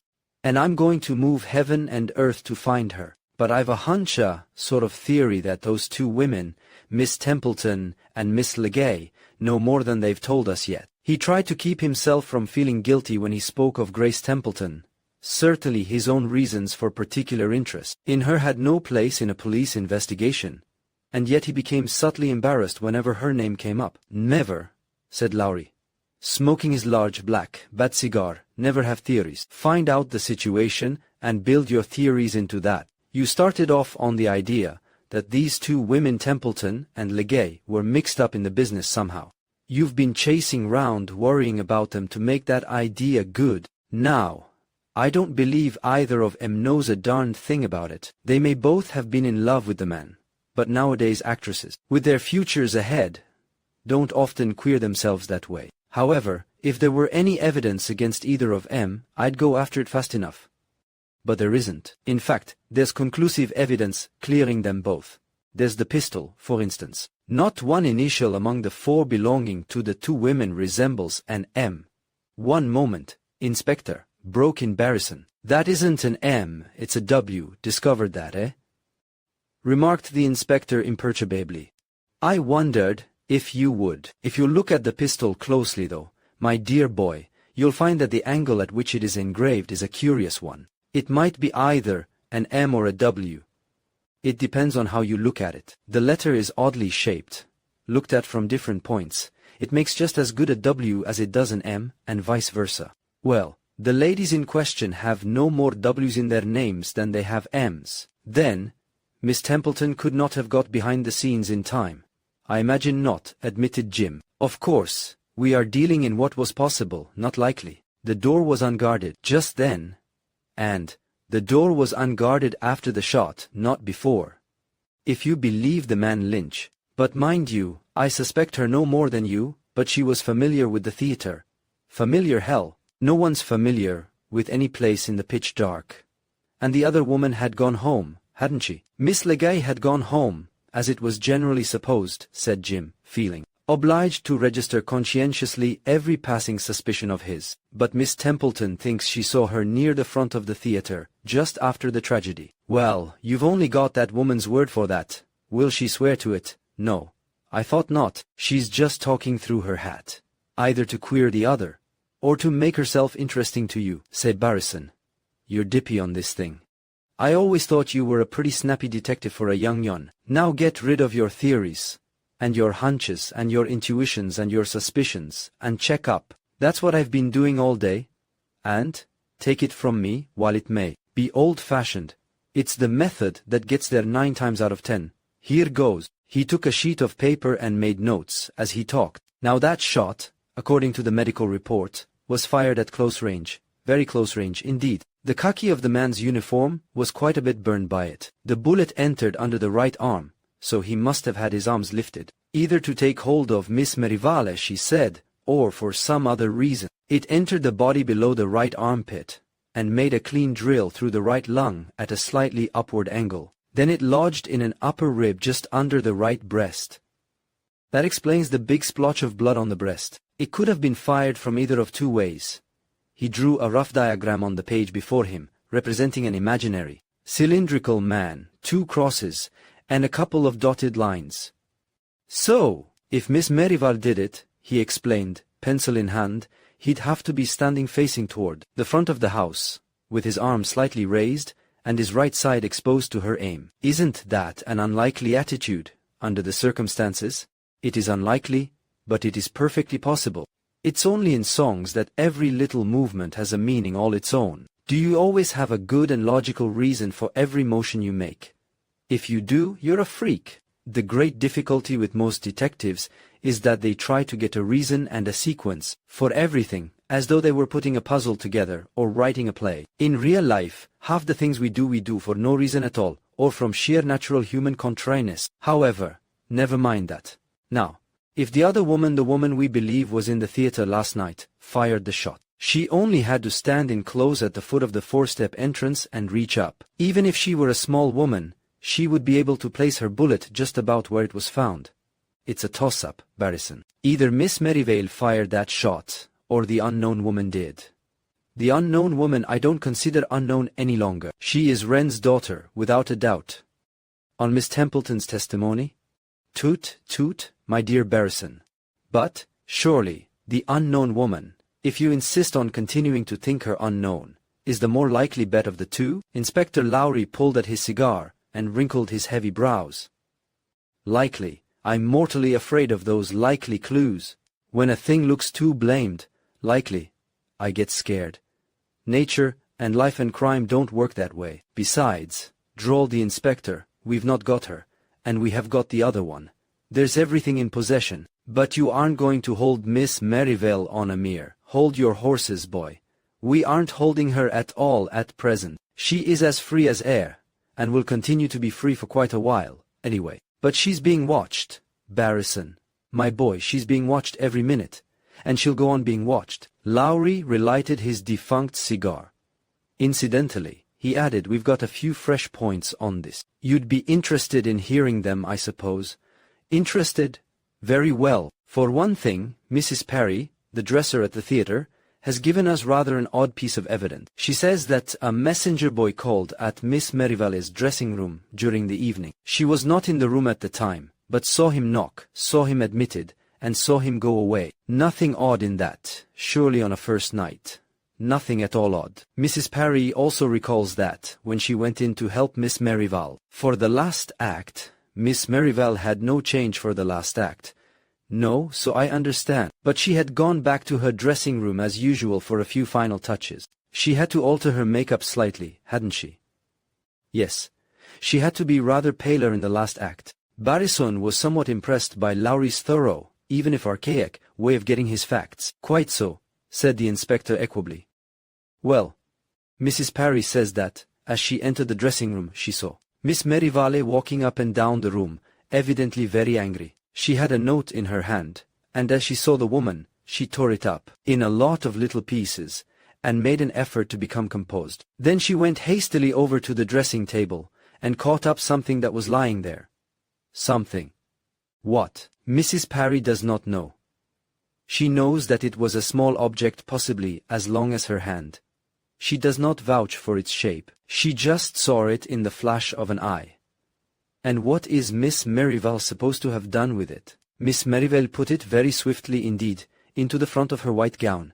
Barrison felt thunderstruck. That pretty, frank-eyed girl, why, the thing was unbelievable. Impetuously he said, "But, as you've impressed on me more than once, the testimony of a single person can't be conclusive. Suppose that testimony is borne out by that of others." Miss M.C. Allister remembers Miss Merivale's fingering the buttons on the front of her blouse several times, in a nervous way, and 2 of the minor actors in that scene say that she kept her hand at her breast when it was not part of the business, as though she could not entirely forget something she carried there. Lowry paused, as though to let these points sink into his hearer's intelligence. Then he continued, "We found the torn scraps of the note, at least enough of them to be able to get quite a fair idea of what its purport had been." Lowry opened the drawer of his desk and took out a manila envelope. From it he drew a sheet of paper upon which had been pasted a number of words, some of them in sequence and some of them detached and far apart.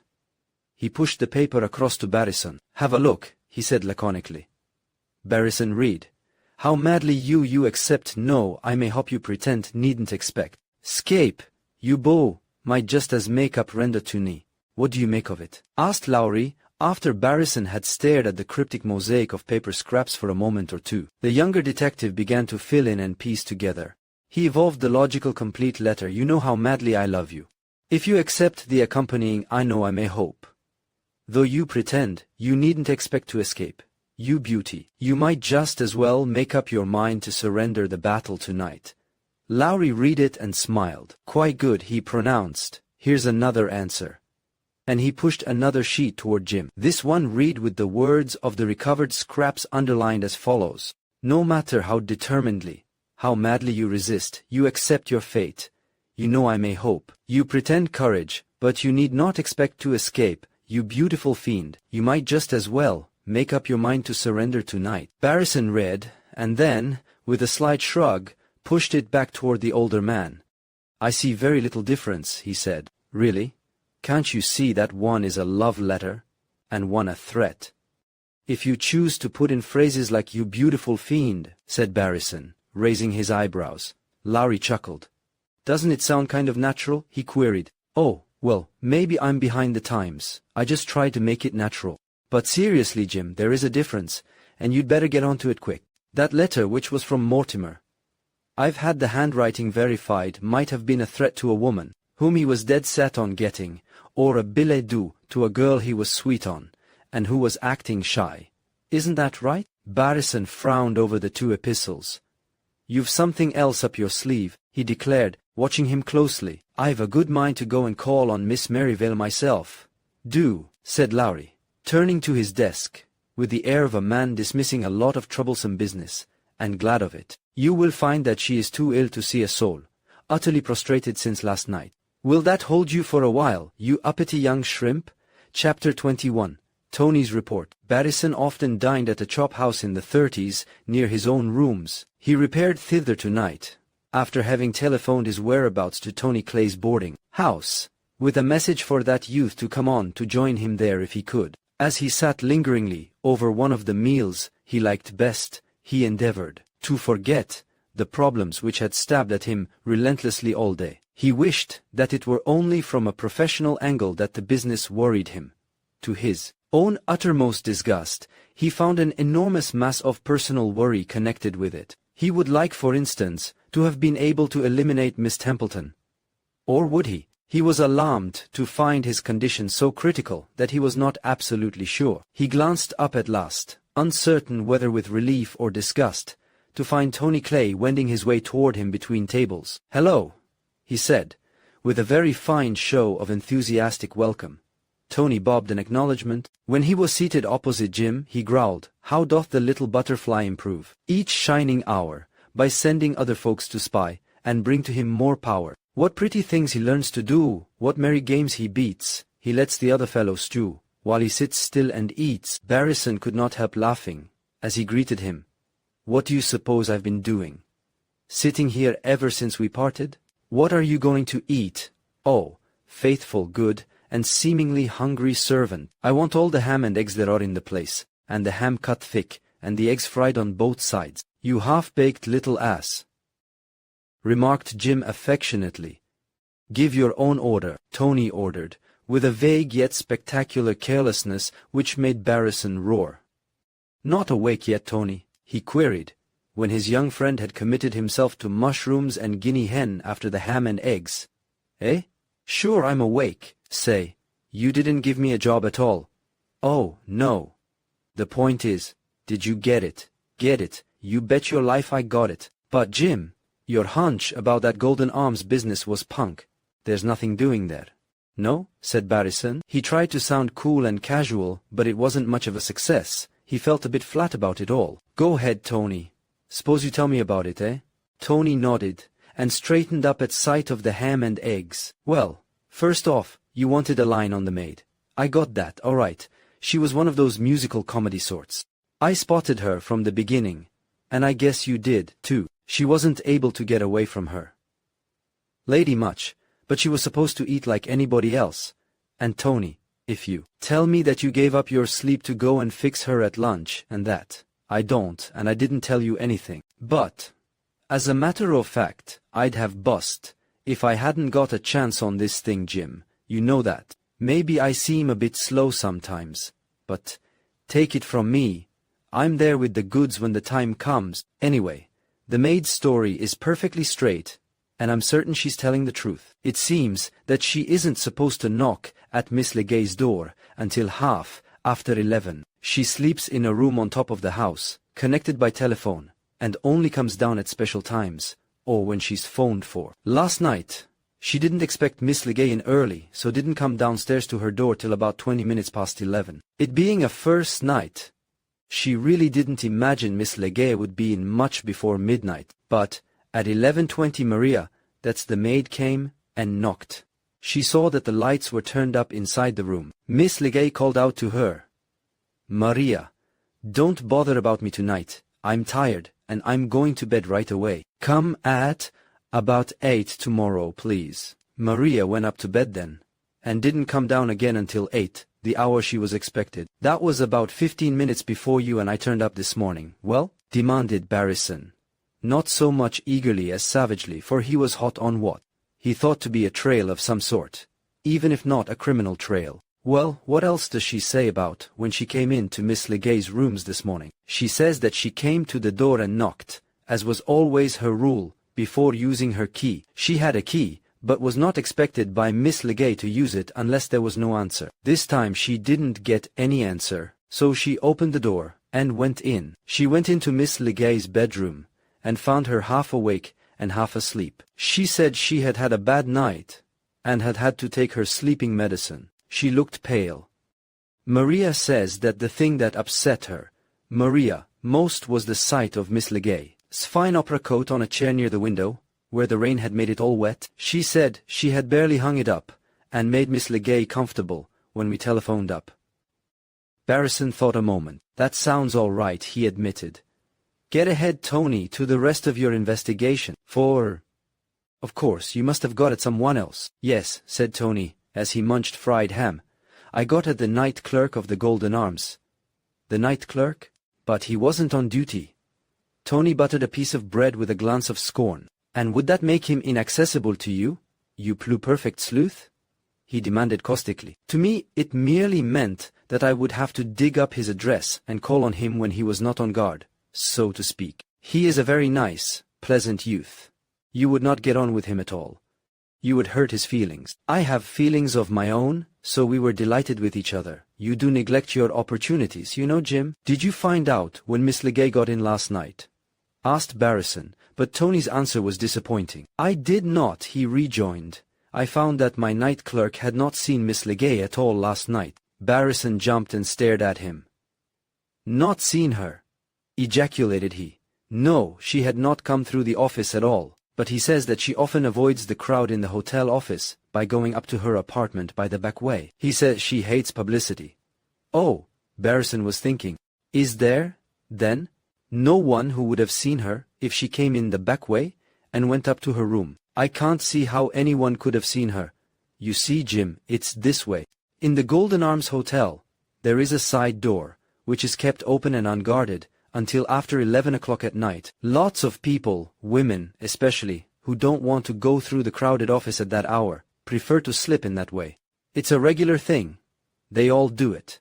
As to the elevator boy who, yes, I was going to ask about him. Did he take her up? No, he didn't. At that hour of the night, even an elevator boy sometimes nods. Anyway, he remembers the bell ringing for a long time while he was half asleep, and when he got to the lift, there was no one there. The answer seems obvious, that she walked upstairs, having become tired of waiting. I should say so, especially as she lived only one floor up, and often ran up the flight to save time. Barrison thought of this as he drank black coffee. And that is all you found out? He demanded suddenly, raising his head. Not at all, responded Tony cheerfully. I found out that the first news the night clerk had had of Miss Legay last night was a telephone message from her room at about 11 o'clock. A message? What was it? She said that she had a frightful headache, and that she wanted one of the bellboys to go out to the drugstore for her and get a medicine bottle filled stuff that she often took when she had trouble about sleeping. And then the boy went upstairs and got the empty bottle from her. She was wearing a wrapper. He took the bottle out and had it filled.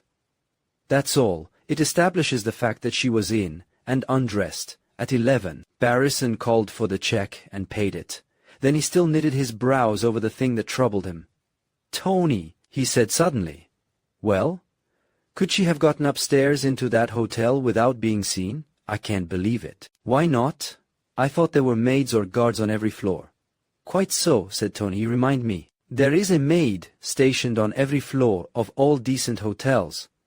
There was one on every floor of this. But she is human, and therefore she is movable. This one, on Miss Legay's floor, was on duty up to 20 minutes to 11, and she was on duty after 11 had struck. In between she had been called in to settle some newcomer, an old lady who wanted 870 things to which she was not entitled. She was away less than half an hour, but it was during that time that Miss Legay must have gone to her room. Barrison still sat looking at his coffee cup in a troubled way, and Tony suddenly spoke. Jim, that's a cold trail, a dead one. See? Why do you keep tracking back to it? You know, and I know that there's nothing doing at that end of the story. What keeps you nosing around it?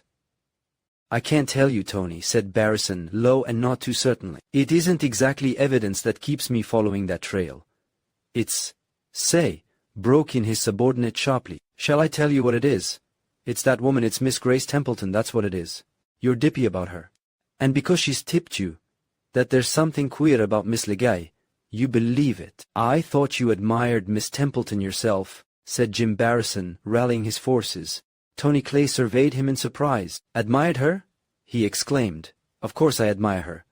But that wouldn't prevent me from doing my bit on a case. I wouldn't let a thing like that interfere with me professionally. He spoke most grandiloquently, with a swelling chest. Jim Barrison looked at him a moment seriously. Then his face broke into irrepressible smiles. Wouldn't you? He queried. Tony, you'll be a great man one of these days. Chapter 22.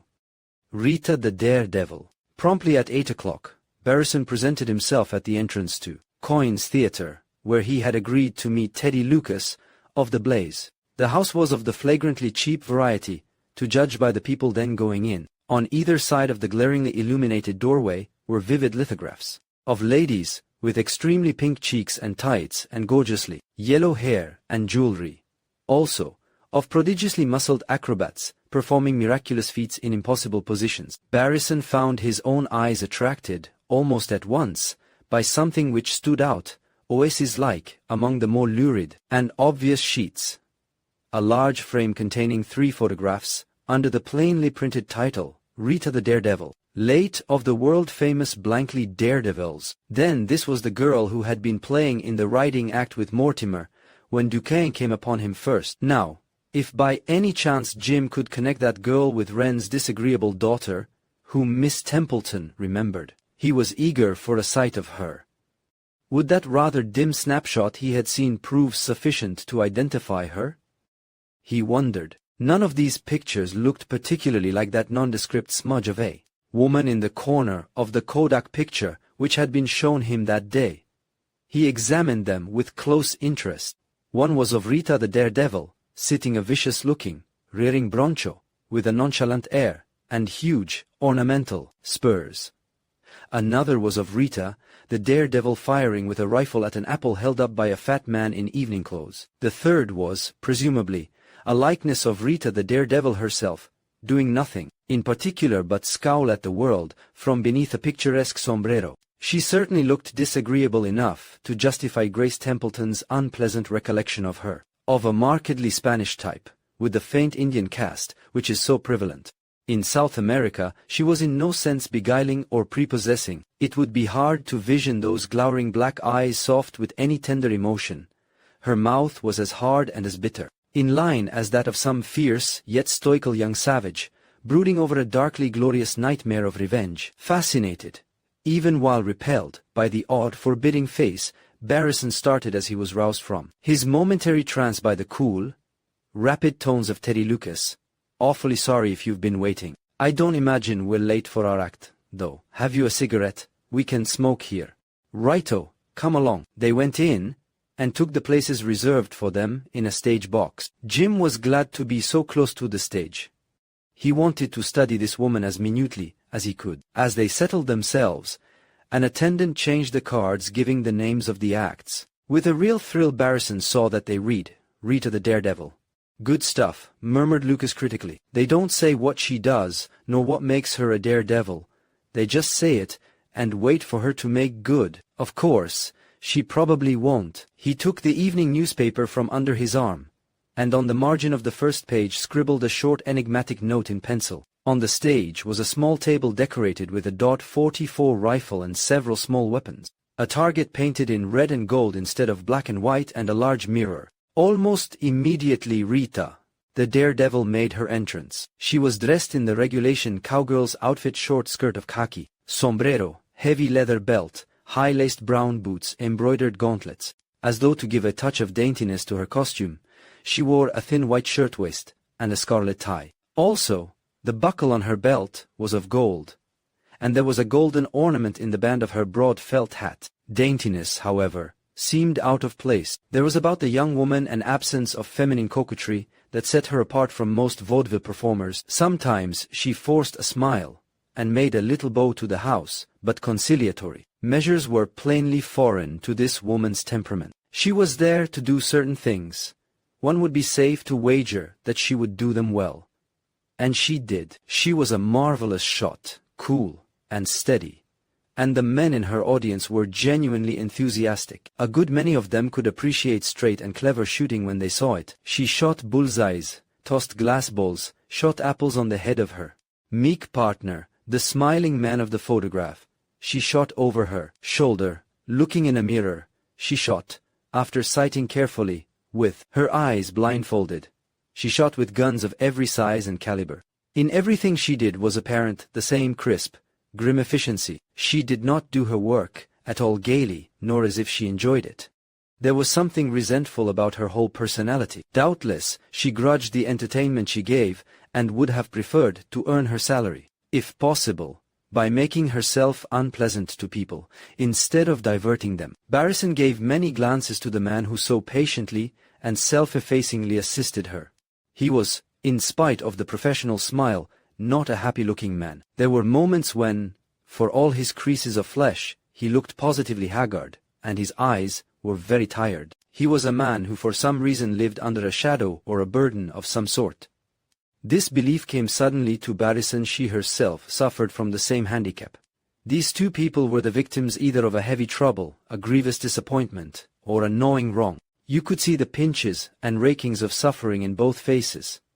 The climax of Rita's act was now pending. The partner came down to the footlights and explained that the daredevil, whose life had been one hourly challenge to such dangers as lesser mortals hold in justifiable dread, would now show the lady's end. Gentlemen, how little she cared for common risks or common caution. It appeared that she wished anyone who liked to come and examine the pistols she was going to use. It was necessary for the audience to understand that they were all loaded.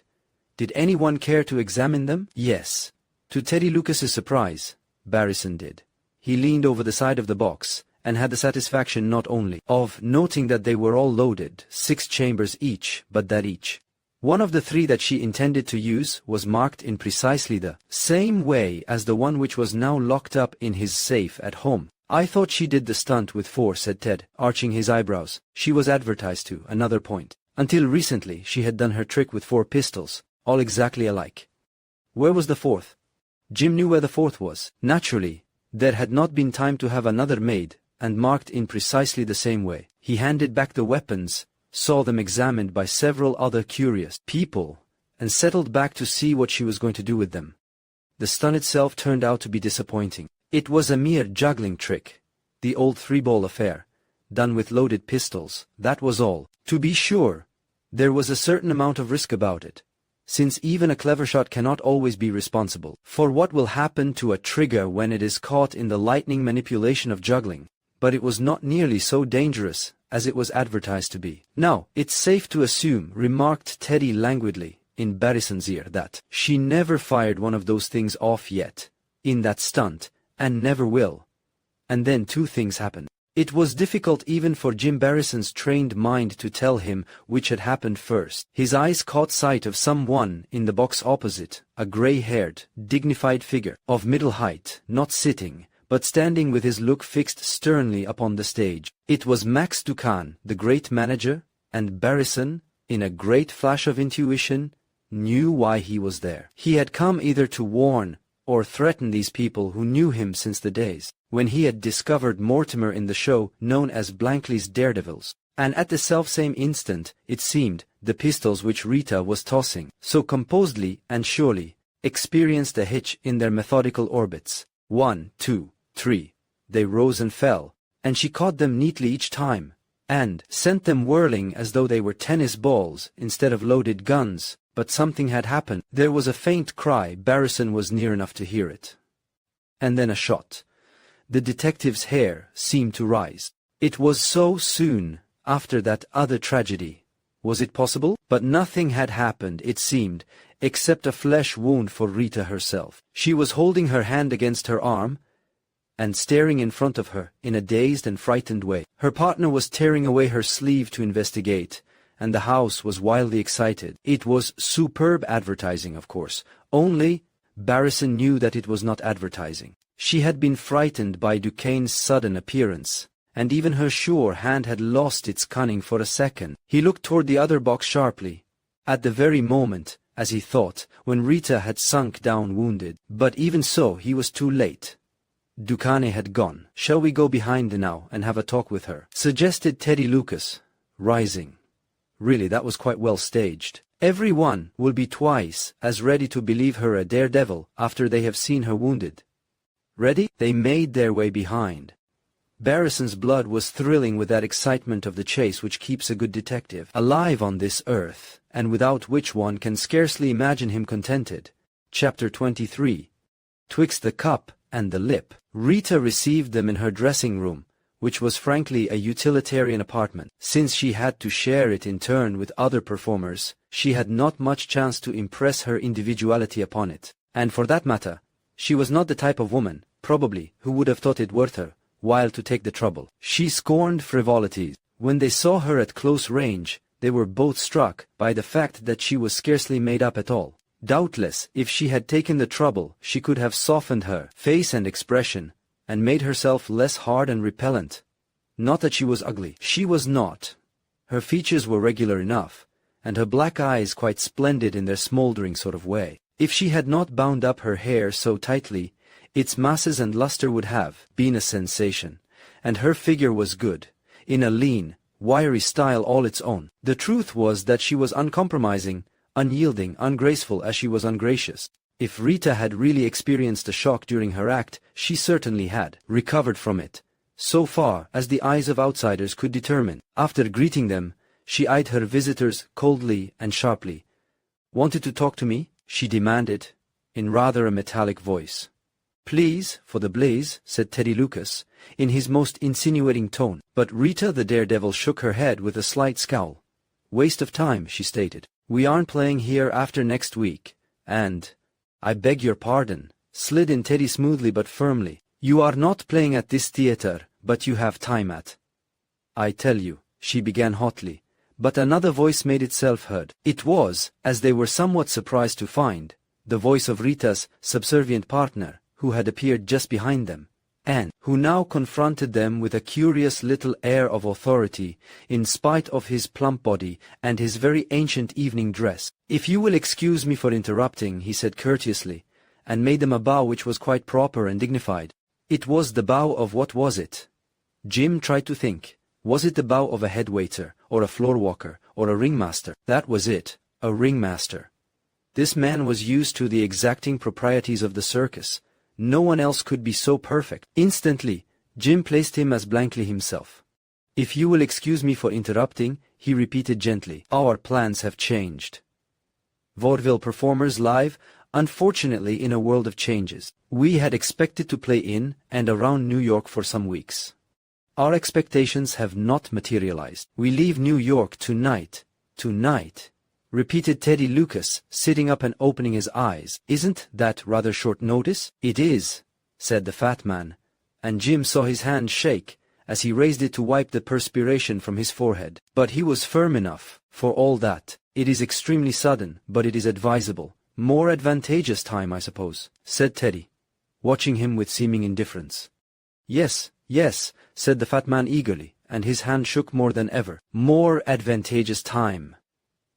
Meanwhile, if you care to interview Mrs. Blankley, Barrison pricked up his ears.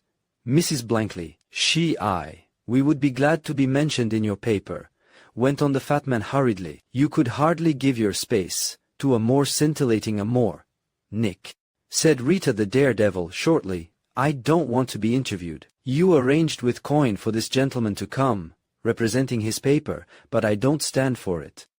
You never can get it out of your head that we're not running our own show any longer, and that the public doesn't care a continental about us. You keep hanging on to the old stuff.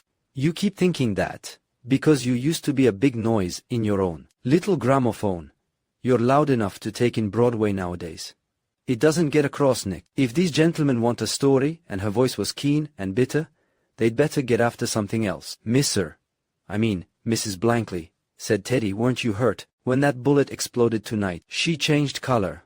Oh yes, she did change color. But she said with a swiftness that made Jim Barrison admire her the more, that was just advertising. Didn't you guess? Teddy Lucas looked at her.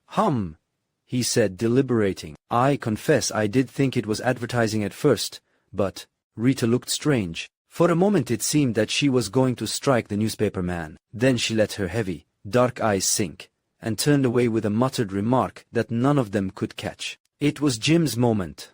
The only moment that had been put straight into his hands that night. He seized it boldly. The fat man was talking nervously and volubly to the reporter. There was a chance. Miss Wren, said Jim Barrison deliberately, will you let me talk to you alone? He never forgot the look that came into those big black eyes, as she raised them then to meet his. He could not have told whether it was horror or hatred, but he was sure that it was one or the other. For a full half-minute she stared at him so, her face white as chalk. Then she drew a deep breath, and took a step back. Since I must, she said, answering his request. But I warn you, it will be to very little purpose. I know why you are here. Do you truly think that this investigation is worth your while? I don't know that, he said steadily, but still in a voice that was audible to her alone. I only know that it is necessary, that it is my duty. I know that you are the girl I am seeking. Your name is Wren, is it not? It is, she replied. Marita Wren. Marita. So the initials were to be explained logically after all. M for Marita, W for Wren. The two engraved in that odd fashion, which he could quite understand had been of her inspiration. Will you believe, he went on, steadying his voice, and keeping all excitement out of it, that I am only trying to get at the facts, that I Marita. Came the voice of the fat man sharply. This gentleman, he indicated Lucas, has asked us to take supper with him and his friend. We will go? I should be delighted, she said, in the mechanical way, which one felt was her way of accepting all pleasures in life, however they came. Blankly turned to them with his anxious little bow. "If you would pardon us," he begged. "My wife must take off a little makeup, and then may we join you at the stage door?" Barrison hated to let the woman out of his sight, but he scarcely knew how to refuse so simple a request. He was here as Teddy Lucas's guest, and not in his professional capacity. So the two young men went out to the stage door to wait. They waited until, with a short laugh, the reporter showed his watch. Almost 60 minutes had gone by. "I don't know just your game, my dear fellow," he said, as he turned away. "But, for my part, I think you've been jolly well sold. How about you?" said Barrison, raw about his part of it, and yearning to be disagreeable. Lucas laughed. "I'm fixed all right," he said amiably. "I'm going to write a peach of a story about the shock which led to the cancelling of the Blankley engagement." "What shock?" asked Barrison. Lucas looked at him in polite scorn. "My dear friend," he said in a tired voice, "didn't you see Duquesne in the box tonight?" Barrison jumped. "You mean you saw him?" he exclaimed. Lucas sighed heavily. "Saw him?" he said. "My dear fellow, I'm a reporter." Chapter 24. What Sybil had hidden. Jim Barrison was dog-tired. He felt as though the past 24 hours had been 24 months. It scarcely seemed possible that the murder had been committed only the night before. Nevertheless, weary as he was, he called up Lowry and told him of his evening's experience. The inspector made some cryptic grunts at the other end of the wire and ended up with a curt "I'll see about it." "Good night." Barrison smiled, but felt slightly annoyed as he hung up the receiver. "I'll see about it," as though he were Providence incarnate, and could wind up the moon and stars to go differently if he felt like it. He was past more than a fleeting flash of resentment, however, and lost no time in wending his way homeward and to bed. Tara made a dignified offering of scotch and sandwiches, but he waved him away sleepily, and tumbled in. So profound was the slumber, into which he immediately fell, that the shrill ringing of the telephone hardly pierced his rest. If he heard it at all, it was only as a component part of his fitful dreams. The voice which came to Tara over the wire was cool and crisp. "Mr. Barrison, please." Tara glanced compassionately toward the bedroom where his master was already in deep repose. "No, sir," he responded, politely but firmly. "What do you mean, no? Has he gone to bed?" "Yes, please." Tara was nothing if not deferential. "Well, get him up. I want to speak to him." "Honorably excuse," said Tara, with an instinctive bow to the instrument. "But I not." "You won't call him?" "Please I not." The voice at the end of the wire cursed him gently, and then continued, "Well, will you take a message?" "Oh yes, please, I thank." The Japanese person hastily seized pencil and paper and, after making sundry hieroglyphics in his own language, said good night humbly, hung up, and translated what he had noted into English. In the morning, when he carried coffee into a refreshed but still drowsy Barrison, the message which that gentleman read was as follows: "Hon. Gent. Paperman say if you please call. Import." Barrison knew that this meant Teddy Lucas in all probability, but he also knew that it was too early to catch him at the newspaper office yet. He ate breakfast and hunted through the morning papers for matters of interest. In the Blaze, he found a picturesque little account of the spectacular exit of Mr. and Mrs. Blankley. It was toned down, however, a good deal, Ducane's name not being mentioned, and nothing more sensational being suggested than that Rita the daredevil lost her nerve after the narrow escape which had left her in a state of collapse when the Blaze representative was admitted to her presence. Her husband had urged her discontinuance of the engagement, etc. Barrison could not entirely understand, but he knew that the ways of newspapers were strange and devious. Later he would call up Lucas and find out more about it. It was at this point that his eye caught sight of another item on the page, given over to dramatic news. It was starred in a half-column, and was headed, "Tragic and Sensational Romance of Miss Kitty Legay. Popular actress announces her engagement to star who was murdered." Interview by Maybelle Montagu. Miss Kitty Legay, whose charm and talent have endeared her to thousands of the American public, is today that saddest of figures, a sorrowing woman bereft of the man who was to have been her husband, Alan Mortimer, whose terrible and mysterious death has stirred the entire theatrical world and baffled police headquarters. has left behind him a woman whose white face bears the stamp of ineffaceable love and endless grief. In deepest mourning, which enhanced her childlike loveliness, the exquisite little actress whose impersonations of young girls upon the stage have made her famous all over the continent consented to receive the representative of the New York Blaze.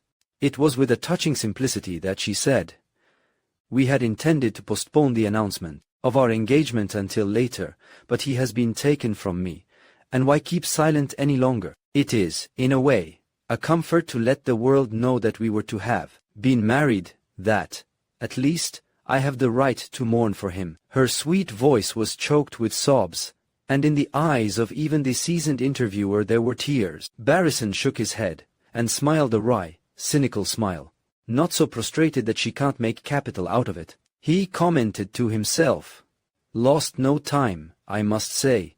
However, it's no concern of mine." Refreshed by his sound sleep, he rushed through the process of dressing like a whirlwind, and went off to try the doubtful experiment of another call upon Mr. Duquesne. But before he went up to the great man's office, he paused to take due thought. After all, was it the best thing to do? He considered, and before he had decided, the door of the elevator opened, and young Norman Crane came out. He looked fresh and wholesome as ever, but Jim thought, a bit anxious.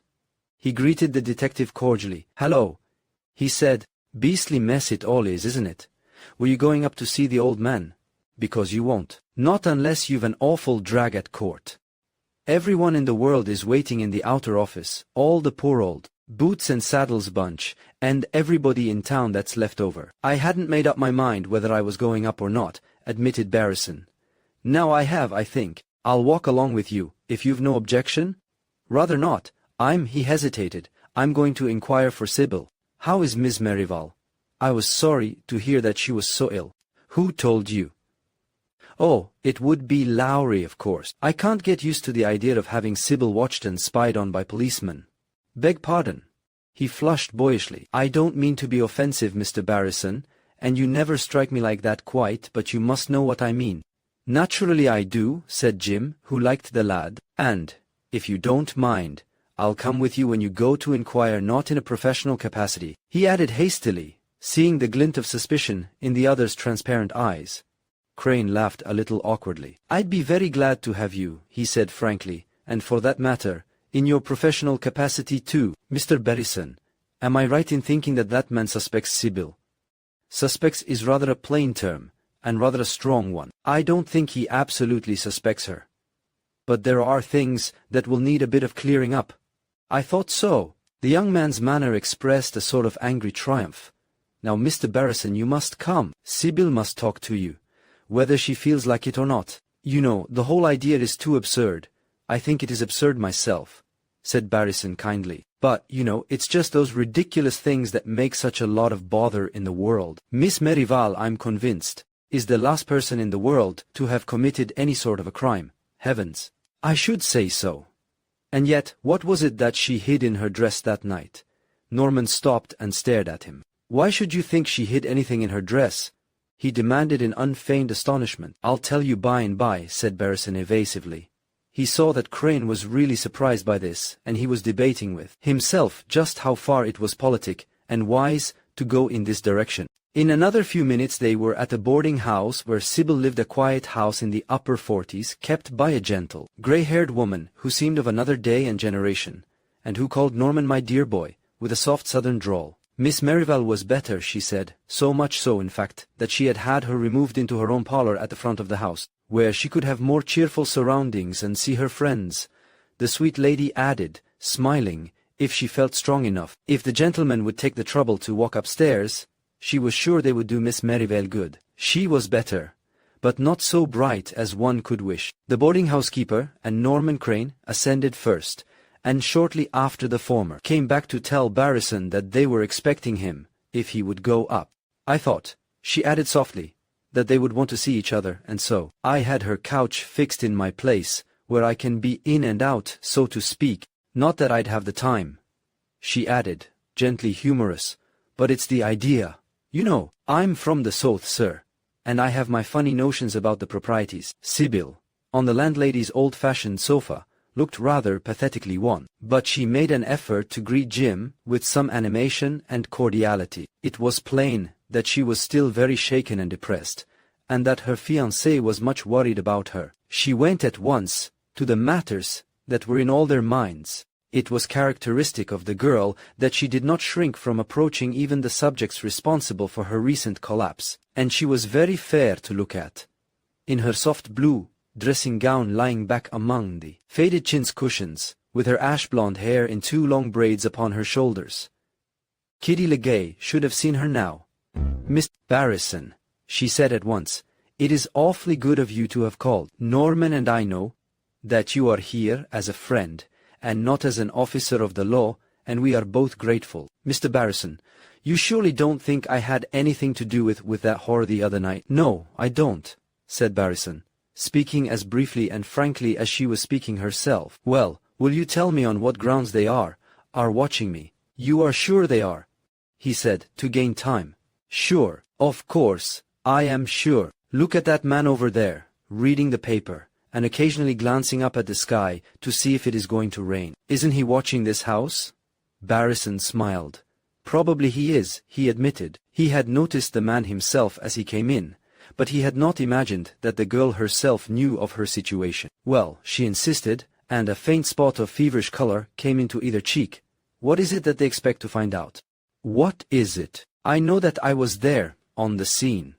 But surely that man would not have let me go if he had thought I had done it." Barrison was convinced of her innocence, but he was also convinced that the wisest course would be to enlighten her as to the points wherein her position was open to question by the law. He had hesitated because his connection with the case, while unofficial, more or less tied his hands. But, after all, the inspector had given him leave to use his own judgment. He spoke straightforwardly. "What did you hide in your dress just before the last act, the night before last, Miss Merivale?" She started upright on the couch and looked at him with wide eyes of amazement. "How did you know that?" she asked blankly. "But you didn't, did you, dear?" struck in Norman Crane, taking her hand in his. "What could you have put in your dress?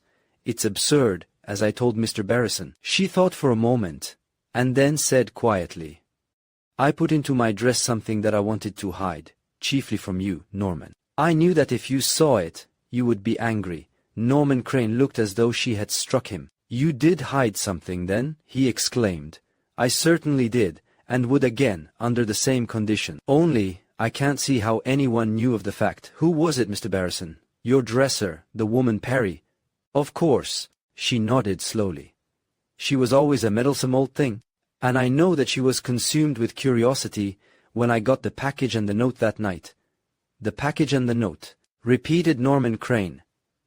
"Sybil, you are crazy. What are you talking about?" "I know what the note was," put in Barrison, smiling at her reassuringly. "At least, I know part of it. And I was daring enough to make up the rest of it in Lowry's office last night." Sybil looked up at him with a flash of laughter in her eyes, though poor Crane was still dazed. "And what did you make of it?" she asked, in a tone that tried for raillery, and only achieved a certain piteous bravado. "I made of it a sort of love letter, if you can call it so," said Barrison gently, "which might have accompanied a present, something which could be considered in the light of a test. No, that is not the word. A proof of." "A proof," she broke in passionately, "of my willingness to do something, and to be something that I could not do and could not be. And you made that out of it with only those torn scraps to go by. Oh, you understand. I see that you do understand." She hid her face in her hands and cried. In a moment, however, she put aside her own emotion and explained he missed her. "Mortimer had tried to make love to me many times. You both know that." Norman was furious with him, and I was always afraid that there would be trouble between them. Of my part of it, well, it is much harder to speak. Being men, perhaps you will not understand the sort of power of fascination that a man can have over a woman, even when she does not love him. I shall always believe that Alan Mortimer had some hypnotic power. However, that is not the point. Though I had always repulsed him, he could not help knowing that he had influence over me. A man always knows. You see, I don't try to lie. I tell you the truth, even though it isn't a pleasant sort of truth to tell. "I know it is most painful to tell," Barrison said, feeling indeed profoundly sorry for her, and most respectful of her courage in speaking as she did. Norman Crane said nothing. That night, the first night, Sybil went on, Alan Mortimer made it especially hard for me. He had chosen an ornament for me, a splendid jeweled thing, but I had refused it several times. That night, he sent it to me with a note, and told me that he expected me to wear it that evening, after the play was over. Have you got it now? Asked Barrison. She reached out to a small table nearby and took it from a handbag. I have never been separated from it, she said simply. It is too valuable, and until today I did not know just what to do with it. In another moment it lay before them, the case as long as a hand, which Mrs. Parry had seen the girl hide in the front of her dress. In yet another instant the case was open, and the splendid piece of jewelry that was within flashed in the morning sunshine. It was a pendant of sapphires and diamonds, and it was the sort of thing that would be extremely becoming to Sybil Merrival. Crane suppressed with difficulty a sound of rage as he saw it. Barrison cut it off quickly by saying, "You told us you did not know what to do with it until today." "Why today?" "Because Sybil took up a morning paper, looked at a particular place, and dropped it again, because today I know that Miss Legay was engaged to him, and that, therefore, anything that he had, when he died, belongs to her. I am going to send the pendant to Miss Legay." She closed the case with an air of finality. "Isn't that what I ought to do?" she asked, half anxiously, looking from one to the other. Norman Crane, who had been sitting moodily staring at the floor, suddenly lifted his head and bent to kiss her hand. "My darling," he said honestly and generously, "I don't understand everything you've been talking about, but I understand that you're my dear girl, my fine girl always, and whatever you say must be right. And you, Mr. Barrison," she persisted, looking at him wistfully, as she left her hand in Norman's. Jim rose to go, and, standing, smiled down upon her. "I think your notion is an inspiration," he declared. "I would give something to see Miss Legay when she gets that pendant." After which he departed, wondering how he was going to convince Lowry that the trail to Sybil was, professionally speaking, cold. Chapter 25. New development. He telephoned the Blaze office, and caught Teddy Lucas just as he was starting out on an assignment. "Oh, it's you," said the reporter. "Wanted to tell you something about your friend Rita which might be useful in your business. I strolled round last night to the furnished rooming house where she and her husband hung out, and they never went home at all. Just beat it to the train, I suppose. Their room was just as they'd left it, and full of junk. There was a shelf full of old photographs, and one of 'em was of two young girls. Sisters, I should say. At least, they were both dark. One's evidently Rita herself, as she may have looked 10 years ago, and the other, unless I'm very much mistaken, is the lady that the Sob sisters are interviewing this morning. Not Kitty Legay. That's the one. Oh, and I poked about the files for you this morning. The Blankley Daredevils were a riding and shooting show that did small time in the East until a year ago. Then it bust up, and the company scattered.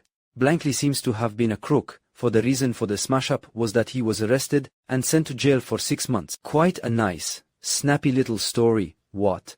Are you going to write it? Not my line. I've turned it over to a chap on the news staff. I noticed that you didn't make much out of last night. My editor cut out most of it. Thought I was giving Coyne's Theatre too much advertising. Well, that's all I had to tell. Where is that photograph? I swiped it. Send it up, please, and I'm no end obliged. That's all right. Barrison walked out of the booth more astonished than he had ever been in his life. In all the speculations he had made in his own mind concerning this twisted, unsatisfactory case, it had never occurred to him to connect those two women, Kitty Legay and Marita Blankley. He recalled the two faces swiftly, and saw that there was a faint resemblance, though Rita's was far the harder and more mature. He would not swear that she was the older, though. Little ladies like Kitty rarely look their age. Kitty and Rita, the more he thought of it, the more astounding it seemed. Of course, the first thing to do was to locate Wren. But how? He wondered if Willie Coster could help him. He got Willie's address easily enough from the theatre, and went to call. He found him a little wan and puffy-eyed, but quite recovered, and amazingly cheerful for a man who has only been sober a few hours. "Wren?" he repeated. "How should I know? He'd scarcely be staying on at Mortimer's hotel, I suppose." Barrison explained that Mortimer's rooms and effects were in the custody of the police, and that the old valet would not be allowed near them in any case. I don't believe that he's left town, Willie said, and I'll tell you why. He wasn't at all well fixed for money. I don't believe Mortimer ever paid him any wages to speak of.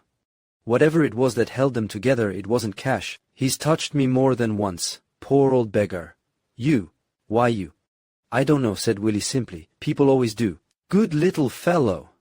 Of course, people always did. And you think he'd come and borrow money from you if he meant to leave town?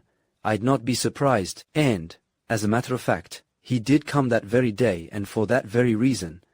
Willie, having ascertained his address, gave it to Barrison over the wire. I feel rather rotten about telling you too, he added. I don't know what you want him for, and the poor old guy's awfully cut up about something scared blue, I should say. Say, Barrison, you don't suspect him, do you?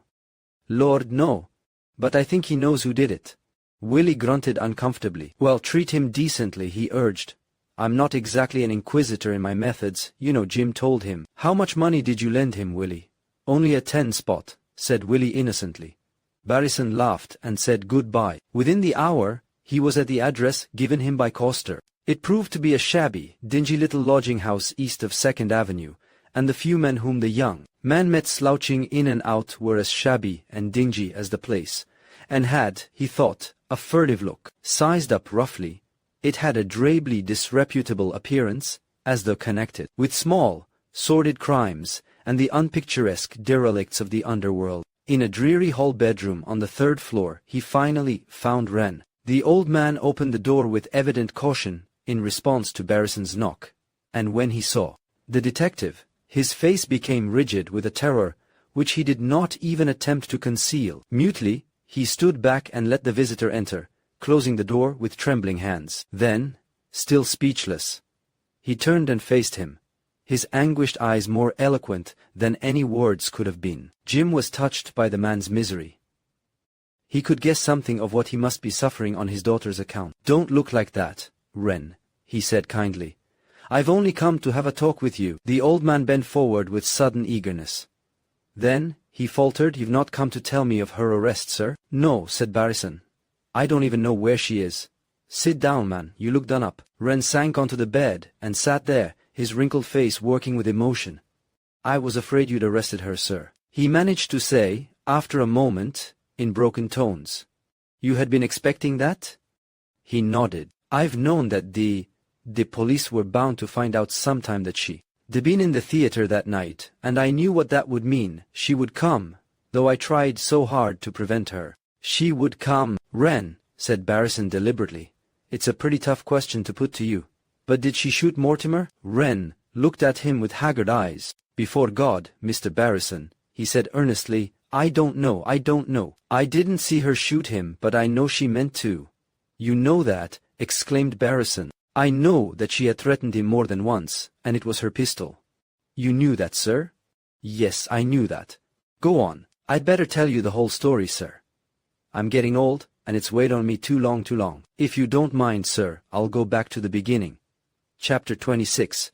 Wren's story. I was born in the West, said Wren, and I was fairly well educated, but while I was still in college, a small freshwater university, I got into bad company and was expelled. My people disowned me after that, and I drifted into the sort of adventurous life that attracts so many young men. I never really liked the idea of living dishonestly, but I didn't seem good for much else. I had not worked hard at college, and I had no particular ambitions, one way or another. I suppose I was lazy, and I know that I was very weak. Eventually I became what you, sir, would call a crook, though for a long time I tried to gloss it over and pretend it was just taking a chance or living by my wits and the rest of it. Then I got more hardened and admitted even to myself that I was no better than the rest of the crowd. I went with a cheat, a card sharper, a petty criminal. Twice I was in jail for short terms, and I don't think either experience improved me much. Then I married. She was a high-class Mexican girl, very beautiful. She was a Catholic, and had an idea of reforming me. So she did, for a short time, but the old wild longings came back. I'd settled down in a job as foreman on an Arizona ranch, and I was working hard and drawing good pay. We had 2 little girls, and things were going pretty well. Then my wife died, and I got reckless again. There was a tough bunch of cowpunchers in our outfit, and we got to gambling a lot, and pretty soon I found out that it was easier and more exciting to win when I played crooked than when I played straight. And there were others who felt the same way. We formed a sort of combination, a gang, and we did very well indeed. Barrison sat and stared at the mild, respectable old fellow, who so patently and typically looked the part of a decent, sober, and trusty servant, and tried to visualize him as a bold, bad man of the wicked West. But some things are past the powers of the human imagination, he thought, with a sort of grimly humorous awe of the strange alchemy of time, and shook his head, giving the problem up, as have better and wiser men before him. Wren went on with his story. My girls were brought up in a rough and tumble way, I'm afraid. It affected them differently. The older Katerina, she was named for her mother, never took kindly to it. She was selfish and headstrong, they both were, for that matter. But I think Marita had more heart. Not that I ever called out much affection in either of them. He bent his grey head for a moment. Anyway, I didn't give them much of a bringing up. Marita knocked about with the boys and learned to ride like a puncher herself. But Katerina Kitty, we called her, hated the whole life, and when a rich prospector came along, she threw us over like a shot and went away with him. She was only just 18, but she was ambitious already. She wanted to get some pleasure out of life, as she had said 20 times a day since she could speak. I shall not mention her name, sir, the name which she is known by now, for you would know it. It was odd, the way he dropped so constantly into the respectful sir, and all the air and manner of a servant. It was clear that his was one of those pliable natures that can be molded by life and conditions into almost any shape. His instinct of fatherhood, his late awakened sense of conscience, responsibility and compunction, were struggling up painfully through the accumulated handicap of a lifetime of habit. I know her name, Barrison said quietly. You mean Kitty Legay, don't you? The start that Wren gave now betrayed an even livelier terror than had yet moved him. I didn't say it, he gasped in fright and agitation. I have never said it, never once. Through all these years, she always made us swear we would tell nobody. I don't know what she would do if she thought I had spoken. She was so ashamed of us, and I can hardly wonder at that, sir. She has done so well herself. Oh, sir, if ever it comes up, you'll see that she knows that it wasn't I who told. I certainly will, said the detective, pitying though with a little contempt this father's abject fear of his unnatural daughter's displeasure. As a matter of fact, I found it out by accident. I only told you that I knew just now to show you that you have nothing to conceal about her. Nor, he added, entirely upon impulse, about Mr. Ducane. This time Wren's jaw dropped in the intensity of his astonishment. You know about him too, he muttered breathlessly. Is there anything you do not know? Several things, else I should not be here now, rejoined Jim, with an inner thrill of elation over the success of his half-random shot. Suppose you go on with your story, and then I shall know more. The other sighed deeply, and proceeded, since you know so much, sir, there is no sense in my hiding anything. Not that I think I should have hidden anything, in any case. As I told you, I am an old man, and all this has been hard to bear. But you don't want me to tell about my feelings, sir, you want the story. When Kitty had been gone a year or more, and Marita was about 17, Nicholas Blankley came to the town where we lived. It was a little Arizona settlement where I ran a saloon and gambling place. Blankley was one of us. I mean, he was a natural-born crook, but he wasn't a bad sort of fellow at that, if you know what I mean, sir. He was a good sport, and square with his pals, which is more than can be said for most of us. He was in the theatrical line, and had worked on all sorts of jobs of that kind, advance man, stage manager, all sorts of things. He was interested in Rita from the first, saw her possibilities as a cowgirl, and was fond of her, too, for she was young and fresh in those days, and the daring, reckless sort that got men. Nick got the daredevil name from her. That's what he used to call her. His idea was to start a sort of Wild West show on the cheap, get some down-and-outers who could ride and shoot, and who wouldn't want much pay, and do short jumps, low prices. We would have to carry the horses, but no scenery, and no props to speak of, and we could use a big tent like the small circus people. It looked like a good venture, and I was tired of staying in one place. Marita was wild about it from the first, so I sold out my business, and we started. We made a success of it, though nothing very big, and kept at it 15 years. 15 years. It seems impossible that it could have been as long as that, but it was. In that time, Marita married Nick, and we ran across Alan Morton. I might as well go on calling him Mortimer though. There's no use pretending that we were running our outfit strictly on the straight. We weren't. We were out to get what we could out of the public, and we didn't care much how we did it. But we didn't do anything very bad. I, for one, was getting careful as time went on, and Nick had a notion of reforming after he married Rita. We did run a gambling business in connection with the show, and we did cheat a bit. And we did take in any sort of thug or gunman, or escaped convict who had ever learned to ride, and Nick got away with a very good thing in phony change at one place. Very neat. Indeed, it was, and he never had any trouble with it either. Wren spoke of this with a sort of pride which made Barrison shake his head again. He was the queerest felon with whom the detective had ever come in contact. But, as I say, resumed Wren, we got along all right, and did no great harm for all those years. Then we struck Mortimer. He was a bad one, just a plain bad one, from the very first. And I always thought you were so fond of him, ejaculated the detective. But I was, sir, said the old man at once. I was very fond of him indeed. He was a very lovable person, sir, when he cared to be. Barrison, again rendered speechless, simply stared at him for a moment or two. Go on. He managed to articulate, after a bit. Well, sir, it was this way. Mortimer's blood was younger than ours, and he was more venturesome, more energetic, more daring, like your daughter. Yes, sir, said the ex-gambler, rather sadly. Like her. There was a time when I was afraid that she was getting too fond of him. He had such a way with women. Wherever he went, there was trouble, as you might say. He helped the show put new life into it, and he could ride. Oh, well, no one ever rode better than he did. And you know how handsome he was.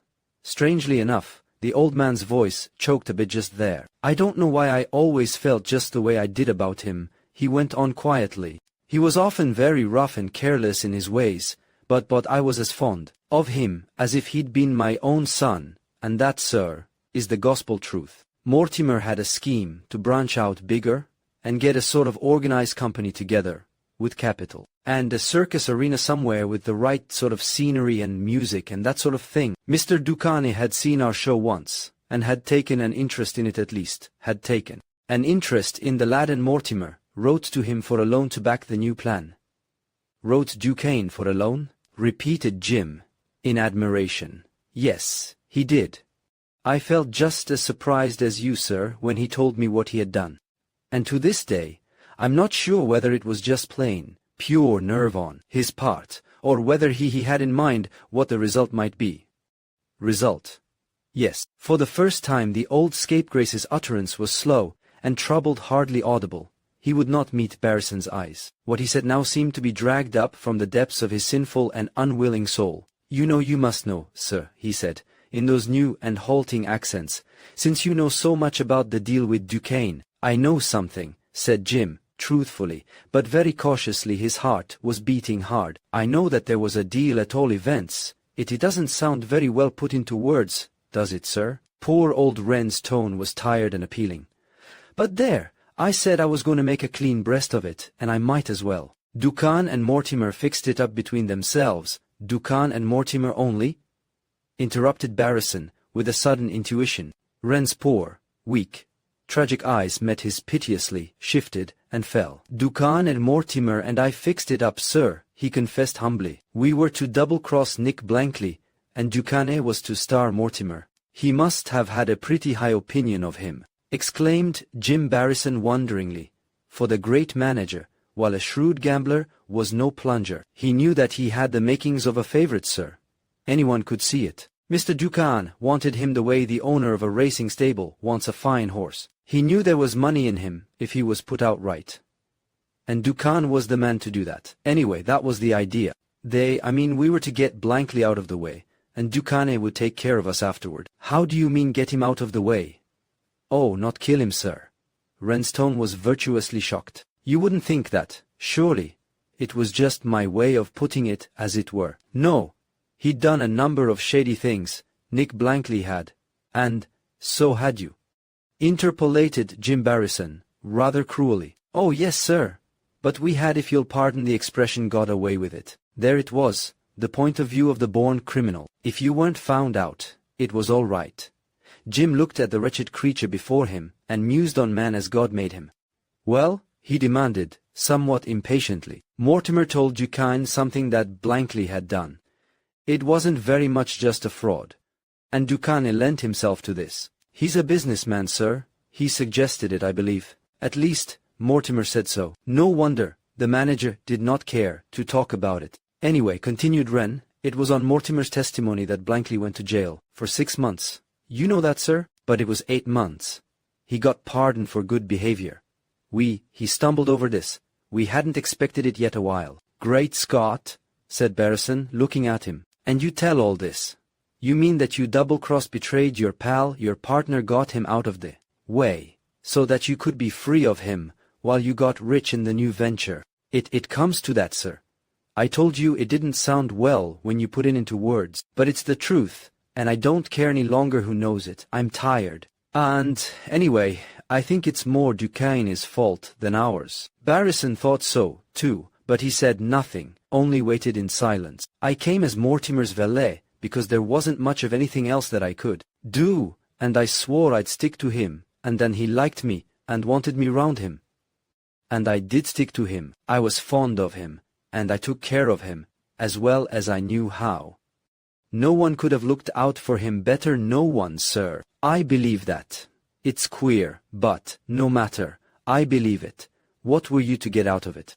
When he made his hit, I was to have $10,000. And what did your daughter, the one married to Blankley, whom you had sent to jail, what did she say about this pleasant little arrangement?"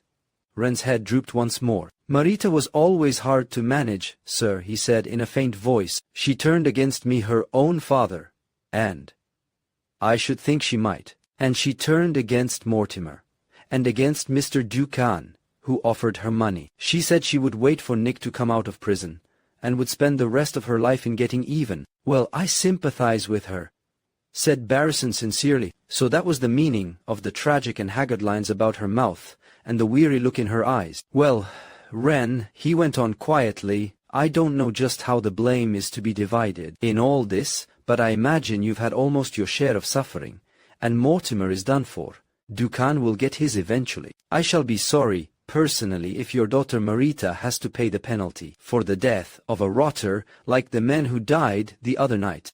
I wish you could tell me something about her visit which would make her case look a little better." Then Wren broke down, and, burying his head in his hands, cried like a child. He might have been a crook, a weakling, neglectful of his children through all the days of his life, but he was suffering now. His gaunt old body quivered under the storm of grief that swept him. In that abasement and sorrow, it was even possible for Barrison to forget the despicable things he had just admitted. He was now merely an old man, bitterly punished not only for the sins of his youth but those of his age. "That's what I keep saying," he panted at last, lifting his swollen eyes to the younger man's pitying gaze. "I keep asking myself if there isn't something that'll clear her. Though we've been apart so long, and I was always a bad father to her and a false friend to her husband, it will kill me altogether if I find that she is guilty of murder." "She wrote those letters, the ones threatening Mortimer?"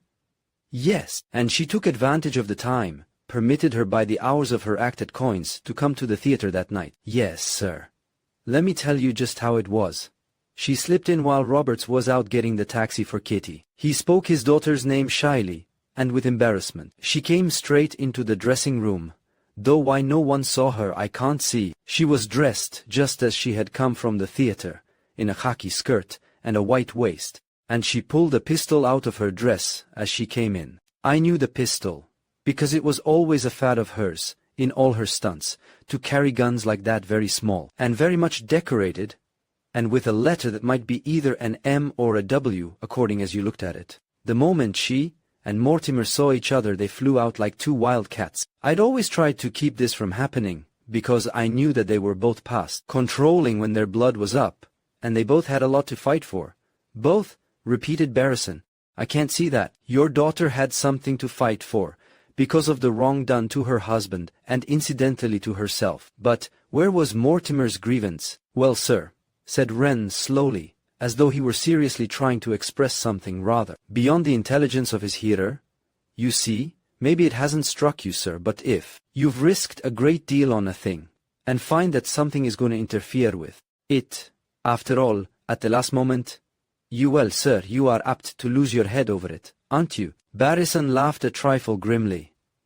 Crooked logic, he remarked, but excellent for the crooked kind. So you sympathize with Mortimer in his annoyance at seeing your daughter? I don't sympathize, sir. In a way, I may say I understand it. But when she pulled out that gun, I fell into a sweat of fear, sir, for I knew that she was afraid of nothing, and that if she'd said she'd kill him, never mind how you felt. Tell me what happened. Wren wiped his forehead. She went for Mortimer, and he got to her first and caught hold of her arms. He was very strong, but she struggled like a demon, and every minute I expected one of two things to happen: the pistol to go off, or someone to hear and knock at the door. After, I suppose, 2 or 3 minutes like that, I pulled her away from him. Her waist was torn in the struggle, you remember. I remember. And I managed to get her out of the door, begging her to make a run for the stage entrance, and to get away, if possible, without being seen. It was nearly dark then. You see, not the regular dark scene, but all the lights were being lowered because there was to be so little light on the stage. There was silence for a moment, then Wren went on again. I've wondered, you know, sir, several times whether she and Kitty met that night. I've been afraid of it, I confess, because I don't believe my daughter Kitty would feel much sisterly affection for Rita. She might even give it away if she had seen her. Barrison sat plunged in deep thought for at least 2 minutes while the shaken and troubled old man watched him very anxiously indeed. At last he spoke, not ungently. Wren, will you give me your word that you will not leave this place, this address, until I see you again? He supposed that he was rather mad in asking the word of a self-confessed crook like Wren, but he thought he had got to the end of his tether. At any rate, the old man lifted his head with quite an influx of pride as he answered, "Yes, Mr. Barrison." Jim departed, with just one determination in his brain: to pay Kitty Legay a second call as fast as a taxi would take him to the Golden Arms. Chapter 27. An incriminating letter. Kitty looked very pretty and quite pathetic in her smartly simple mourning. She saw Barrison at once, and received him with a subdued cordiality. That was the perfection of good taste under the circumstances. "What is it?" she said, in a low voice. There was no artificiality about her now. She was disturbed, apprehensive. "I know it's something. Please tell me." "Yes, there is something," he said. "It's about your sister." He could hear her draw in her breath. "My sister," she whispered. "Marita, how did you know anything about her?" "I don't think we need go into an account of that," Jim said steadily. "As it happens, I do know quite a good deal about her. I know, for instance, that she was in the theater only a little while before Alan Mortimer was murdered." "You know that?" she exclaimed, in unfeigned surprise. "I thought—" Then she checked herself. But it was too late. She saw at once what she had admitted. "I knew it," said Barrison, watching her. "The question is, how did you know it, Miss Legay?" She dropped her eyes, and was silent until he felt obliged to insist. "I am afraid I must ask you to tell me about it, though I can easily suppose it isn't very pleasant for you." "Pleasant?" she flashed out at him then. "Think what a position I am in. To lose him, like that, and then to find my own sister mixed up in it." "You think she was mixed up in it then?" "How on earth do I know?" she cried excitedly. Oh, Mr. Barrison, you aren't brutal, like most detectives. You are a gentleman. Won't you make it a little easier for me? My sister and I were never very fond of each other, but I can't be the one to implicate her now. I can't. It may seem very dreadful to you, of course, Miss Legay. But how can you keep silent? She is already under suspicion. I don't see how you can avoid telling everything you know. I never dreamed that it would come to this," she said miserably. "I thought no one knew of her being there except myself and my father." She seemed to wince as she said the word. Jim remembered that Wren had said she was always ashamed of him. "He did not give you this information. He only corroborated what we already knew. Now, please, Miss Legay, for all our sakes, even for your sisters, tell me what you know." "For my sisters?" she repeated. "I don't know what you have to tell. But seriously, One of the reasons why I have come to you is that I can't help hoping that you can supply some tiny link of evidence which will help to clear her. If you saw her leave the theater, for instance, she shook her head, with an air of deep depression. I did not see her leave the theater, she said quietly. I did not see her at all. Did not see her. Then how?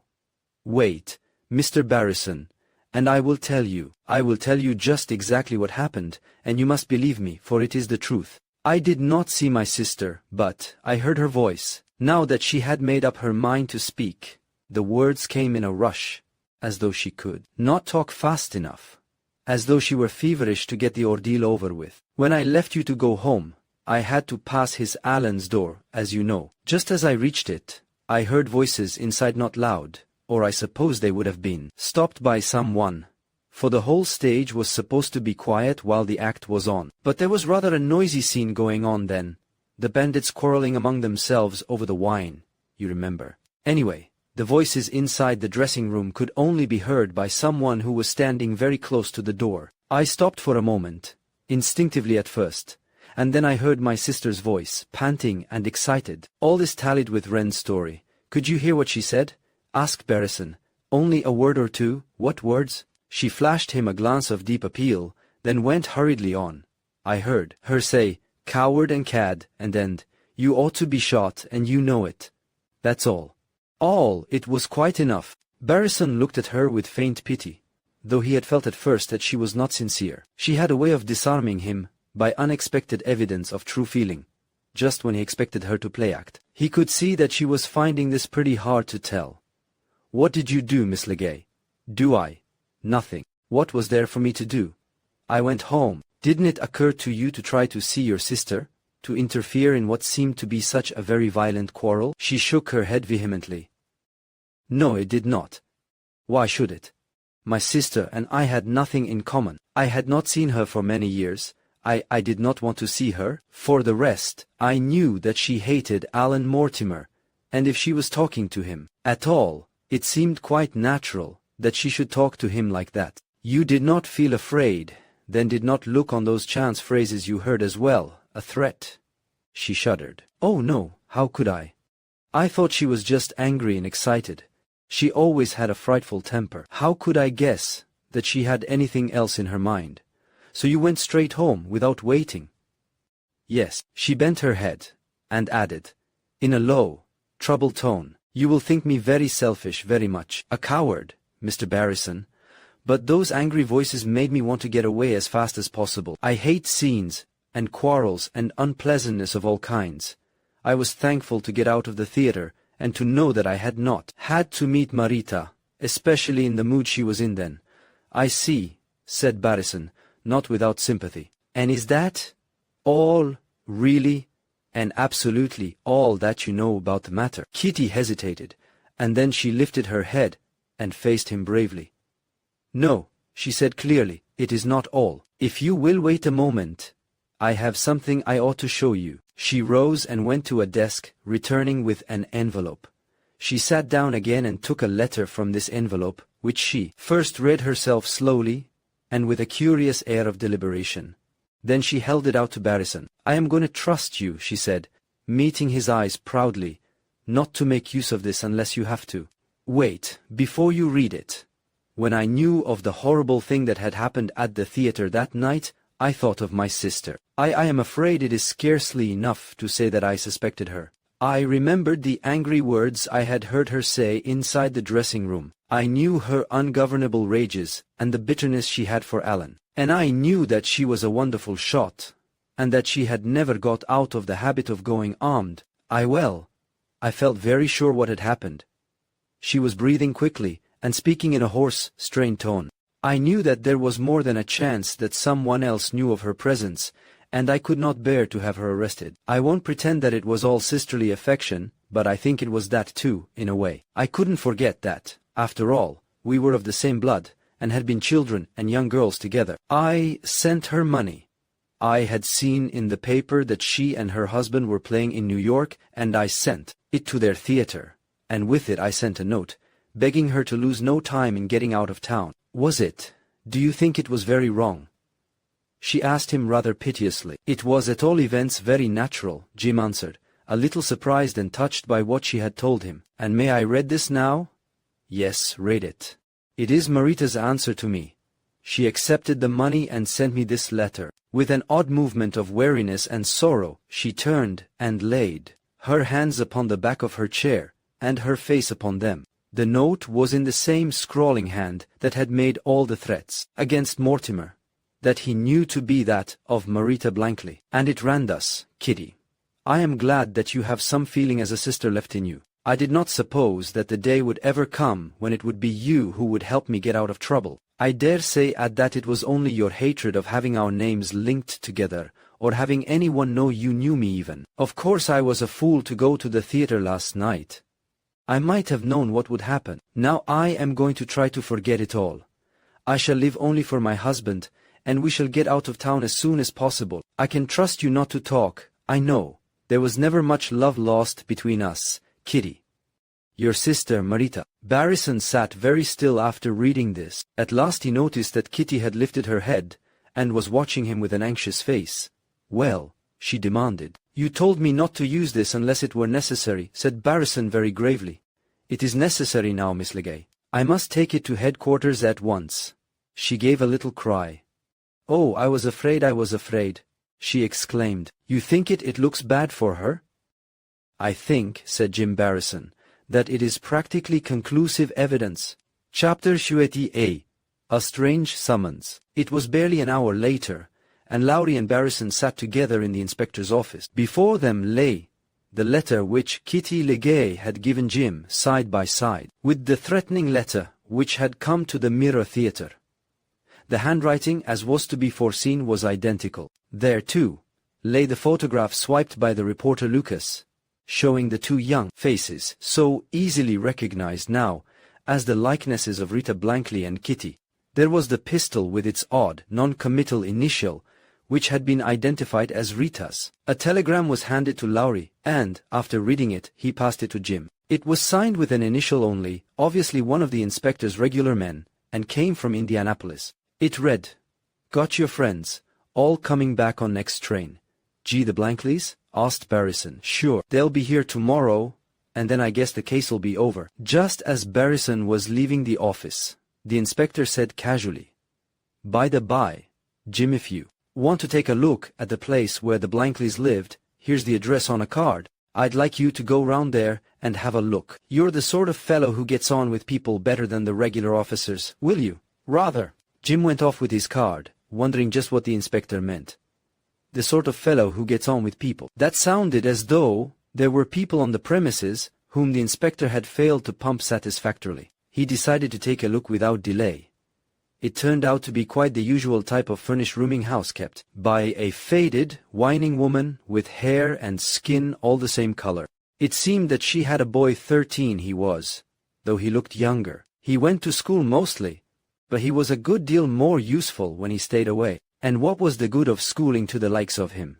said she. Barrison refrained from shaking her till her teeth rattled, and soothingly extracted the rest. Freddie, who appeared to be a sharp youngster from what she said, could always turn a pretty penny by acting as messenger boy for the ladies and gents in the house. Some of them were actors, more of them were not. It was fairly evident that the place was largely patronized by denizens of the shady side of society. Before Jim was done with the woman, he had ascertained that Freddie had more than once acted as messenger for the Blankleys, for whom, by the by, she had a sincere respect. She said they were always refined in their ways, and paid cash. Barrison remembered that Roberts, the stage doorkeeper, had reported that the threatening letters had been delivered by a street urchin. He asked to see Freddie, but he was at school for a wonder. His mother appeared to resent the fact, and to look upon it as so many hours wasted. She promised that the evening would find him free to talk to the gentleman as much as the gentleman desired. Barrison had given her $1 to start with, and promised another after he had conferred with Freddie. When he left, he had an unsatisfied instinct that he had somehow missed something Lowry had expected him to get. The unseen Freddie was in his mind, as he went uptown in his mind, to such an extent that he spoke of him to Tony Clay when he met him on Broadway, and accepted that youth's urgent pleading to go to a place he knew of where they could get a good drink. The boy was in his mind when, on coming out of the cafe, they found themselves stormbound by crosstown traffic, and looking in at the windows of Kitty Legay's taxicab. Her charming, white-skinned face, framed in its short black veil and black ruff, lighted to intense interest as she caught sight of them. "Have you any news?" she cried, in carefully subdued excitement. Barrison could not bring himself to tell her that the police had caught up with her sister, and that she was on her way back to face her accusers. Kitty saw his hesitation, and thought it might be because Clay was present. "Let me give you a lift," she said impulsively. Barrison accepted, after a second's cogitation. "Go on to my rooms, Tony," he said. "I'll be there shortly." He got into the machine with Miss Legay, and said to her gravely, as they began to move again, "Tell me please, Miss Legay, you had no intercourse with your sister since she came to New York, I mean until you sent her the money, and she answered you?" "None," she said quickly and frankly. "Did your letter come by mail or by a messenger boy?" She started, and looked at him in surprise. "By mail," she replied. "Why?" "Perfect nonsense," he said, really feeling that the impulse which had made him speak was an idle one. "I found a boy who did a lot of errands for her, and I wondered if you could identify him. That's all." She shook her head. Though it was getting dusk, he could see her dark eyes staring at him. "I don't know anything about that," she said. "What sort of a boy, and what do you expect to prove by him?" "He's merely a witness," Barrison hastened to explain. "You see, the letter you let me have corresponds exactly in writing to the letters that came to Mortimer threatening him. We think this is the boy who carried Mrs. Blankley's messages while she was in New York, that's all. You see, though it's a small link, it is one that we can't entirely overlook." "Have you seen him?" she asked. "No, I am to see him tonight," said Barrison. "And Miss Legay, I must tell you, he hesitated, for he was a kind-hearted fellow. I ought to warn you that you may have an unpleasant ordeal ahead of you. Your sister and her husband are coming back to New York." She was silent for half a minute. "Thank you," she said. "You have been very good to warn me. I don't think you will ever know how glad I am to have met you this afternoon, Mr. Barrison." He did not pretend to understand her. As they had gone several blocks, he said good night, with more warmth and consideration than he had ever expected to feel for Kitty Legay, and, alighting from the taxi, made his way directly to his rooms. He found Willie Coster awaiting him there, with his hair standing on end, and an expression of blank and rather appalled astonishment on his mild countenance. "Say," he cried, as Jim entered, "I went to call on the governor this afternoon, and he sailed for London to put on 3 or 4 plays. And I'm out of a job. Now, what do you think of that?" Barrison stood still in the center of the room and nodded his head slowly. So Ducani had heard the warnings in the air, and had slipped away. Well, it was only a matter of time. They had nothing criminal against him, but the story would not make a pleasant one, as noised abroad about the greatest theatrical manager of America. Eventually it would come out. However, meanwhile he had gone. He was sorry for Willie, sorry for the hundreds of actors and other employees who would suffer. It looked from what Willie had to tell that Duquesne's exit had been a complete and clean-cut one. He had closed up his office, put his road companies in subordinate hands, and cleared out. "And I, who have been with him all these years, don't even get a company," complained poor Willie. Barrison remembered what Duquesne had said to him about not being able to afford to consider any man personally. For some reason he had chosen to forget Willie Coster, and, true to form, he had forgotten him. Tony Clay came in then. It was 7:30, nearly an hour later, when Tara reminded them politely of dinner. "We'll go out somewhere," said Jim, rising and stretching himself. "You two shall be my guests. I feel that this case is practically over, and when I'm through with a case I feel like Willie after a first night I want to relax. I don't want, at least not necessarily, to get drunk, but I do want to." Oddly enough, it was Tony Clay who interrupted him in a queer, abrupt sort of voice. He sounded like a man who hated to speak, but who was driven to it in spite of himself. "Look here, you fellows," he said, "don't let's go out for dinner tonight." "Why not?" demanded Barrison, in astonishment. "I thought you were always on the first call for a feed, Tony." "Oh well, maybe I am, and I know you think me an awful duffer in lots of ways, Jim, but I have a hunch that perhaps—" "That what?" demanded Jim, as he paused. "That something is going to happen," declared Tony defiantly. "Now call me a fool if you like. I shan't mind a bit, because I dare say I am one. but that's my hunch, and I'm going to stick to it. I don't know whether it's something good or something darned bad, but something doesn't turn up before another hour's out, I miss my guess." They laughed at him, but they stayed. "Tony," said Barrison, after the lights were lighted and Tara had gone to prepare dinner, "you have something more than a hunch to go on. What is it? Out with it." "Well," said Tony unwillingly, "maybe I have something, but it's too vague for me to explain yet. Only, I'd be just as pleased if we three stuck together tonight. That's all." The boy spoke earnestly, and Barrison looked at him in real wonder. "Tony," he said, "if you really know anything." The bell rang, and Tara brought in a telegram. Barrison tore it open and read, "AM in danger. Come to me, Ferrati's Roadhouse, 2 miles beyond Claremont, before 9. Come, for heaven's sake, and mine." G.T. Barrison gazed at the words in dazed stillness for a moment, then seized his hat. "Stop, Jim," cried Tony urgently. "You must tell us, you must tell me, what is the matter?" Barrison shook his head as he dashed to the door. "I can't tell anyone anything," he cried as he went. "I am needed. Isn't that enough for any man?" He was gone, and the door had slammed after him. Tony quickly picked up the telegram which had fluttered to the floor. "Didn't I warn him?" he muttered. Chapter 29. Through the night. On through the blue dusk of the September evening. Now that he found himself actually in the touring car that he had so impetuously engaged, Jim Barrison found his chaotic thoughts settling into some sort of approximate order, if not of repose. He began to analyze himself, and this strange ride through the night. He knew that suddenly he had forgotten the habit, and the prompting of years, the caution that usually made him project himself into a possible future and meet it intelligently, the restraint and sensible skepticism which had always made him consider risks, appraise them, even while being quite as willing to take them as any other brave man. He knew that he had in a single moment forgotten all the training and the custom of his mature lifetime, because a woman had asked him to come to her.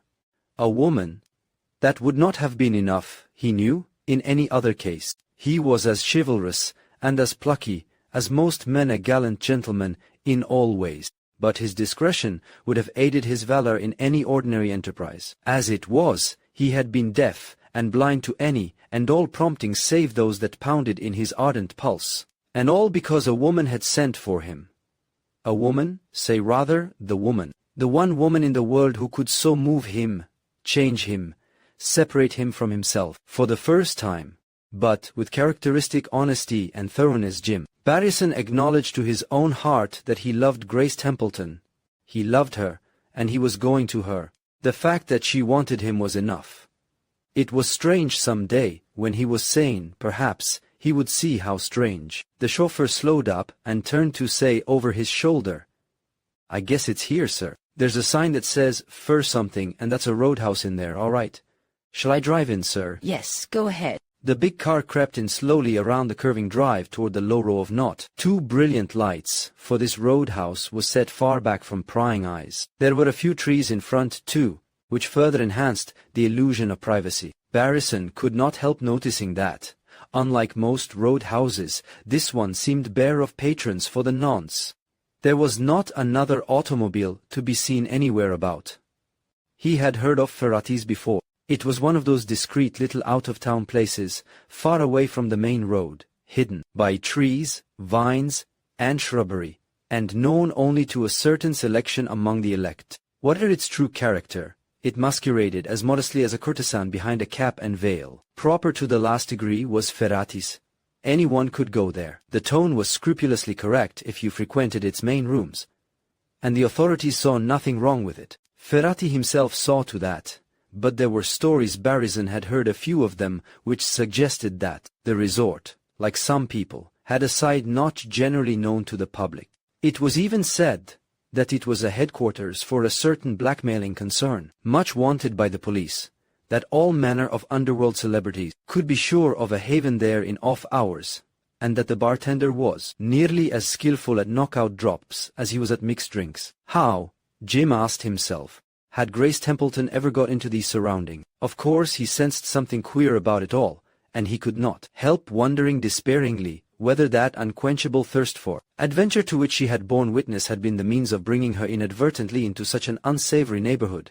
He did not dismiss the car, but told the man to wait, and running up the short flight of steps at the front door, asked the rather seedy-looking maître d'hôtel, or whatever he was, for Miss Templeton. The man did not seem to understand him, but a second individual, who was clearly his superior in position, made his appearance, and greeted Barrison politely, and with some air of authority. "Is your name Ferrati?" "Giovanni Ferrati, if the signor pleases." He bowed, but Barrison had the impression that the man was watching him. He was dark and foreign-looking, with a face like a rat. "The signor wished." "I am to meet Miss Templeton here," said Barrison shortly. The rat-faced one's expression cleared from a dubious look to delighted relief. So far as he was able, he beamed upon the newcomer. "Ah, that is well. If the signor would come this way." Jim followed where he led, with an unaccountable sense of distrust and discomfort gaining place in his breast. For the first time, a genuine doubt assailed him. Suppose it were a trick, a trap. Nothing since he had first entered this joint, as he savagely termed it to himself, had put him in any way at his ease. And at last, he was conscious of a well-developed instinct of suspicion. It was not only what he had known before that Grace was in trouble. It was a conviction that the whole situation was an impossible one, false, dangerous, utterly unlike what he had been expecting. Suppose he hardly dared to put his thoughts into words. He only knew that he found his environment singularly menacing. He could not tell what it was that was in the air, but it was something wicked and deadly. He wished that he had waited long enough to verify that telegram. If Grace Templeton had not sent it. "This way, signor, if you please," said the rat-faced man called Ferrati. At the end of a dim and unsavory corridor, he turned the knob of a door. "The lady awaits you, signor," he said, with a remarkably unpleasant smile. The room within was highly lighted, as Jim Barrison could see, even through the small space where it was held open by Ferrati. He walked in promptly. On the instant, the lights were switched out at the very second of his entrance. He could see nothing now. It was pitch dark. Mingled with his rage was a perfectly human mental comment. "You idiot. It serves you right." For of course he was in a trap, a nice, neat trap, such as any baby might have walked into. The door closed behind him quickly, and something straightway clicked. He was locked into this mysterious room in this strange and murderous resort, and the darkness about him was that of the grave. Chapter 30. The whisper in the dark. Darkness is a very strange thing. It is probably as strong and mysterious an agent when it comes to transmuting and to deceiving as anything on this earth. Nothing known to man is the same in the dark as at another time, and under the light. It seemed to Jim Barrison that a series of pictures were being painted upon that cruel, that unfeeling darkness. He had never, perhaps, been so close to himself before. The possibilities of human pain had certainly never been so apparent to the eyes of his mind. For suddenly, and with terrible clearness, he recalled his conversation with Grace Templeton, and seemed again to hear her say, "Suppose the traveler who showed him the real gourd of water should refuse to share it, after all? What do you think would be likely to happen then?" And once more he could hear himself reply, "I should think the thirsty man would be quite likely to shoot him." And then what was it she had said, with that enigmatical smile of hers?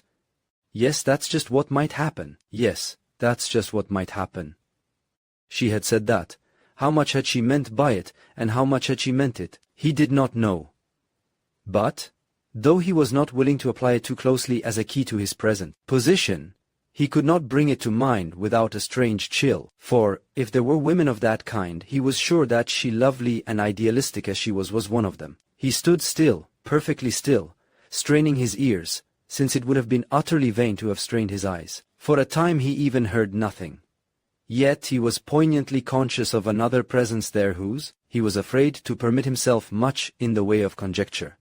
That sharp and taunting memory was still too fresh with him. He would rather 1,000 times over that he had been tricked and trapped by some desperate criminal determined to torture him to death than that she should have thus deliberately led him here, should have thus cruelly traded upon her certain knowledge of his interest in her. The thing would not bear thinking of.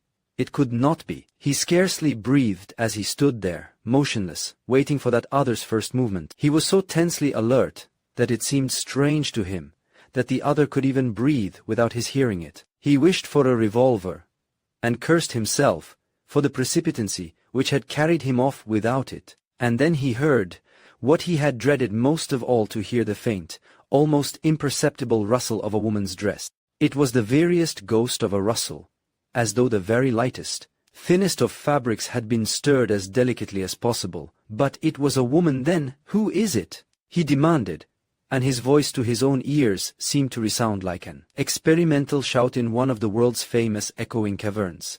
And the answer came in a whisper, a woman's whisper, "Hush."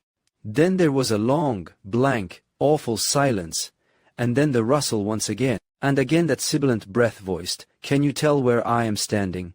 Who are you?" Barrison repeated, though dropping his own voice somewhat, "Please don't speak so loud." He could barely hear the words. "I am Grace Templeton, surely you know. Why are you whispering?" "Because we may be overheard. Because there is danger, very great danger." "Danger from whom?" "Come closer, please. I am so afraid they will hear." "Can't you place me at all?" "If you are still at the door, are you?" "Yes." "Then come forward to the right, only a few steps, and then wait." Now it has already been pointed out in these pages that the dark is paramountly deceptive. Barrison could not accurately locate the woman who was whispering to him. Neither could he entirely identify the voice itself. If you will try the experiment of asking a number of different people to assemble in pitch darkness, and each whisper the same thing, you will probably find that it is painfully easy to mistake your bitterest enemy for your very nearest and dearest friend. Jim Barrison had no soul thrill, nor any other sort of evidence, to assure him that the woman in the dark room was Grace Templeton. On the other hand, there was nothing to prove her anyone else. And yet, he had a curious, creeping feeling of dread and suspicion. He did not trust this unknown, unidentified, whispering voice in the darkness. It came again then, like the very darkness itself made audible, insistent, soft, yet indefinitely sinister. Come here to me. Only a few steps forward and just a little to the right." Barrison took one single step forward, and then stopped suddenly. He did not know what stopped him. He only knew that he was stopped, as effectually and as imperatively as if some one in supreme authority had put out a stern, restraining hand before him. And then, all at once, something happened, one of those tiny things that sometimes carry such huge results on their filmy wings. The whisper came again, more urgently this time. "Aren't you going to come to me when I'm in danger?" When people are born in the West, they carry certain things away from it with them, and it matters not how long they are gone, nor in what far parts they choose to roam. They never get rid of those special gifts of their native soil. Evis, the slightly emphasized R of ordinary speech. No Easterner can correctly mimic it. No Westerner can ever get away from it except when painstakingly acting and endeavoring to forget that to which he was born. The two R's in the one brief sentence were of the nature to brand anyone as a Westerner. And Barrison knew that Grace Templeton had never spoken with the ghost of such an accent in her life. Who was it whom he had heard speak recently who did accentuate her R's like that? Marita did, and one other, though much more delicately, and, he remembered, with a throb of excited pleasure on dismissing a hideous suspicion from his mind, and on entering normally into the joys of chance and danger, that he had one weapon which might turn out to be exceedingly useful in his present predicament. He had come away without his gun, but he had with him the tiny pocket lamp, the electric torch of small dimensions but great power, which had been the joy of his life ever since it had been given him. Like all nice men, he was a child in his infatuated love of new toys. He drew the little cylinder from his coat pocket cautiously, and, with the same exultant feeling that an aviator doubtless knows when he drops a bomb on a munitions factory, he flashed it. The result was surprising. Straight in front of him was a square, black hole in the floor. If he had taken that step forward, and to the right which she had urged, he would have gone headlong to practically certain death. The human brain, being quicker than anything else in the universe, reminded him that there had been some unexplained disappearances in this neighborhood. But he was now chiefly concerned in finding out who the woman was. Before he could flash his light in her face, she had flung herself upon him. There was no more pretense about her. She was grimly, fiercely determined to force him toward that wicked, black hole into eternity. Not a single word did she utter, She did not even call for assistance though, since the people in this house were her friends or tools. She might well have done so. She seemed consumed by one single, burning desire, to thrust him, with her own hands, into the pit. Never had Jim struggled against such ferocity of purpose. She was like a demon rather than a woman, in the way she writhed between his hands and forced her limited strength against his trained muscles in the bold and frantic effort to annihilate him. And, in that dense blackness, it was a toss-up as to who would win. The woman herself might easily have gone headlong into the very trap she had planned for him, but she did not seem to think or to care for that. Her whole force of being was centered, it seemed, in the one sole purpose of his destruction. At that furious, struggling moment, Barristan became convinced of an odd thing. He was perfectly certain, against all the testimony of all the world, that the woman who fought him so murderously was not only the woman who had planned his own death that night, but also the criminal for whom they were so assiduously seeking. He was sure that his hands at that very minute grasped the person who had killed Alan Mortimer. It seemed to last forever, that silent, breathless struggle in the dark. But finally he got her hands pinioned behind her in one of his, and deliberately though, with a beating heart, raised his electric torch and flashed it full in her face. Mutinous, defiant, almost mad with rage for the moment, the dark eyes of Kitty Legay blazed back at him. Chapter 31. Tony does his bit. Things happened very rapidly in Jim Barristan's rooms after he had made his hasty departure. Tony Clay stood for a moment, holding the telegram in his hand. And, then, tossing it to Willie Coster, he made a jump for the telephone. There he called Spring 3100. And, getting his number, demanded Inspector Lowrien. A voice that might have been the president's for authority, and the Bloomingdale inmates for agitation. Now, came the deep, official tones from the other end of the wire. Hold your horses, my friend. Is it an accident, or a murder? It's probably both, stormed Tony. He had the inspector on the wire, and was pouring out his tale, trying his best to keep himself coherent with the ever-present picture in his brain of Jim in trouble. Tony was not one of the most inspired of detectives, but he was as good a friend as ever a man had, and he loved Jim. It happened that Lowry had a weakness for Jim himself. Also, the story told by Tony was, though wild, certainly one to make any police official sit up and take notice. Ferratis, as has already been suggested, was not looked upon favorably by the police. He told Tony Clay that he would come up to Ferratis himself with a couple of men, and will stop for you, he said, meaning to be most kind and condescending. Tony retorted hotly, I'm leaving for Ferratis now. I can't wait for the police department to wake up. He hung up viciously and turned to face Willie Coster, also Tara, who, though less demonstrative than these Occidentals, was clearly about as anxious as either of them. Tara, get a taxi, said Tony briefly. Immediate, honorable sir. Tara's alacrity was rather pathetic. Willie Coster looked after him with a kindly nod. You know, he remarked, in a low tone, that Japanese person is just as keen to help Barristan as we are. You'll find, when we start out after him, he won't let himself be left behind. Tony turned to scowl at him in bewilderment. When we start out after him? He repeated. You aren't expecting to spring anything of that sort, are you? Willie Coster looked at him a moment only.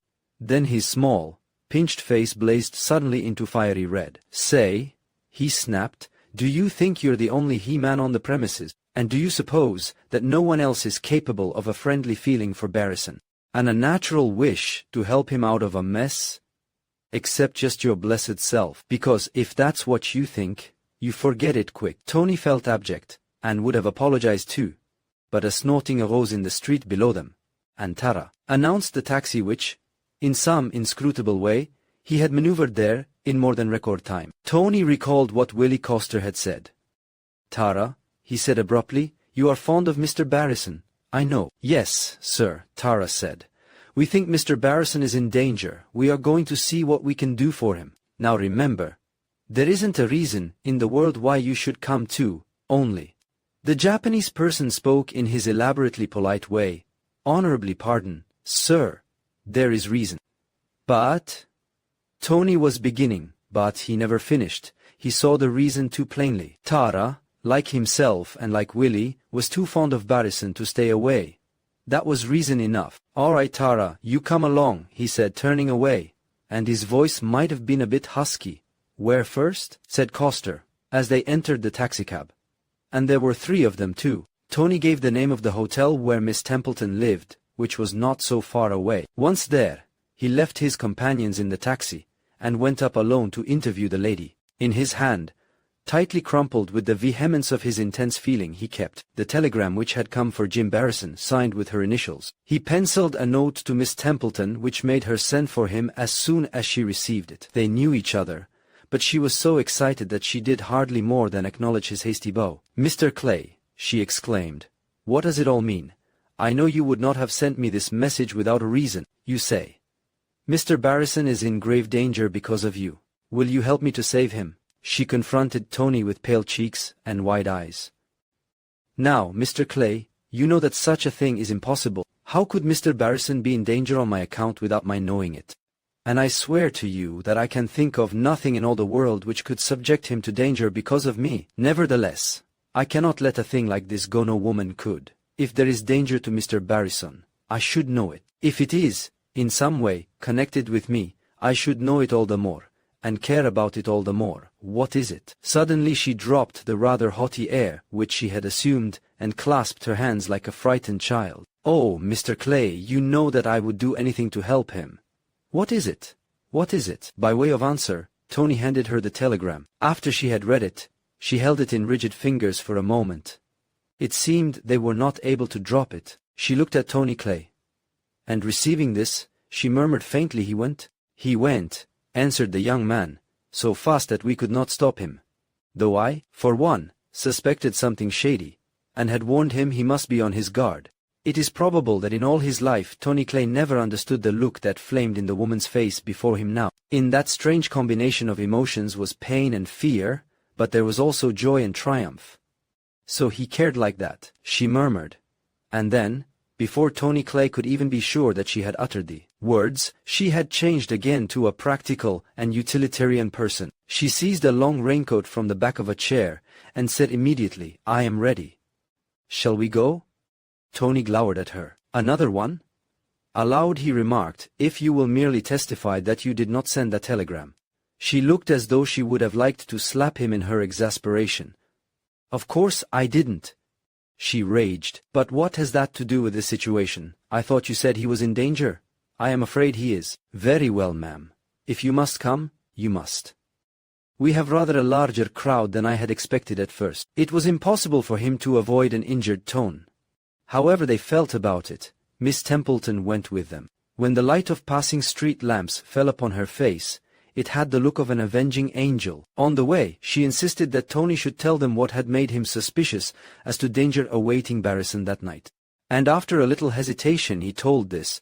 "You know Jim had put me on to the Ligay end of the case, had suggested my talking to the maid, and all that. Well, I did it, and, as a matter of fact, I got in deeper than I expected to." He looked at each of them defiantly, but no one seemed disposed to sit in judgment, so he continued. "Maria, she's quite a nice girl too, and don't let anybody forget, it told me today that her lady was terrifically upset about something." "When was that?" demanded Coster. "Late in the afternoon, just before I came to the dinner that didn't come off. Jim and I parted when he took a ride in Miss Ligay's taxi, and he left me to come on to join him alone." "Did you come straight on?" "Yes," said Tony, "I did. But something happened on the way, and that has given me the clue to what's taking us out here." "Well, tell it, for heaven's sake." "Well, it seems," said Tony unwillingly, yet with the evident realization that he was doing the right thing, "it seems that Miss Ligay was in the habit of going shopping with her maid Maria, and of dropping her when she was tired. I mean when Miss Ligay was tired, not Maria, and leaving her to come on with packages and so on. She had done that today, just after she and Jim Barrison had gone on. I met Maria, and I stayed with her, too, defiantly, until after the time I should have been at Jim's rooms. Not very long, was it? Not more than half an hour, I'm sure. And in that time, what could have happened that nothing happened? Nothing could have happened. It was only that. Tony swallowed hard, and then went on courageously. "She asked me when her mistress had gone home, and I told her just a few minutes before. Then she said she must telephone her, if we were to have a moment together, she said that she could easily make out an excuse. And, though I had no particular interest in Maria, faltered poor Tony unhappily, I couldn't see what I could do to get out of that. And she did telephone, and when she came back from telephoning he said, speaking carefully and evidently trying his best to make the thing sound as commonplace as possible, she told me that her mistress had just come in, that she was so excited she could scarcely speak, and she wanted Maria at once, and that she had told Maria that if ever she had cared anything about her, she must be prepared to stand by her now and to hurry. That's what poor Maria kept repeating to herself, and that's what I had in my mind when I went into Jim's rooms, for it was the last thing in my mind. I was afraid then and there of Miss Legay's doing something queer, but before I had a chance to tell Jim what I thought, that message came and he was off. Almost directly they were at Ferrati's and confronting Ferrati himself, who looked alarmed at the sight of these visitors. It required small astuteness to see that his party was an unexpected one, and that the unexpectedness was only rivaled by the lack of welcome. Finding that ordinary and moderately courteous inquiries were only met with extreme haziness of perception, Tony saw that he would have to push his way in. He glanced over his shoulder and saw that Willie Coster expected the same result. Also that Tara looked mildly pleased. Doubtless he was pondering enjoyably upon jujutsu and what it could accomplish. Considered collectively, the party was not one to be ignored. As though to put an exclamation point after the sound sense of the rest, Miss Templeton, who had been extremely quiet through it all, suddenly drew out a revolver from the pocket of her raincoat. Tony thrilled, for it was the one that he had seen her buy. "Before we fight our way in," she said amiably enough, "suppose we try just walking in. I don't believe that these poor creatures will make much trouble." She smiled, not too pleasantly, at the poor creatures, but they did. They made so much trouble that it took the lot of them 15 minutes to get to that dark inner room where Jim Barrison was imprisoned. By that time, Lowry and 3 good men had arrived in a racing car, and by the same time, Tony Clay had been put out of business by 2 of Ferrati's huskies. "Never mind about me," he had implored them. "Get Jim out." They did. And they found Jim blinking at them out of that awesome darkness, holding Kitty in an iron grip. He was rather white, but he tried to smile. "Suppose you take her," was his first utterance. "She's one handful." Kitty, once in the hands of the officers, shrugged her shoulders and changed her tune. "What a lot of fools you are," she exclaimed contemptuously. "You had the clue in your hands a dozen times over. It was only today that this fellow got onto it though, and so again she shrugged her shoulders. I had to finish him, if I could. Hadn't I?" Chapter 32. The Lost Clue. Ferrati was the self-same man who had first induced Kitty to run away from her home, her father and her sister. As she had progressed, she had grown away from him and his evil influences. But, as often happens in a situation of this sort, when she found herself in trouble of a criminal nature, she had gravitated most naturally back to the man who, she was sure, could help her out of her problem. Face to face with each other in the inspector's own office, neither Kitty nor Ferrati had the nerve to hold out. Between them, as a matter of fact, they cleared up sundry police mysteries, which had worried the heads and irritated the underlings for months past. The trap set for Jim Barrison elucidated a good many mysteries and showed the way in which several rich men had disappeared from the face of the earth. The trapdoor was not in any sense a secret one.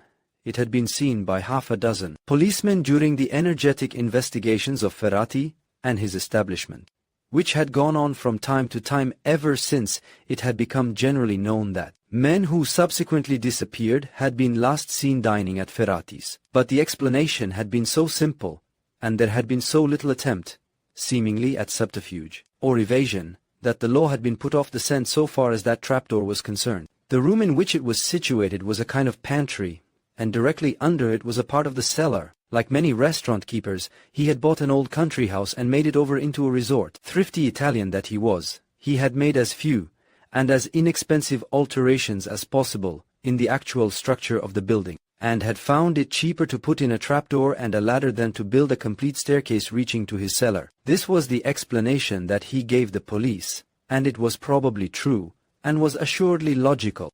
What became apparent now, however, was that the trapdoor had served other ends than that of legitimate café service. What could be easier than to inveigle a man into the room and get rid of him through the cellar door. As for the disposal of the body, that too was quaintly provided for and covered by Ferrati's business. Every morning, just at dawn, the restaurant garbage was carted away. It was not difficult to carry other and more ghastly things away at the same time, and the road is lonely at that hour. A couple of discreet henchmen could quite easily drop something over the cliffs in the direction of the river, but, after all, this was a secondary matter for the moment. The great thing was that they knew now who had fired the seventh shot.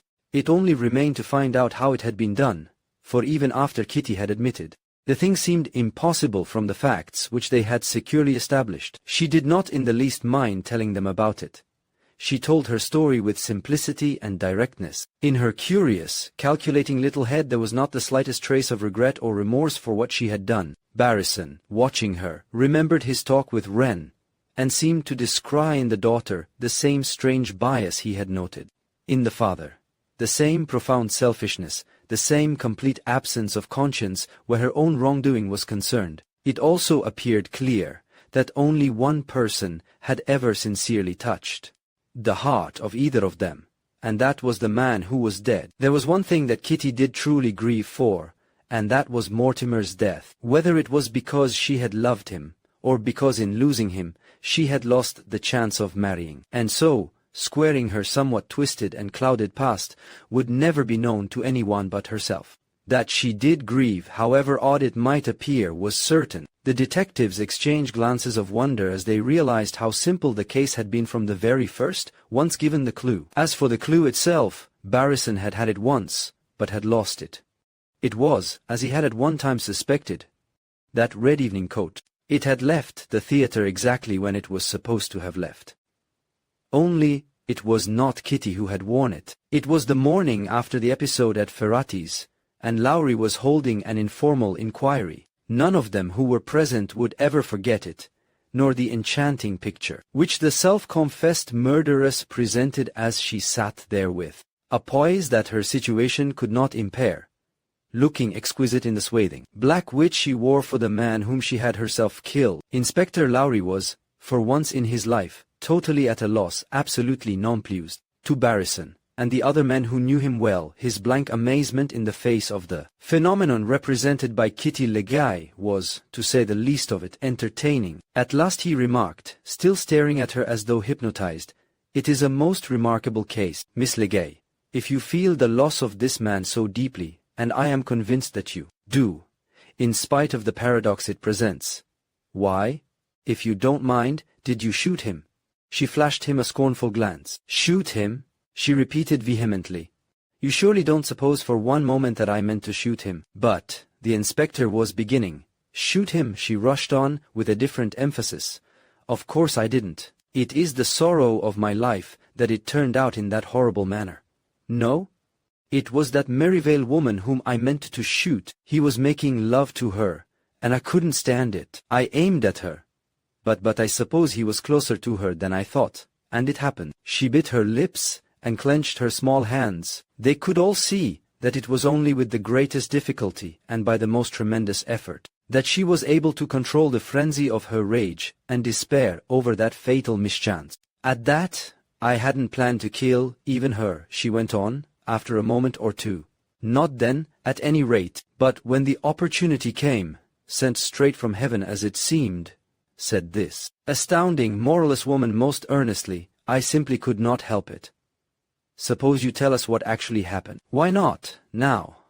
What I told him," she looked at Jim Barrison, "was all quite true up to the point where I stopped at Alan's door and heard my sister's voice.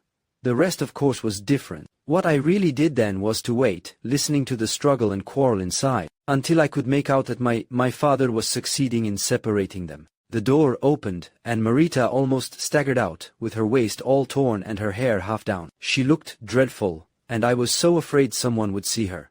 At the same second, I saw the pistol lying just inside the door. Alan said, 'Shut that door.' Neither he nor my father had seen me.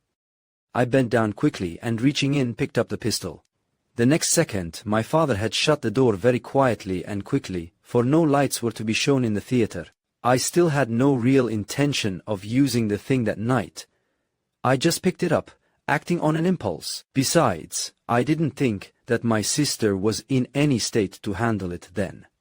So I kept it and did not give it to her. Then, I pulled off my evening coat and made Marita put it on. One moment, with Inspector Lowry's permission, Barrison interrupted. All that must have taken time, Miss Legay, and there were people all around you. I myself was only a short distance away. You were standing upstage, she informed him tranquilly, and the stairway going to the second tier of dressing rooms masked Alan's door from where you were. As for the time, it took scarcely a minute. It happened like lightning. Such things take time to tell about, but not to do. And in giving your sister your wrap, you were trying to shield her, and were moved by sisterly affection, suggested the inspector sympathetically. Indeed I was not, snapped Kitty resentfully. I never had the least affection for my sister. I was moved by the fear of a lot of talk and scandal. I wanted to get her out of the theater, and out of my life entirely, and the quickest way I could think of was to give her my coat and send her home in my taxi. Why did you not go with her? Haven't I told you? I wanted to get rid of her. I didn't think of anything but that for a moment, and then something else came over me, after she had gone. Her tone had changed. It was plain that she was no longer merely narrating something. She was living it again. She was again stirred by what had stirred her on that fateful night. No eloquence in the world could have made her hearers so vividly see what she saw, nor so gravely appreciate what she had felt, as the expression which she now wore, a terrible, introspective expression, the look of one who lives the past over again. Sibylle Merival was waiting for him at the top of the little flight of steps, and I had the pistol still in my hand. Even then I was not perfectly determined on killing her. I hated her, and I feared her, but I had not planned anything yet. There was a dark scarf over my arm. I slipped that over my head, so that it shaded my face from any chance light, and I slipped across the few feet of distance, and stood just below her, close by the steps. Then Alan came out of his room. There was no light, for he had had them put out, of course, according to Duquesne's directions, for the dark scene which was almost on. I stood so near that I could have touched him as he went up 2 steps, and stopped, and laughed under his breath, and spoke to her. Again she fought for self-control, and again she won it, though her face looked older and harder when she began to speak once more. He was trying to make love to her, and she would have nothing to do with him. Didn't that make you hate her less? Queried Lowry, being merely a man. It made me hate her more. She was throwing aside something which I would have risked anything to get. I went mad for the moment. Then the shots began, and it was pitch dark. I found myself lifting my hand slowly and pointing it. I knew just where she was standing. It seemed to me I could scarcely miss. When I had heard what I thought was the 5th shot, I fired. I suppose I was excited and confused and counted wrong. I meant my shot to come at the same time as the last shot.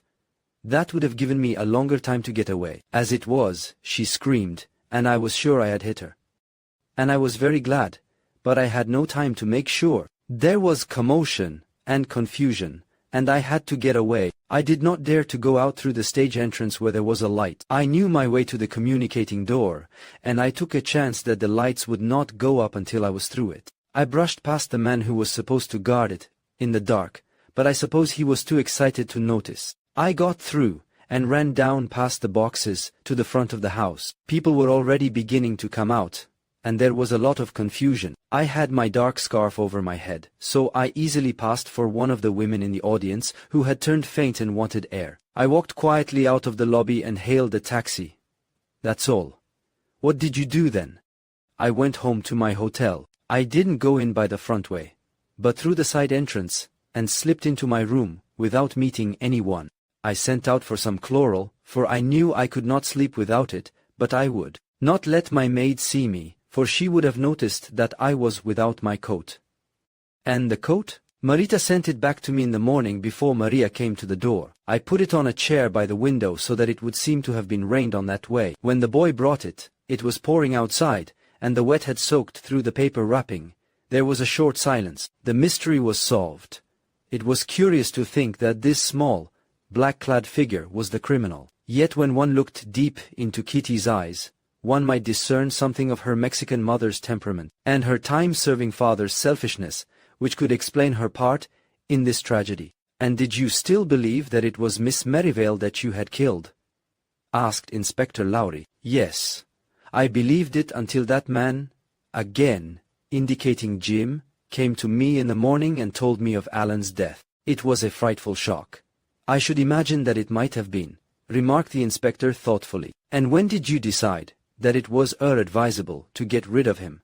pointing to Barrison. "Yesterday afternoon, when he told me that you were bringing my sister back, and that he was going to have an interview in a short time with the boy who had done her errands. I knew then that he would soon learn too much. It was that boy who brought me the red coat the morning after Alan's death, and I did not want him to talk. But surely you did not think that investigations would stop just because you had got Mr. Barrison out of the way." She shook her head. "I didn't reason about it very clearly," she said. "I had been under a good deal of strain, you must remember. All I thought of was that he was on my track, and that the sooner I put him where he couldn't harm me, the better for me. So far as anyone else was concerned, I suppose, if I thought of them at all, I thought that it was worth a chance. I've got out of some pretty tight places before now. I'm always inclined to hope till the last moment." "I am afraid, Miss Legay," said the inspector seriously, "that you have come to that last moment now." She glanced at him, and she had never looked more charming. "Sure," she said, in her prettiest, most ingenuous way. "I haven't been before a jury yet, you know, and men usually like me." The inspector was red with indignation, but more than one of the men present suppressed a chuckle at his rage and Kitty's composure. "Why?" asked Jim. "Did you sign Miss Templeton's name to that decoy telegram of yours?" Kitty shrugged her shoulders. "I certainly couldn't sign my own, could I?" she rejoined calmly. "And she'd been suspected at the beginning. She seemed a good one to pick." There was not much more to clear up, but Barrison was on the point of putting one more question when an officer came in and whispered to the inspector. "Bring them in," he said at once. The new arrivals were the Blankleys, accompanied by the detective, who had found them in Indianapolis. They looked frightened, but Lowry quickly relieved their minds and assured them that they would only be required as witnesses. The meeting between the sisters was curious. Seeing them together for the first time, Barrison saw the resemblance plainly though. Rita looked more Mexican than Kitty, and was, he knew, far the better woman of the two. "Well, Kit?" said she quietly, almost compassionately, but Kitty looked straight in front of her, and neither then, nor at any other time deigned to recognize her existence. Barrison prompting the inspector, the latter turned to Marita and held out the letter which Jim had turned over to him the day before, the note which both he and the younger man had accepted as conclusive evidence of her guilt. "Did you write this, Mrs. Blankley?" he asked. She glanced down the page and nodded. "Certainly," she responded. "When I returned the coat Kitty had lent me, when they read it over, they found that its wording was innocent enough. It was only Kitty's evil ingenuity which had twisted it deliberately." "Did you really hate me as much as all that, Kit?" asked Marita, almost in wonder. But Kitty said never a word, and did not even look in her direction. A little later, Jim Barrison was bidding Inspector Lowry goodbye. "The inquest is today," remarked the inspector, who was smoking very hard and looking very bland and satisfied. "And we won't have to have any person or persons unknown verdict this time. Found the murderer inside of 48 hours. We didn't do so badly, eh, my boy?" Barrison dropped his eyes to hide an involuntary twinkle at the "we." "Splendid, sir," he declared cordially. "Goodbye. I'm off to make a few extra inquiries of a strictly personal nature." Chapter 33. The False Gods Go. "Well?" demanded Miss Templeton, at whose apartment Jim Barrison presented himself in record time after leaving headquarters. "And is the case now closed?" "Not quite," said Barrison, putting down his hat and stick deliberately and standing facing her. She was standing too, and as she was a tall woman, her eyes were not so very much below his own. She was, he thought, most splendidly beautiful as she stood there gravely looking at him. "Not quite," he repeated, in a voice he had never before permitted himself to use in speaking to her. "I want to ask a few more questions, please." She nodded, still watching him in that deep, intent fashion. "First," pursued Jim, trying to speak steadily, and to keep to the unimportant things even, while his heart was throbbing violently, "why did you always suspect Kitty Legay?" "Because I had an instinct against her," Also because I was sure that she knew that man Ren. I could tell by the way that they looked at each other that they were not strangers, though I never knew them to speak to each other. And, you see, I knew that he was connected with Alan Mortimer's old life. The suspicion seemed to slip in naturally. And at any time, mind you, did you have it in your mind to kill Mortimer yourself? Never. She returned at once, and firmly. He paused a moment, looking full into the clearest eyes that ever a woman had. Grace, he said, calling her so for the first time, why did you buy that revolver? She colored painfully, but her eyes met his as truthfully as before. Ah, you knew that, she said. I had hoped that you did not. However, what can it matter now? I am very much changed since the day I bought that revolver. You know that, I think. I know it, he acknowledged gently. I was terribly hurt, terribly outraged, terribly disappointed. You must always remember that I am a woman of wild emotions. I felt myself flung aside, not only in love, but in my profession. I had lost my part, and I had lost the man who, after all, I had believed I loved. And did you want to kill Sybil Merival too? She stared at him in astonishment. Kill Sybil Merival, she repeated. Why on earth should I? I had nothing against the girl, except that I believe I was a little jealous of her youth and freshness just at first. No, I had made up my mind to kill myself. Yourself? Yes, didn't you guess? I had an idea that you did, and that was one reason for your keeping so near me all that evening in the box. I had the insane impulse to kill myself then and there, and spoil Alan's first night. She laughed a little, though shakily, at the recollection. It was ridiculous, melodramatic, anything you like, but women have done such things, and I'm afraid I am rather that sort. I meant to do it, anyway. And why didn't you? You had the revolver. I felt it in your bag on the back of the chair. Why didn't you? He had not known that a woman's eyes could hold so much light. You know, she said softly and soberly. You were there. You had come into my life. The false gods go when the gods arrive. There was a long stillness between them, in which neither of them stirred, nor took their eyes away. You love me, Jim said, in a queer voice. Yes. When he let her leave his arms, it was only that he might look again into her eyes, and touch that wonderful golden hair, now loose and soft about her face. It isn't dyed, she said hastily. I did make up, but my hair was always that color truly. Oh, my dear, my dear. He laughed, though with tears and tenderness behind the laughter. What do I care whether it is dyed or not? It's just a part of you. A little later a whimsical idea came to him. You know, he said, the inspector said to me yesterday that in drawing in our nets, we sometimes found that we had captured some birds that we had never expected. I didn't know how right he was, for we too seemed to have caught the blue bird of happiness, after all. And I am sure, said Grace Templeton solemnly, that no one ever really caught it before. As the final moments of the seventh shot, a detective story by Herman Landon, come to a close, the truth emerges in a shocking and unexpected way. The detective's journey, filled with peril and intrigue, culminates in a resolution that will leave you on the edge of your seat. With every piece of the puzzle falling into place, the story reminds us that in the world of crime and investigation, nothing is ever as simple as it seems. Thank you for joining us on this thrilling adventure.